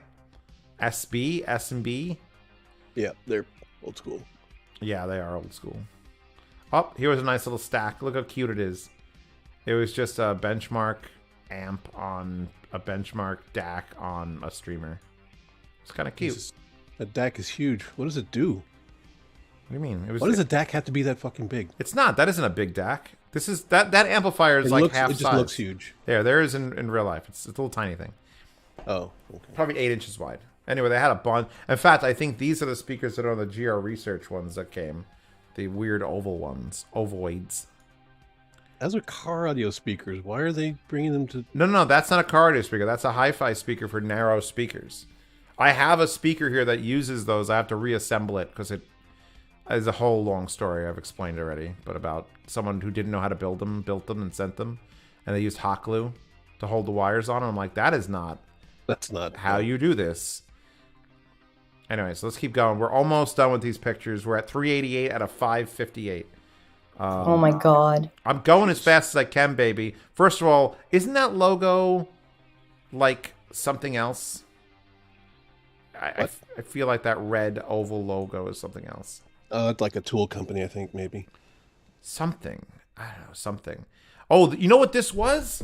I think this is the guy who, apparently a dude who's super rich, showed up, rented like 4 or 5 rooms, and invited all his friends to just show off speakers and shit. This might be that dude. Who just like, I built all the DIY speakers he and his friends built. We're just in a bunch of rooms. I like that idea, getting the little guys a chance by getting rooms together and letting them show off. I mean, not even a chance. He was just like, hey, I just want to show off my speakers. Which is cool if you don't have enough audio friends. Like, here's a setup that had actual like subwoofers coming with it, and they didn't play anything that was good. They were just playing some weak-ass vinyl shit. It was like... Na, na, na, female jazz vocalist. Female jazz vocalist. Female jazz vocalist. Holly Cole is an amazing female jazz vocalist. This was the remote control to kill people with. Up, down, input, phase, mute, light. And it was just an inch thick. And those were like ball bearings on it. And it was I'm fine with it. It means you can't lose it. I'm fine with that. No, but the problem is if you do lose it, then you know you've lost it. I'll let the puppy out. Okay. Is that let the puppies out? For sexual stuff? Yeah, it always is, Chuck. It always is. Anyway, these were also cool. Look, it's a full range, floating in a piece of glass with a downfiring 12 into a little ported chamber at the end. Cool speaker. I mean, you can totally do that with an open baffle. Open baffle, it doesn't require wood for the Also, panel. apparently this must be more also part of that guy, because there's also Magnapans here that are doing a weird port thing there. I don't know. Oh, I found an MQA CD. That's fun. Fuck MQA. Sorry. Well, Golden was here, so he basically said the same thing. So that's fun. Okay, good. Unless he gets sued, and then he won't be happy. But yeah, no, this is a cool looking speaker, man. Like, it's cool. It's okay with cool speakers. I like showing how the biscuits are made. I like that. Speaking of biscuits, I'm starving. Biscuits. I thought this was cool as hell. Like this, like reel to reel, like rack mount reel to reel. I don't want reel to reel to make a comeback. Honestly. I don't want it either, but I want to have one because it looks cool. It does. So yeah. I need a reel to reel that somehow can eternally, like not just reverse, but have the tape go eternally to the other side and then back. Like gut the inside of it, and how it's just spinning, and maybe the tape's fake, like you see at Disneyland. By the way, everyone in chat, since Pasta is here, Would you please leave me out of this? Would you please all hit on her? Give her your best pickup lines in chat. Wait, dad jokes and pickup lines are my favorite. Dad jokes and pickup lines. If you can combine the two, she'd love that. So I would really like that. All you got to know about her is she likes big speakers, some background as a Canadian, and is super into the gym right now. Go. Mm-hmm. Who's this gym person? Oh, that's her Love alter me ego. some gym. Pasta, give me the gym. Show the people what the gym is like. Yo, I've been lifting so heavy. I've been keeping up with the boys. Wait, are you going for mass or tone? I want to be like, I want men to know that I could kick their ass if I have to. Well, you don't have to be, super muscular to do that. But I want some muscle. Like, I've never been a muscular person, and I feel so powerful with, like, my little chicken wings having some muscles. Like, I have a bicep now. What the fuck? Ooh, stacks. This might have been the Woo audio room. Oh, Cyberspy! Keeper Spoon! Cougars. Piece candy. His pickup line is, hi. You know, sometimes that works. No, he said hi. Wait, hi exclamation mark, smiley face emoji, serial killer. Straight up. Deny it. Go ahead, I dare. Dare you dare. Can't do it. Plants. Hey, BB, I have a huge speaker. That would work too. If someone rolled up in a van and they were like, hey, I got really big speakers in the back, I'd just be like, solid, and jump in. You know, you get white van scammed and kidnapped? Oh, God. Pasta, I would think you were kidding if it weren't for the, hey, nice shoes, wanna fuck. Okay, one time. That works one time and you never let me live it down. By the way, I don't like remarkable. I don't like how this company, Audio Vector, put their name on top of their tweeter, and their name on top of their mid-range, and their name on top of both drivers. Oh, Christopher. Oh, no. Oh, no, no, no. My line array is 2 feet long. That's a pretty good one. That is a dad joke. More Magicos. These are really pretty. I'll let the dog back in. Okay. Just let the dog know the code. God. Ooh, let the dogs in. This was actually a well-lit room. Like, just finding well-lit rooms was great. So many of these speakers were so dumb, and they leave no impression. That's the thing. I'm scrolling through these.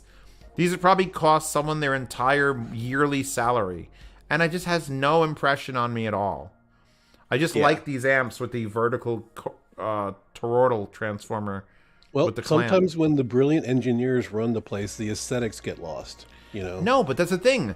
They didn't make any sound impression. Oh, I thought you meant visual. The fact that Mike ended his with, now bend over. Okay. Look, these are on screen right now, so they're going to be seen by people in the future. It'll just be permanent record. I don't think these did much. Actually, these are the ones I didn't like. These didn't do anything for me. These looked really pretty. They had like butcher block on the side. Those were fine looking. Didn't you have a pair of those in your bedroom? Those narrow ones where. I don't know what you're talking about, so I'm not sure. Okay, I don't know. Again, with the soft felt around the tweeter to help control either comb filtering or just dispersion or resonance, one of those things. Neat. Neat acoustics. I like that. That's a good name. Neat. We're the knights who say neat. Very pretty boxes. A lot of them had very pretty boxes, but I feel... these things were weird. They were way too big for what they were. It was just like... These were like 2.5 feet wide. And they didn't produce enough sound. I don't remember what they were. Heretic? They were heretics. I don't know. There were some strange bird speakers coming out of here. And then here was the main lobby. You don't even need a sub to make my heart wub. Wow. Pretty good. Oh my god. I'm not seeing enough pickup lines on Pasta. Whoever's watching's got to respond. Anyway, here's some dollies, which are really... These were actually pretty nice. And they had them just out down here, and everyone's just down here chilling. And look how pretty that is. That should be the That is a great poster child room for the hotel. That room is like fucking amazing. It's not a room. That's literally the lobby. That's the second floor lobby of the hotel. I have a picture of it from above, and it was just like, you know what? This is chill as fuck. I like this. Oh, Vanuatu T1s. Actually, Vanuatu T0s. And now the new Vanuatu T1 Encore, like Mark IIs, which now have a directional cone, which with directional waveguide for the tweeter, so that they actually have a little bit less dispersion. And of course, as Vanuatu always does, it sounded amazing. And as always, they're $600. And as always, no one was paying attention to them because it was too cheap. I'm like, you should have put $16,000 in the sign, and people would have been all over this. I was only in this room for a split second, and then I had to leave. But yeah, they're gonna definitely send me a set of the new Vanuatus. I'm still waiting for like a small tower or a bigger speaker. Just hit me with it. I like the look of that sub. That looks cool. I like the little angles to it. I know that slogan, that logo. Here's some men talking. Logo. With a blurry background. I like the fact that this turntable spindle was like a bright glowing platter. Oh, platter, not a spindle. here you go, Chuck. Here's where they had those Dolly speakers. Oh, okay. So you could just look down on it, and it was just like, bam. But everyone was just chilling, checking their phones, and they were just playing music. At one point, this setup was playing Eminem, and it was echoing out into the rest of the hotel. And I walked out of room, and I was room after room after room of jazz female vocalist, guitar solo, and all of a sudden it was like, oh my god, I remember what real music is like. And it wasn't like Eminem's quality like recordings, but it was like music I know and had an emotional response to. And they played the whole track. What track was it, Pasta? Do you remember? Were you there for that? I wasn't there. It was amazing. I heard it, and it actually rejuvenated my enthusiasm. They played it even with salty language and all. Oh yeah, it was great. It was echoing through the entirety of the fucking place. Cool.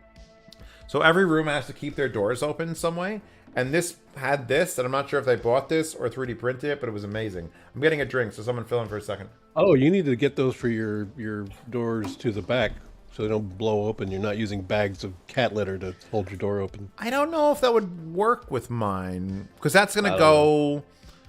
The problem is, that's not going to hold it in both directions. It'll only hold it in one direction, so... Oh. Okay, so here you go. Now we're getting some shit. Pasta, is this what you were talking about? What? Are these the plugs that what you're talking about? I don't know. I'm watching YouTube. It's still a door stopper for me. We'll get off that in a second. Anyway, this place had nothing but all the connectors you could ever want, ever. And as high a quality wire as you could ever want, ever. $100. Yeah, for clean electricity. Clean the power, because it's just... Clean your power so your music sounds clean.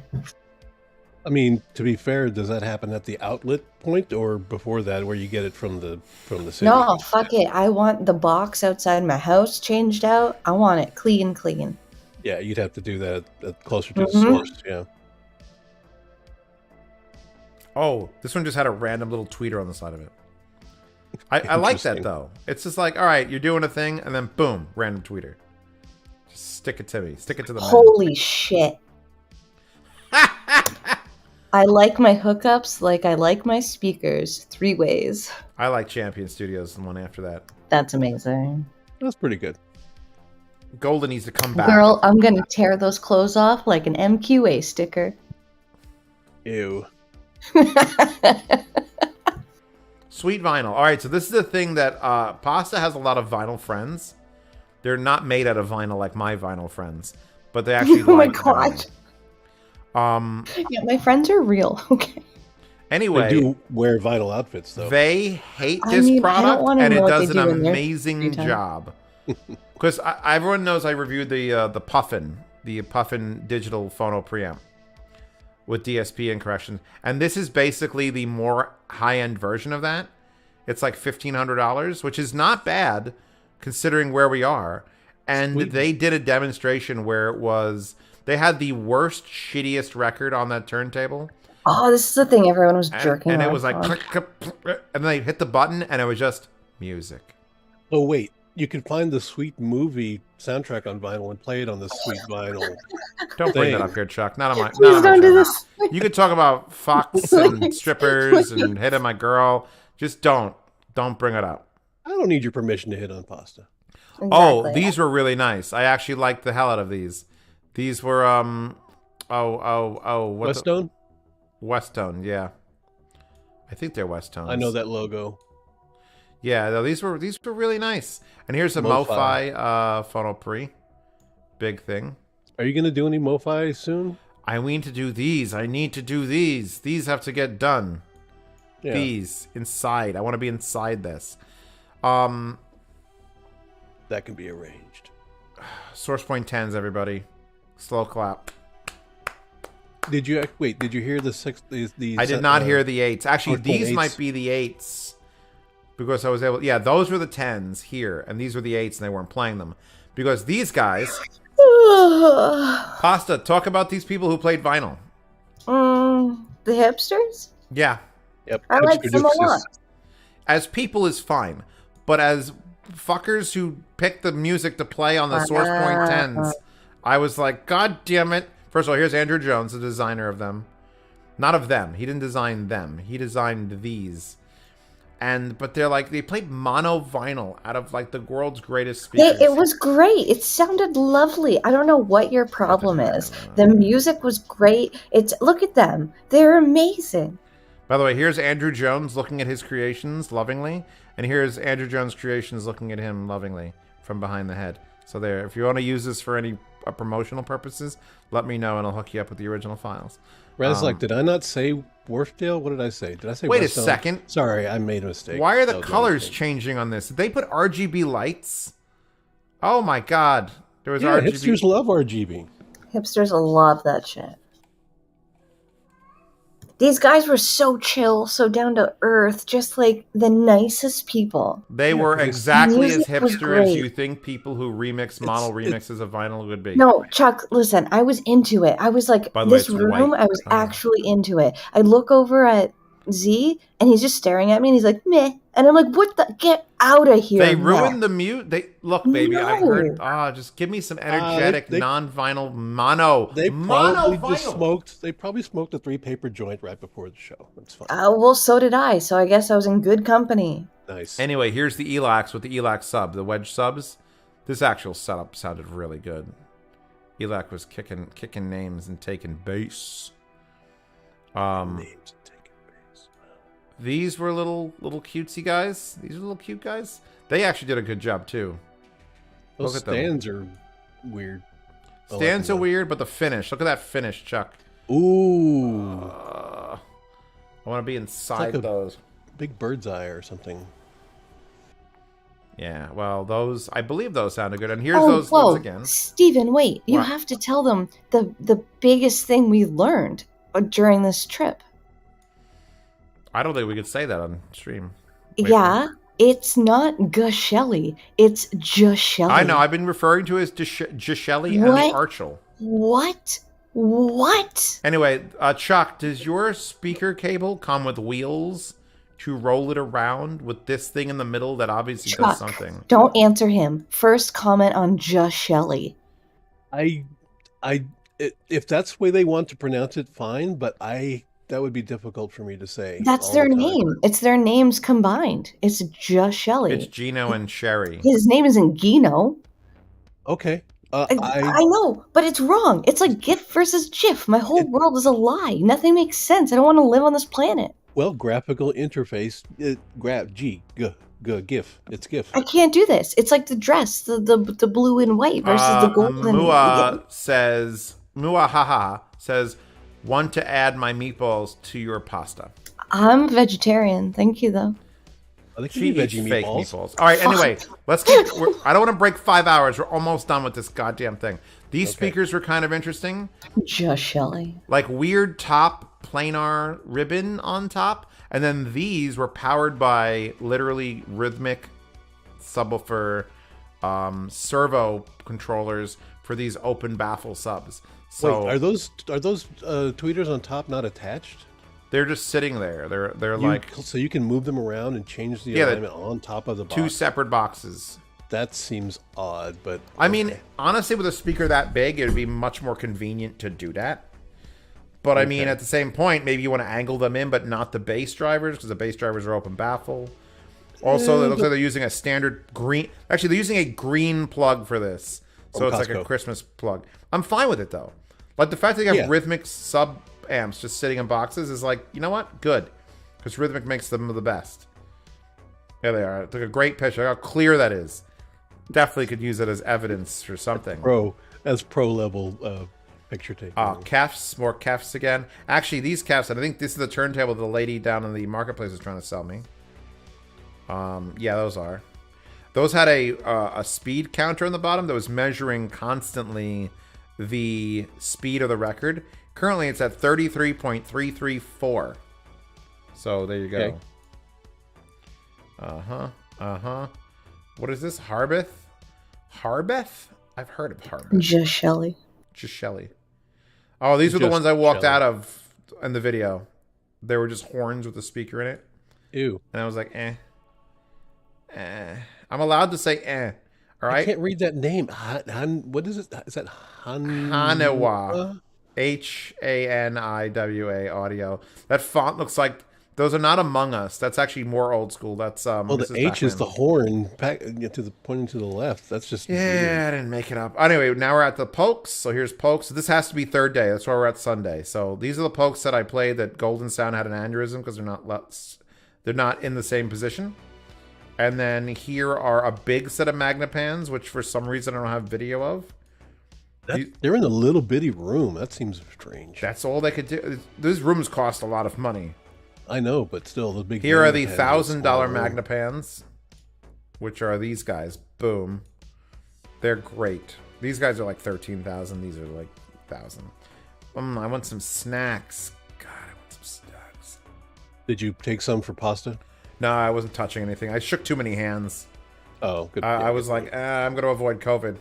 Community food is not my thing. I'm with you on that. These are such a pretty fucking like thing.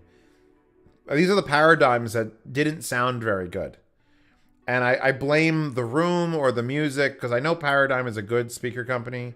And I refuse to believe that this sub and those speakers could not perform as well. By the way, Glenlivet 12. Illicit 12's good. McLaughlin 8. It'll Crown pass. Royal. 12's pass. I'll drink anything with alcohol content. Like, don't get me wrong. Rogue Audio. Harbeth is old school, right? I think my father used to mention that. Or like Radio Shack sold kits in like the 60s that were that. Anyway, Radio Shack. Big horns. Avant-garde acoustics, which is a name. Oh, this is like remember that I took the picture during the video? See these speakers, these Magicos? So this company, Chuck, is selling these giant tube amps because obviously the room isn't about the speakers sometimes. It's about the thing you're trying to sell, which is a tube amp. So they get these Magico speakers, and this is what the finish on the top of those speakers look like. Okay. That's handprints and like drool and dust. Scratch and yeah. It's just like, come on, man, clean it.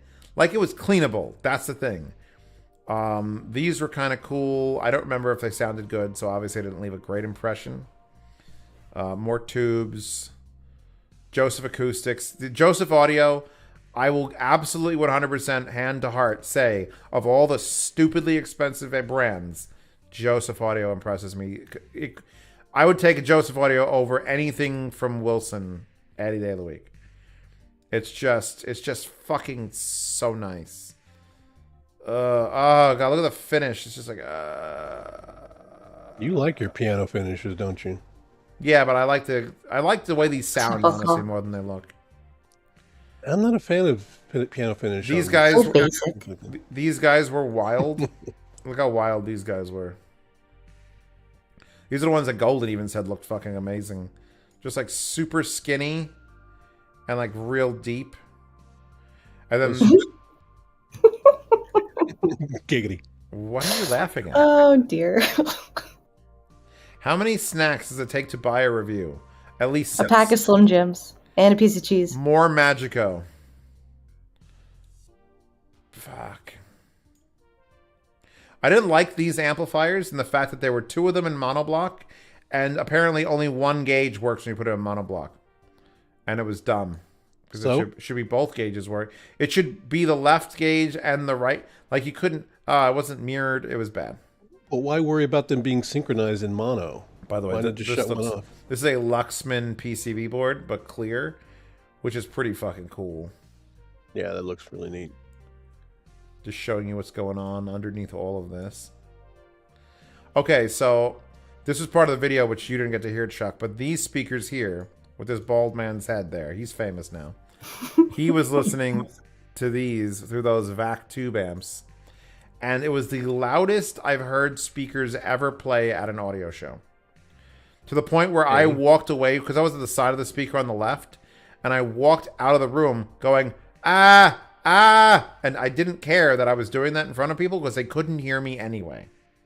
Why were they playing them that loud? I don't know. This man, wait, hold on. I gotta go. God dang it. Whoever this man is, obviously may have been important enough and rich enough to be able to actually afford these, and they wanted to impress him, so whatever he said went. Hey. Anyway, here they are. They're actually made out of like granite, like countertop granite. Okay, looks like granite. You're saying it's actually granite? Oh yeah, no, they're actually granite. This company has a couple of speakers. They're like 400 pounds, and I literally have never heard a speaker so loud. There he is. Look at him. You need a fucking forklift to get those in your living room. And you got to make sure you reinforce the floor. Oh yeah, at least. But they were fucking screaming. Now, Legacy Audio, these are the speakers that feel like they're worth $90,000 because they're just huge, fucking huge. Fine. Like these ones here are $91,000. It's a 12-inch powered on the bottom, then two 15s, and then a 14 coaxial with two AMTs firing inwards. Then on the side there's drivers, and on the top there's drivers. So it's like, hey, fuck off. Okay, how did it sound? Craig They were says, implying definitely putting Dugard's Tavern in my back pocket. I live 30 minutes from there and have never been. Thanks for the hot tip. You go there. Here's the thing. Their Brussels sprouts changed was seasonally. meh. It was not It was meh. Your fish and chips looked amazing. It was meh. I'll give you a hot tip. Their chili was out of this world. I'm so sad I had that chili yesterday. I'm going to have to go out and get food that's just not as bad as the food I had yesterday. It was just pub food. I don't know why you were sucking them off over it. Like, it's so weird. I'm going to go back. I'm going to order the exact same thing I did. The steak, the chili. Hey, Pasta, to be fair, there are some pub food places that have some amazing cooks in them. And for sure. But I this mean, was Pub like in Penn Valley, next to where I used to live in Naboth. Axpona trip, like the whole Chicago trip was not a good food trip. Like, we've done better. No. It was a great food trip if you could eat the food, but you were very limited to what you wanted to. I'm always limited, and that trip still sucked. I'm so sorry, baby. One day you're just going to be like, fuck it, and you're just going to be like, fatty meats, give them to me.